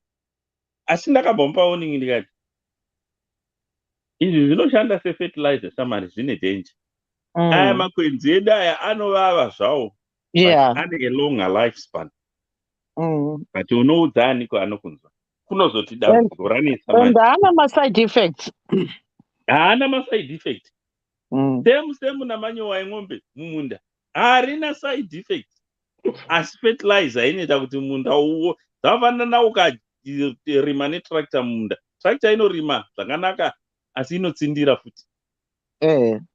Because mazivhiri aya and all the stuff unewozonida kuseenzesa that trekera yokuvhura kuti rifeme.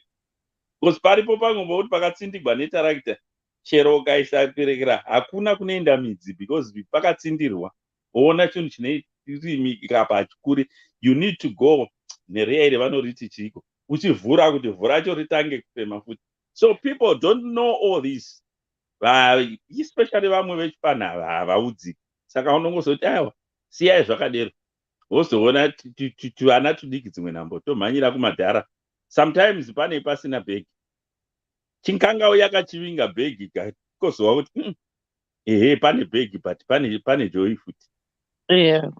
Yeah. So panapa guchu ndinaro uyai mutore. Guchu ndizvo. Ndinaro hatunomwa. Semusemu nayo mafast foods. Mafast foods ane dambudziko. Zvino chedu ichi chikafu chero kasaenda zvako kujimu jojo tengi rinoitika hatisi kuramba. But rinenge riri minimal rina mataurire. Harizoiti apron fanika mumuronga ndakaona last week uko mwe mukadzi. Ndakanaye wedu izvi zvichiri kunyatsokuita mushe. Yeah. Apanga akapfeka track suit zvinhu zvacho uchingoona kuti hazvichaendeki. Look at her, she's so young.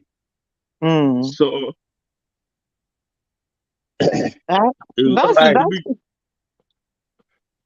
right. That Ingwekwets, the 25 minutes what happens. Coming back to story there tonight, and people have said what they've said, and it was so inciting and very informative. But I will say, Angwekweti, as much as you are starting a relationship, I think it's okay to let the other person know about your history. Right? Yeah, I think that way, Batsira, for someone to come into your life, knowing what they are getting into, that way they'll make their own informed decision. This kind of betrayal, it can never remain in most cases. Especially kana usina kumborora but wakaitisa nomburu kuchikoro, then kana kuti worora in I got married at 21, then if I was divorced maybe 25 or 27, I would maybe have lied to the woman that I'll get in my second life kuti inozoti hana kana mwana, then wozoti papaya atone nhumbu atizira ozonza ukonti mwana ari pano ndewake here. In most cases varume ndo vanowanzoramba kuviga vana, then mukadzi azoni nhumbu kuti mwanditi ane mwana ka unozeta ne mwana vanokusecha nhumbu zvavo masisters edu vanozviita manje hanza dzedu dzika ndo matsotsi ekupedzisira vanhu. One thing that I've learned about our sisters, they are two-faced. Hanza dzedu vanoti musikana wavo introducer vanomuda murora ukaenda umwe futi vanongoti murora unoita 10 vachingovatambira chete havaregeri murora, they won't even stop. So I will say to this young lady, next time I think kungoudza munhu chokwadi shamwari ini ndinoona kuti it didn't work. First yakaramba, second yakaramba, so it is what it is. Because chinozonetsa manje pekuti ipapa pressure inozopuwa mukomana manje zvikazoita come akaita find out zvikazobuda mukomana akaita kuda zvemashosho, but ana blaz, vana tete, vaning'ina, vana moms, ana mudhara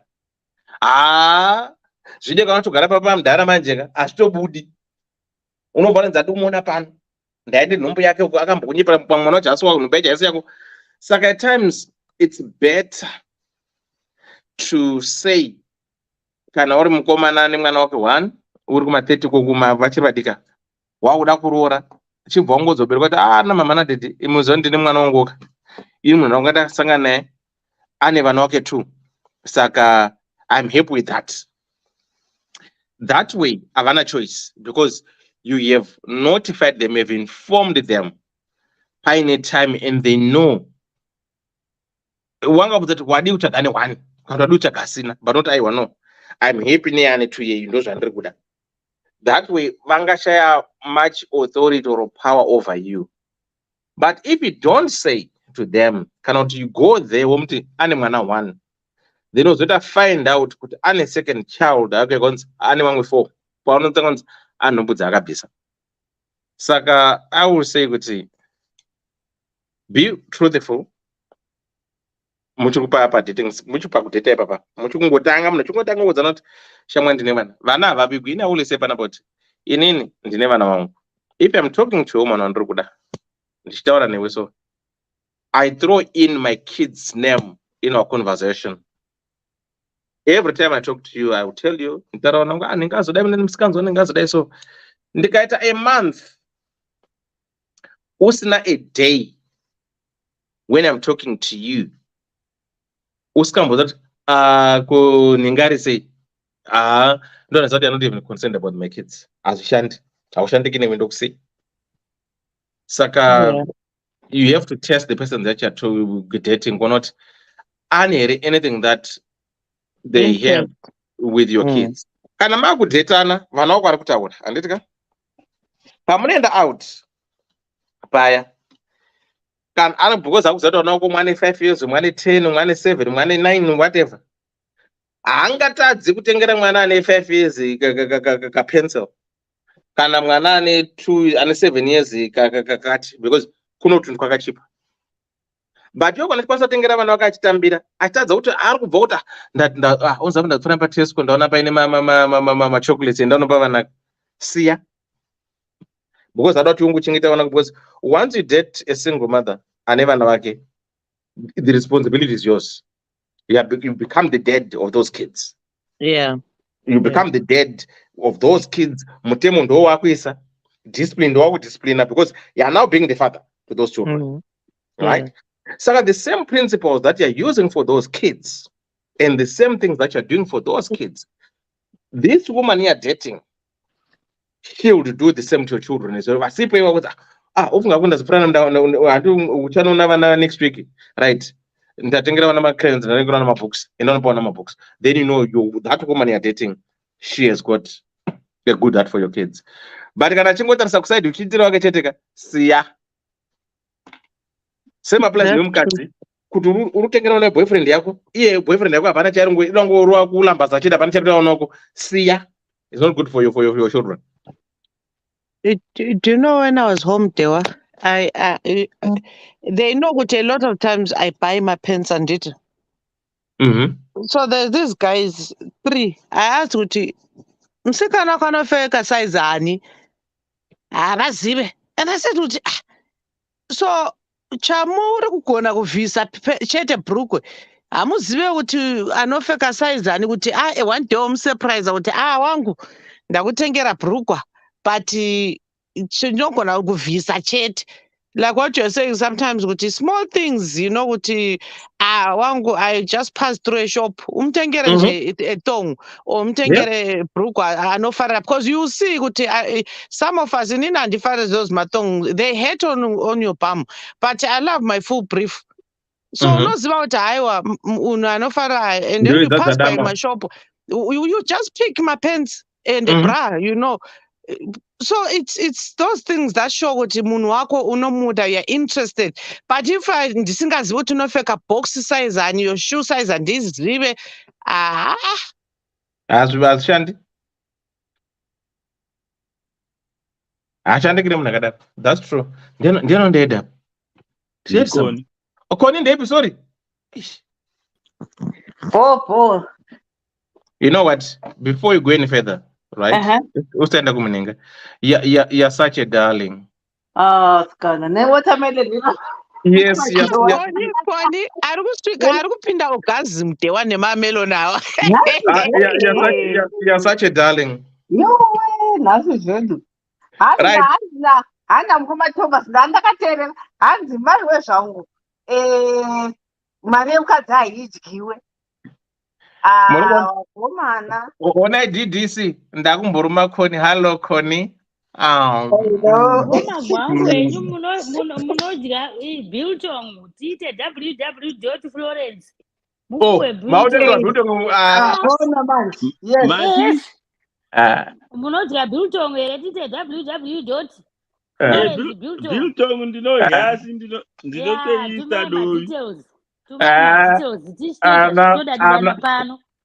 Kompetition matakadzi munokombita mega mark iwa yako ane kompetition.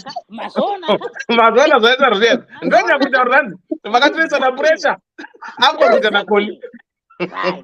Rose, hatisvikika kumayoko. Kumakrid kwenyuko. Titambira pazasi kumachenju. Biltong ndinodya chaizvo. Tumai madetails next Friday muchingoti muchiruma muchitsenga vaweta mendoni ava vachidya. Aiwa maita basa. Neni ndichatumira nzungu madhora zvese. Kusangana weekend kawanti wati uchawa pamacimbi. Kundopfuura nekoko. Macimbi kuto. Nonzi Florence. Aiwa ndinokutumirai. Andimazvinzwa ka? Iyo andaisa hapo. Vari pamute. Iyo andaisa hapo maryiwa iyo Florence miti. Koni, thank you so much. Aiwa Spark, usanyepero zvako. Aiwa murudo takaenda. Yeah. Family. Right. What's your take on this one? Iyo okay. Dari mwanangu ngomana nomuzatisiya. Hatidi zvekunyeperana. It's too sensitive kunyepa nezvevana.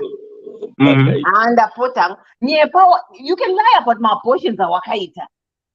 But vana, it's too sensitive to kuviga mumwe mwana. Aipapo handini madhiri. Ive daika kuti vice versa. Ari mwanangu musikana anyepera mukomana wake. Ndinotomuzadambura. Hazviti. Straight. It's too much. Unganyepera kunyepa wati mwana. Ndeupi wacho out of those kids, ndeupi wacho wawaviga. Vana vakazozviziva kuti uyu anga akati it's too much kana azonyanya mukomana tsvaga. Izvezvi futika paazonyora tsamba anga akutotanga kutotsvaga. And I bet you kuti acharamba aine musikana uyu ka, but atita rebound kudhara. Ombofambidzana nemumwe futuku. Inongomudza kuti sorry Koni, ndira kumberi. Saka ndo pandiri kuda kungotaura ipapo. But ngandambokomenta pambotaurwa papaina na Rose namambokadzi nachichi yapo. Pane vanga vachirambawo zvavo kuti vanhu havaitiri for men and stuff. I wouldn't say kuti it's for like zvekuisa makeup and everything, zvekuita modify your bodies and stuff. I don't think, women don't do it for men only. Vanoita for everyone kuti ndionekwe. And then there's another portion of ladies vanozviita kutika we're trying to eliminate vanhu vachati kumbira numbers. Just like undowanisa makeup nechichi mawig nechichi watwatika. Ndiuda kuti anapuna vasandikumbire nhamba kana kuti mhoresa marodhoro. I want a second class. Those reason hazinoitira kudrowa siyena chichiya.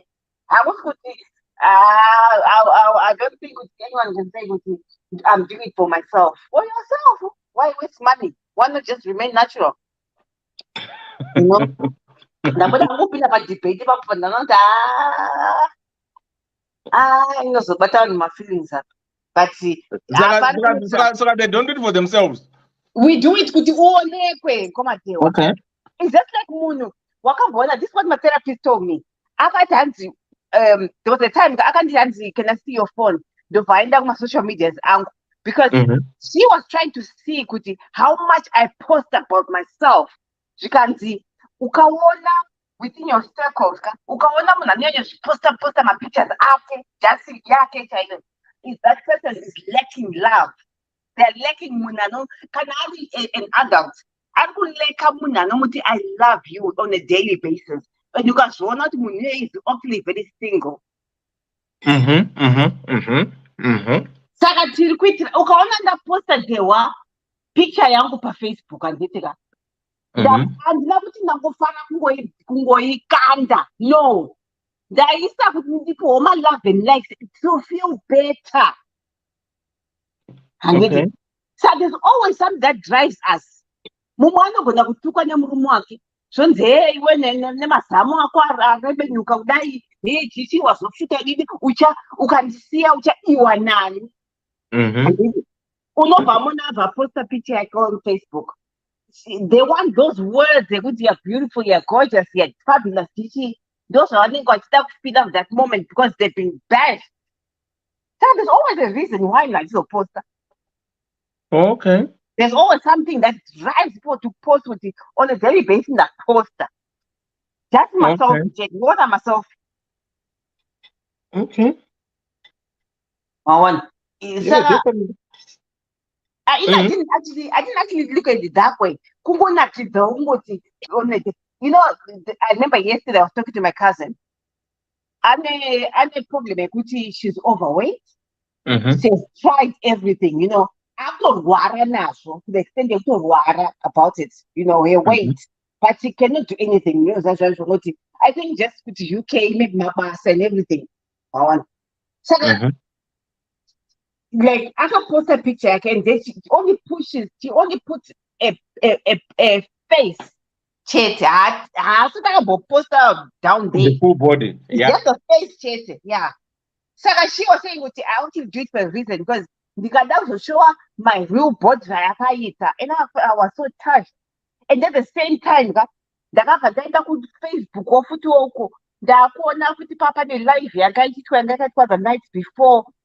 Ish, vakadzika ndazvazvozina mukoma Thomas, vakadzi we bash each other tega, hapana pressure, hapana mwe munhu arikutipa pressure, tiri kupanana tega because varume they've accepted us as we are, but isusu pacheni isusu tiri kukompeana tichitukana. Yes, pakazoitwa nice bond yakakanaka vanhu vachizvifarira, but if you go kuma-comments akanyorwa ipapo vakadzi vakatukwa ivavo, hey kuuk ikoko muri kudyisa, hey vananguruve, hey chichiko overweight. Komana, what's important in life? Be happy. And if you look at those people, you can tell those people have got money. But and the same part, pick almost 4 or 5 people. Vale kweduko kuma CCC uko, masapota CCC.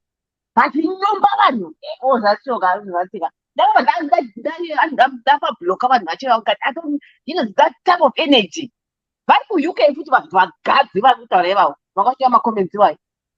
Ochiona mumwe wacho futi akatoora face. Kuora chako kuora face kwati kutoora asina zvima-makeup zvaanoisa. I was so touched and I was so hurt and I was like, why are we doing this to each other? Vanotadza kuzvifarira zvavo panzvimbo yavo vachizvidyira mari dzavo. That's why some of us can stay home. Yeah, vakadzi vari kuzviita izvozvo. Asina murume anonyora comment etikwazoti tinongodiwa takada. Uyu ngoma Thomas vantaura vanotsvanda zvimagagairwa zvavo. Uyu ngoma dzewanda maslender. There's always somebody for somebody. Zvakangofana. Saka why do we have to go to this extent? Where do we go? I don't know. Maybe it's because I'm just too backward. I'm anti-modifying myself too much like that. If I find myself putting I've gained weight, I'll just go to the gym. Because I don't know what the face yangu ya dini ya kuita zmapundu. Ndingo scrap awosha kangona like, why do you have to bleach? Ko nika ese kazochika tena. What my mom is okay? It's our skins, our bodies that we change, but you know, it's all about being happy. It starts from within. Huh? It starts from within. If you are not happy inside, no matter what you do, you find that those people are still miserable. Yes. And you find the majority of the people are vakadzi. You know, when I came to this country, I was a size 8, and even after I had my first daughter, right, I was size 8'10". You know, I started putting on weight due to medication. Yeah. And you know what, people, the way they were like, oh, you are small, now you are fat. And then it's like, is it my fault? There are some things, Guti, I can't control it. Money is as long as they're happy. That's it. And you know, when I had the accident, I'm supposed to use crutches, but you know what? If I was going somewhere with Mazimba, I would leave my crutches in the car just because of the way Mazimba will be doing you. Do you know what they will say? They will say, well, when you garage, Yeah. That's what I'm saying. That's Connie. I stay home. I don't go out. I'm more comfortable in my house because you go out, people will be looking at you. And so in India, I prefer to stay in my house. Garanshita music. I play my music. Anna Mashi story, Connie. Broken people break other people. That's why these women are angry. Yes. Akagara zvake kumkuku wake uko. Akuona vanhu vari kudya zvavo five course meal. Saka that hurts them a lot. Mumwe munhu achakuyamutsa kuenda kudiaspora. Saka they're hurting. Vanhu vakatidzirwa that event was 5-star. Zvachitoda kumadhewa kuti even kumusic uko. 5-star. Connie, do you know what? Some discussions we've had here, people have gone from here to Facebook to report me with church where they go. And I see a church here, my pastor. I was told by Memfundis, Hansi, where Urgu Pasha, my pastor, Guma groups. And I was like, hey, I'm telling the truth. Connie, I was terrorized by my church. Women in church are the ones who are calling me a cripple, calling me all kind of names, you know, and calling police for me to have kids taken away from me. This is not about that, women. Wakati tazonyanya. Hata nyanya. Chiona maghost account anozvigwa. Majority is women. Ghost account vakati. Very few men vanovhura maghost. Munhu uya ndakazokudzwa nomwe munhu kuti mukadzi ane ghost account raakaisa zita rangu uya achizvitiremo ndimbi. Yes. I was told kuti mukadzi. Hesho. Zvishamisi. We've done the worst. Hands Namashu story. Elder, why do you think we have got angry women in our community? The reason is one. Ndikatorana nomukadzi ndikagwangurana naye panapa ndikamudhamba unotakurana neenga yeye achinda nayo kuna dhewa pamwe ari kumuda zvokumuda zviya still anotakurana neenga yeye dhewa uzopedzisira agumbuka omusiya uchatora futi to the next person of which handizvo kana ndatsamusana nomunhu andakatsamusana naye ndatsamusana nomunhu iyeye kwete the next person.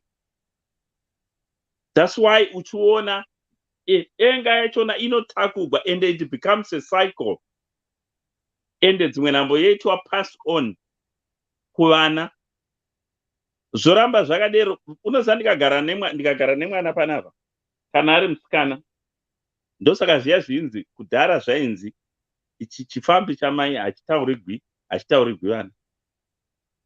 Vamwe varume vari wiki mazuva ano vanotaurira vana and that's very wrong.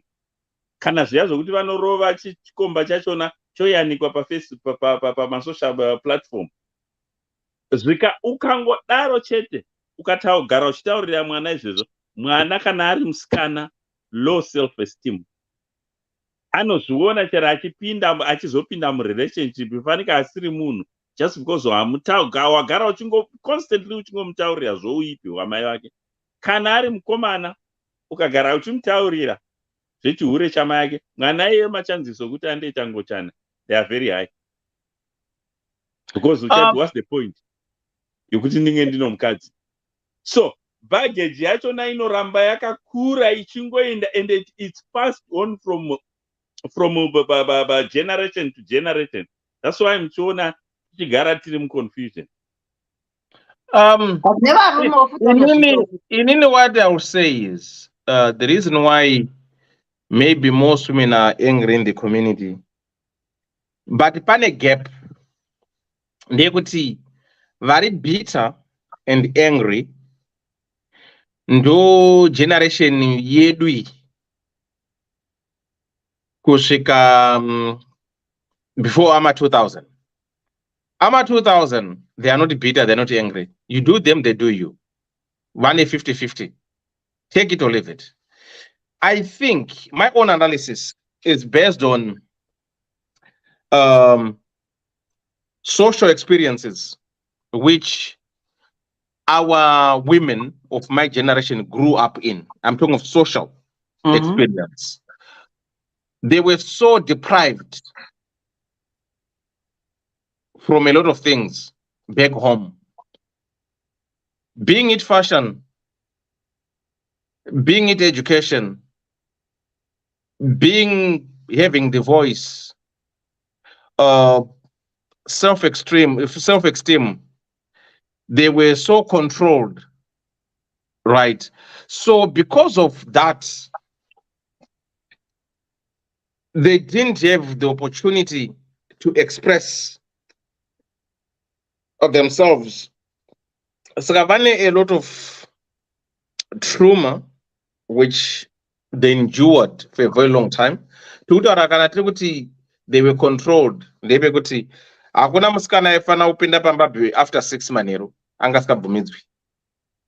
But mukomana same age ari mudiki kune musikana pamba ainzi pinda anytime that you want. Hakuna musikana aifana kuita sleep around with the boys. But mukomana can sleep around with as many girls as he wants. Akuda kurora musikana ari virgin, but akabora musikana 5, 10, 15 mucommunity. Then deprivation of liberty, they were deprived from even education, even kubasa chako chako. Former dawa rakaemba tanga wandida for you to get the job. Found some opportunities back home. Some were forced to get married with people that they didn't love because anonoka akamira pagate nemunhu dzokera kwaunga uri. Pamwe angaenda kupati ovanzokera kwaunga kupati angaitamba neni hana choice tatombokisana saka wamukomana wangu. Some they get married to people that they didn't love, but because it was marriage of convenience. Pregnancy tandisina contraception kwanguru ngorarana amene wakasinobata nhumbi ndakarana usikana kwanda kuZimbabwe amene nhumbi wangasikabati nei saka contraception. No, I'm being honest. No, I'm being real. Yeah, maybe I'm trying to say why women are bitter, right? Yeah, so all these things contributed to their bitterness. Even pakurorwa chaipo chaipo musikana wasn't given a choice kuti no mari yamuchaja murume wangu beko yakawandisa aita kunge ari kutengeswa as an object atengwa kwacho kwari kuenda kwacho haana voice haana say urikuona anochochorodzwa anoitwa muranda akarohwa gara iko kushingirira ndozvinoita dzimba urikuona. This is why these women are bitter, because wakaenda they endured a lot. Usarambe murume ona ini tetokonda karamba here ona pano takazodai so akarambwa yamvana name calling haichaperishi wesat up experiment end up. Saka when they came over here now, right, we are talking of Mashu, I'm talking of the women who are here who are bitter, right? Those who overcame here now because of equal opportunities, empowerment, having the voice, right?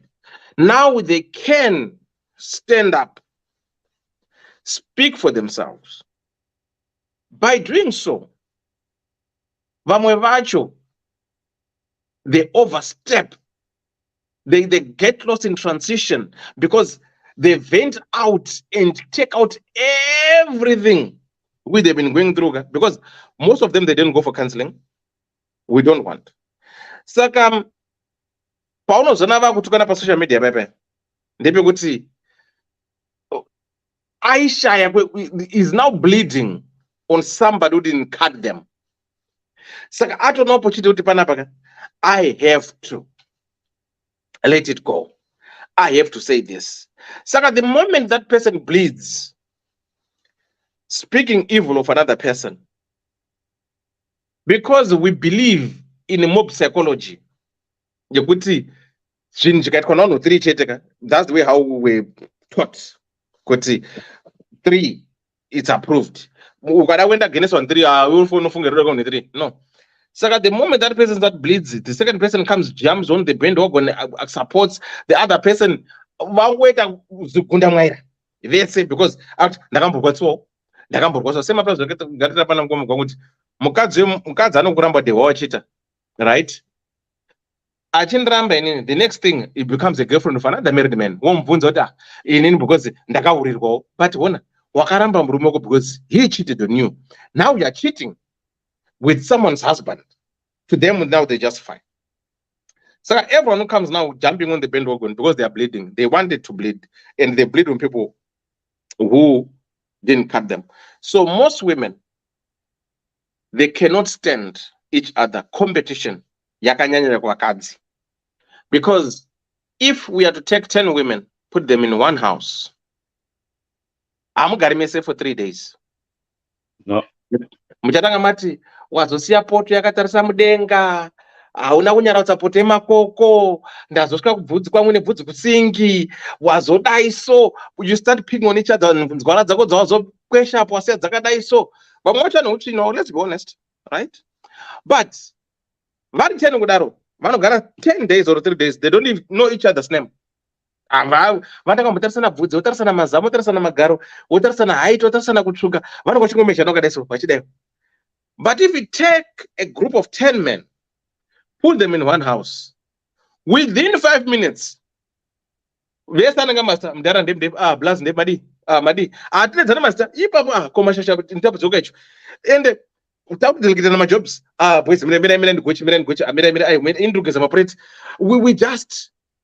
go like that. That's the difference with women. I'm not saying we don't have men who bleed on people or on women who didn't cut them. I think the only challenge that we have as men, Zimbabwean men, is we cannot stand a powerful woman. We cannot stand a woman who wants to have a dialogue with you. We cannot stand a woman who knows what they want. We have to control everything.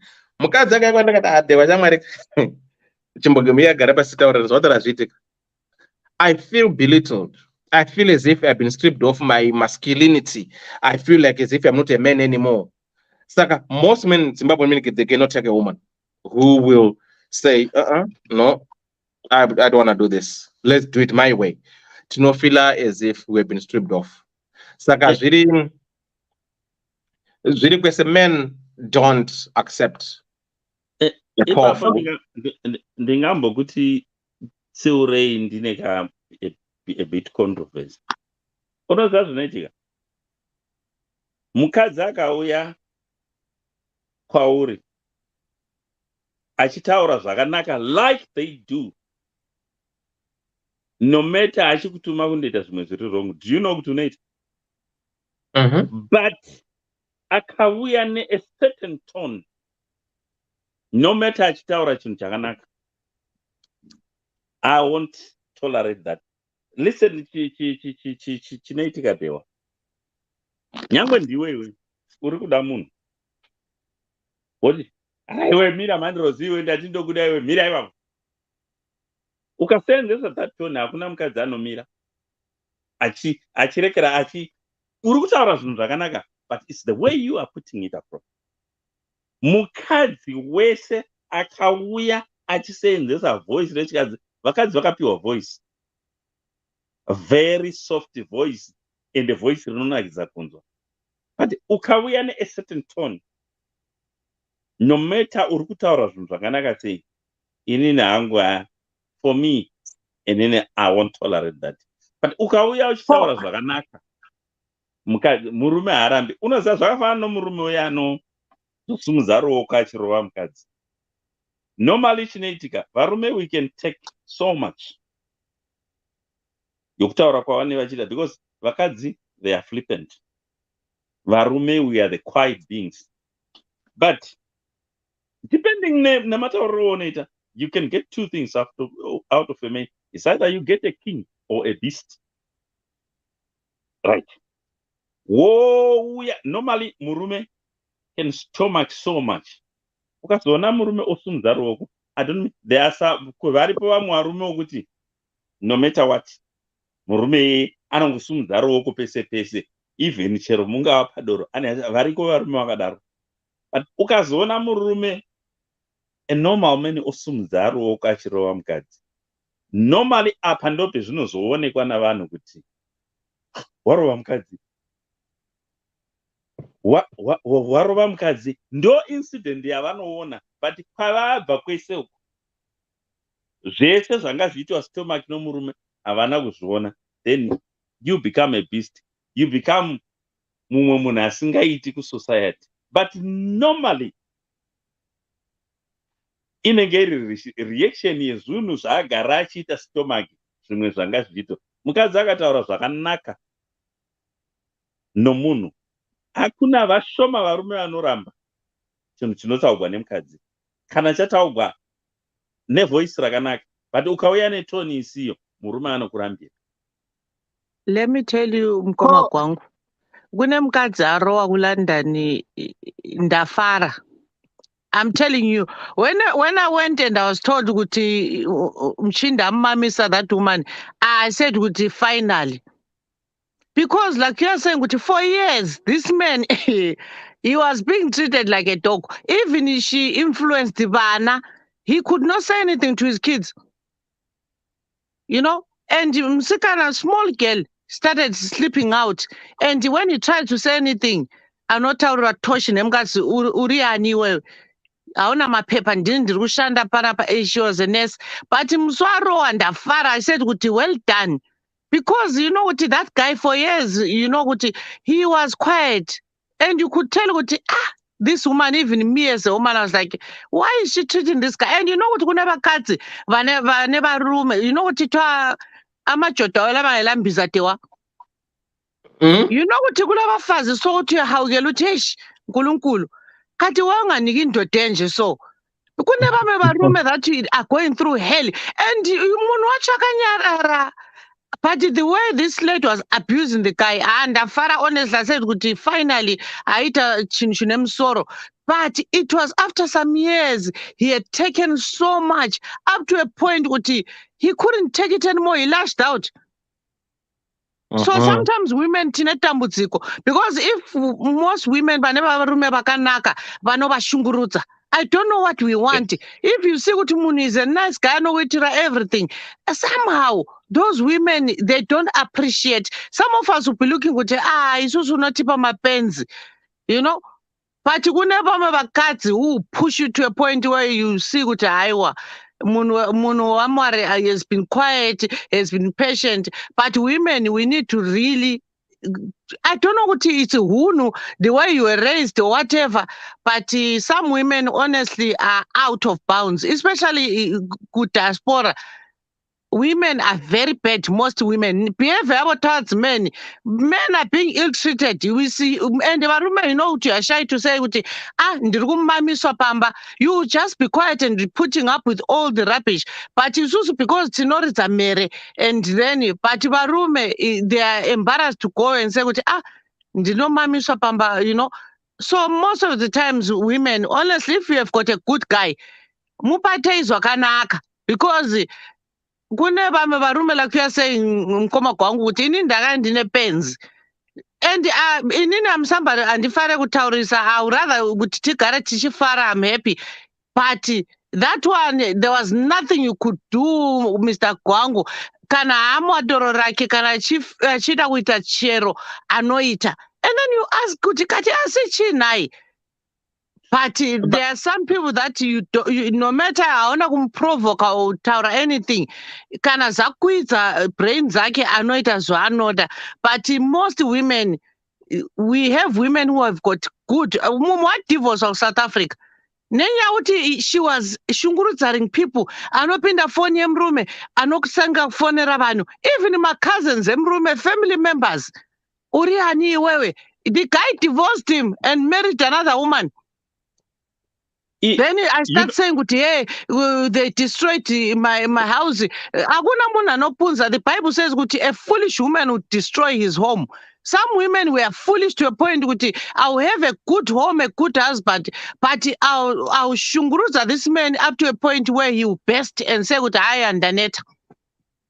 But and maona kuti vanhu kazhinji kana vouya, the moment yaunorova mukadzi ndo zvinhu zvavanoona.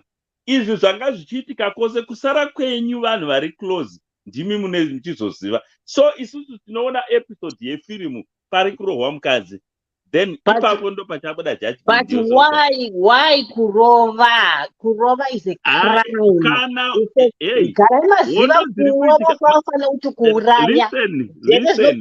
listen. Hondo dzose dziri kuitika, hapana munhu anoda hondo.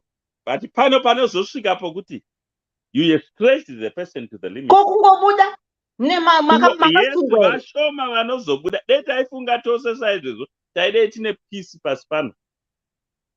Vari kurovana kurekera, vari kurovana kurohwa kuda. Idzedzo nharo ndo dzinozoita kuti umwe aende kumakuva. Nyangwe ndikakukwidza forogonya sei, ruoko rwako should never ever be used. Connie, do you know what Mkama Kongo is saying? Do you know if you love someone? In India, I was patient for almost 11 years. So you know, even you had but me in my sister's house and everything, but still. I love the guy, Connie, and I this thing in me which change. And you know, Nina, I was raised by my grandparents, and you are taught Murume, you have to respect regardless of chi. And Nina and this Muna not tower, even my family didn't know in the room, so even when we church, I would play happy families. When I'm in church, we go around people they are around, I'll be fine. But when people leave, but still, because I love the guy, I was like, I change. And you know what? You come and you say, I'm sorry, and chi, and you forgive. But it got to a point where the last time, start of lockdown, and mistake he hit me when my eldest daughter said, Usarobe mama, and I told him, Pana pamanje, you crossed the line. It's okay, you're not gonna mommy but not my kids. You know, but all the years, Connie, I was like, Acha you come and say sorry. And people were blackmailing me to church, his, community. Yeah, uneba na 3 na yeah, you were chambera une 40 something years, uchaenda papi. And they will blackmail you, but I put my foot down and said, enough is enough. And I don't care who come talking, but I realized because even it was affecting me mentally, psychologically. You lose self-esteem, you don't even see any value in yourself. But it took me years to come out. So it's not easy. Next time ukarohwa sister P undidaidze. Topedzerana. It wasn't just sit down, ndopedzerana naye. And I use my mouth. Hapana ndomutsagusa muroko. On who? Anoizwa vanoda here nai. Ndozvandataura. Anenge arohwa nemurume paDDC. Daidzai Connie. Topedzerana. Munongati vanoizwa maoko mapenzi here nai. Hakusiti mapenzi. Ndati acharohwa from now on ngaandidaidze. Ndoita men to men naye murume wake. Andanenge achida varume. Akakoni murume ngaatiende ipapo kutopedzerana. Kana sister wangu anorumwa. Okay, this is what happens, right? With men who beats their women, right? My abusers. They've got a pattern which they use. What they do is, because this narcissistic behavior in them, and they are very good at emotional blackmailing. So what they do, first and foremost, no, they don't do that. Because they know they will report, you ask for help, you do this, you do that. They don't do that. what they do is, why not start your circle of your strongest people that you confide in whenever you've got a problem. So what they do, they will win you off from those people gradually before they start beating you up. Right? So much that you eliminate all that cycle and you come exposed to yourself. Knowing whatever they're gonna do to you, you can't go back to those people because you've sidelined them for a very long time. So when they start beating you up, they'll beat you thoroughly, blue black, then they will buy you this most expensive thing that you want to bribe you.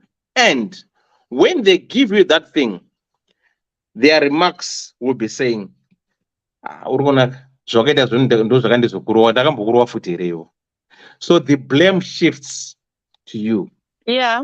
Yeah. Then you start blaming yourself. But Joshua diwa ndagara nomakore esa anobvira mbondrowa saka Joshua yes muromo wangu I overstepped saka that's why ndarohwa. So that's what they do. So now ukabvuma to take the blame because you have been bribed by a gift, right? The next thing they will do, they will beat you again, buy a gift, do the same thing. I will not go to because you are eliminating all these people, right? Because you owe it to them the way how you eliminated them, and would play it to be pure and holy. When he goes to those people, was such a and got a saint to them. So good, even if you are not going to complain, why not Saka, they don't see fault in me. Saka, you end up accepting and saying, because I've made a mistake. It's me who is contributing. If I haven't done this, I don't think the watch would have beaten me up. So, paunozooneka nevanhu wakuvhara ziso waisa eyelash unoti munhu anenge akarota handakati namasteps, you have to lie to cover your tracks. But because uri kudhila nemama-professionals shamwari dzako vanonge vachiona kuti no, this person's attitude has changed, this is not the way how this woman used to do, they start noticing. So when people start trying to reach out to you, no, shamwari kana uri mabhiusi buda haubvumi, because now you protect him so bad. Yes, and now again you are now used. Your body is, at times your body adjusts and get used to the abuse. You're gonna that every Friday, because your mind knows to find and that sun in general go hotel and a pattern. So if someone tries to come and tell you no, get out of this is not healthy for you, because you are still enveloped by this abuse. It's now normal to you.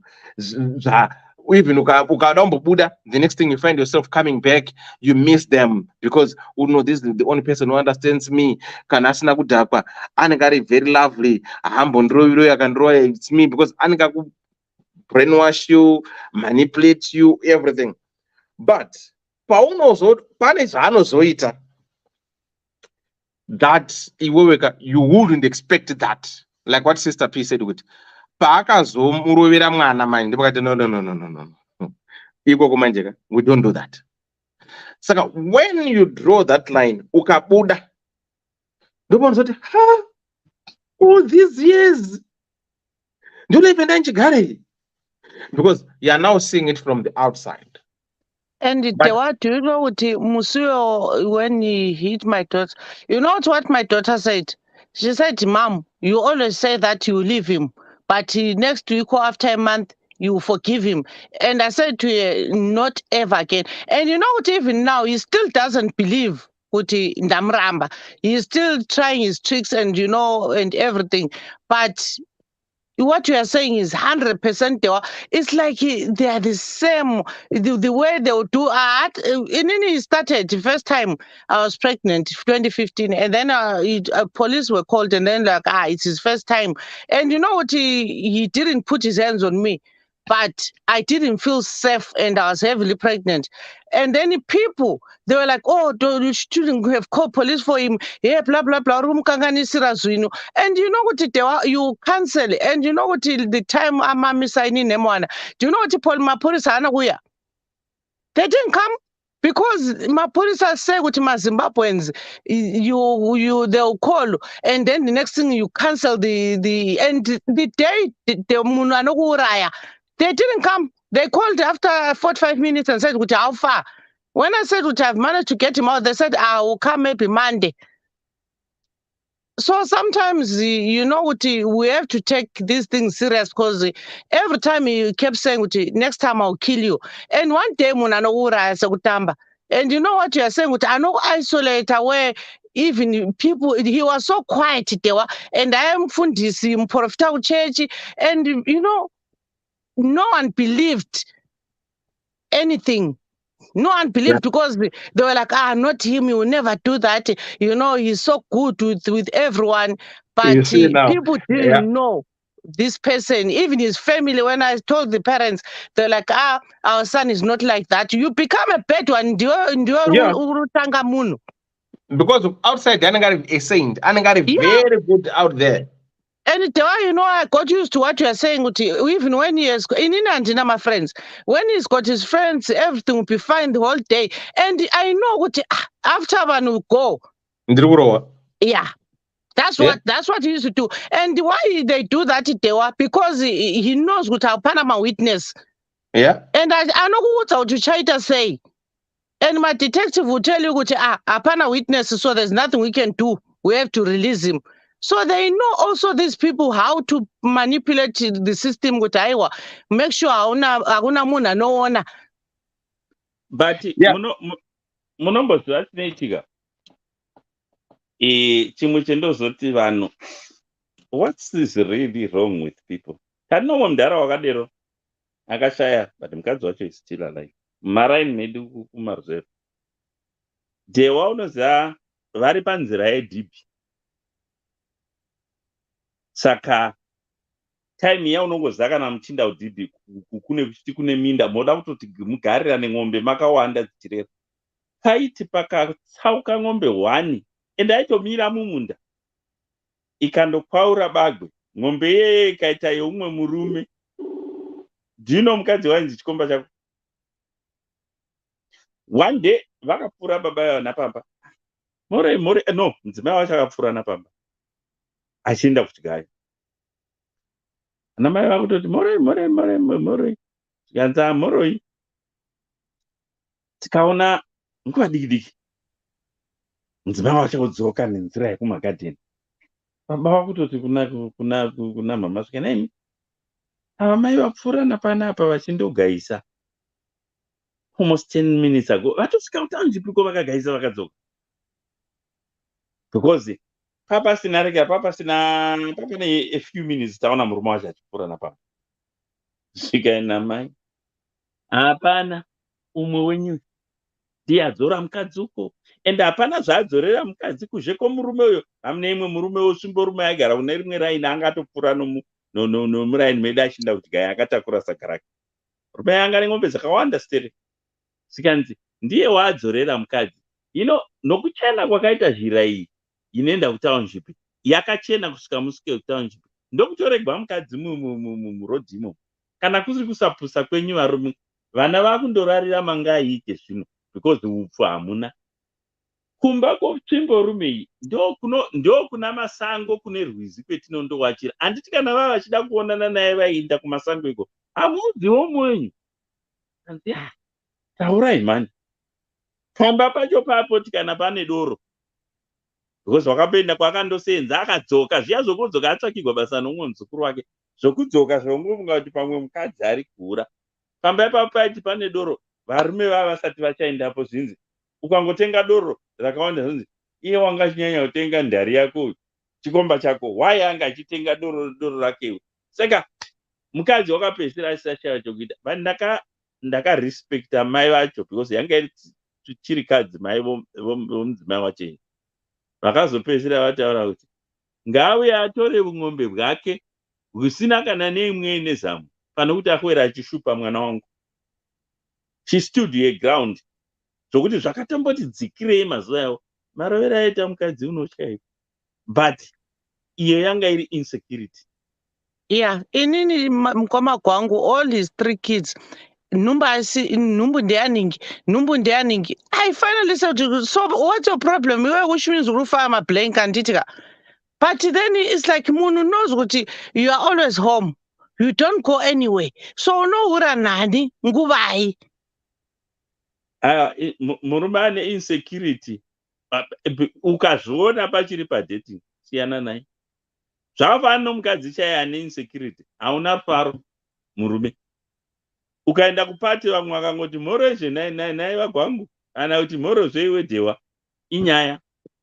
Saka unozongopedzera kuti no.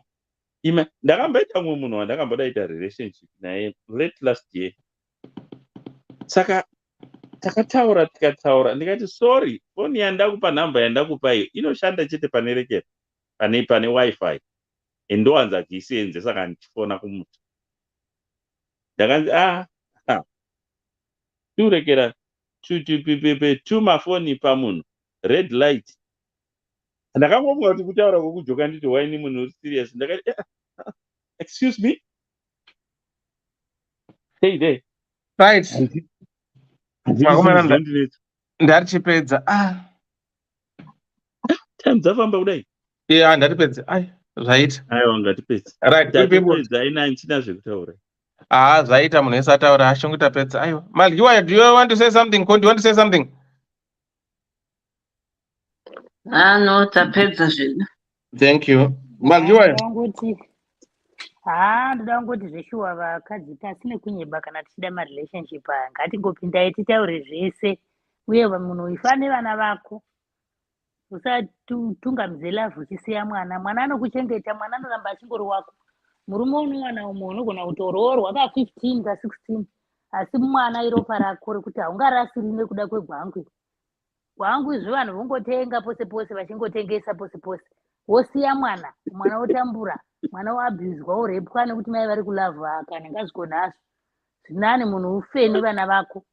Ndo zvatoziya mwana igold wakati mai yangu inini mera soko vakati mwanangu mwana igold, mwana hapiwi munhu, mwana haraswi. Pauri ndo pane mwana wako. Saka ndizvozvo vakadzi pamberi nekuchengeta vana vedu.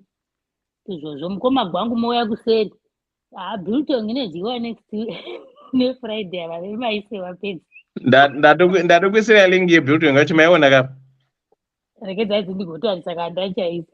Ndatoipinda mukoma gwangu munongo www.florencemeets.co.uk inobva yatoita zvese hapa jekerere. All right. Good night. Thank you so much. Connie, Maita basa. Thanks for the love of the watermelons, my dear. I'll appreciate it. Okay. Thank you so much. Night. Vamoritengerana watermelon. Sister Ping, zobuya ngoSaturday or Sunday. Ngivila khona endlini yakho ngithathe kudya kwami. Thank you so much in advance. Ayiripo. Kati awuhlali duze lo mkwama kwangu. Ayo, mkwama kwangu uhlala eKatshana kwaperera nyika kwayo. Ndikagara Scotland. Uhlala ngaphi? Scotland, Edinburgh. Scotland. Yeah. Did I think you are staying closer up north?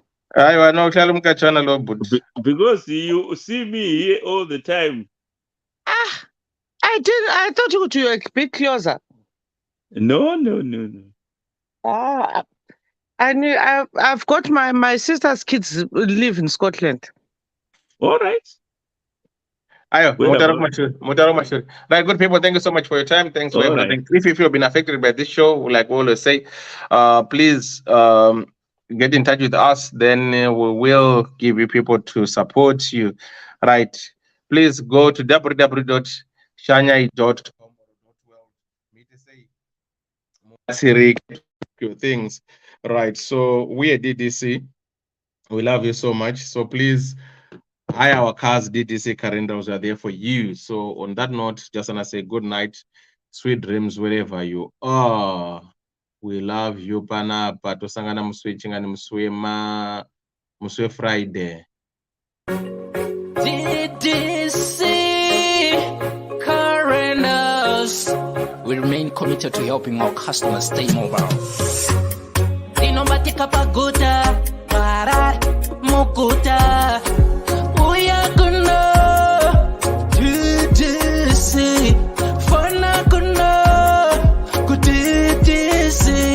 Tene mafiwa seva, 4x4, family car. Tene mafiwa seva, 4x4, family car. Unotipata apa.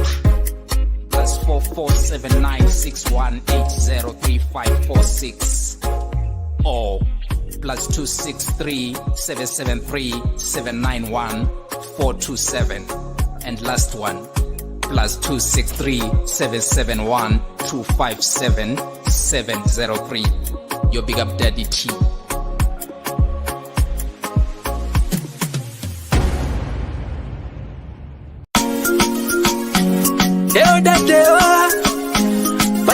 Ddc Skool of Thoughts, yeah.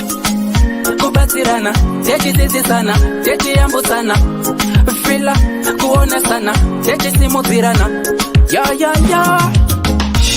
Panondo patosangana, techibatirana, panondo patokumana, techizizana, Ddc Skool of Thoughts. Ddc Skool of Thoughts. Yautete wachimonyo fila icho kwadi upenyu uyu unoda kupanana miwono, yeah. Kubatirana, techizizana, techiyambusana, fila kuonesana, kusimudzirana, nekukurudzirana, yeah. Panondo patosangana, techibatsirana, panondo patokumana, techibatsirana. Ddc Skool of Thoughts. Ddc Skool of Thoughts. But Ddc Skool of Thoughts. Real life matters now. Mondays and Fridays 8:30 p.m.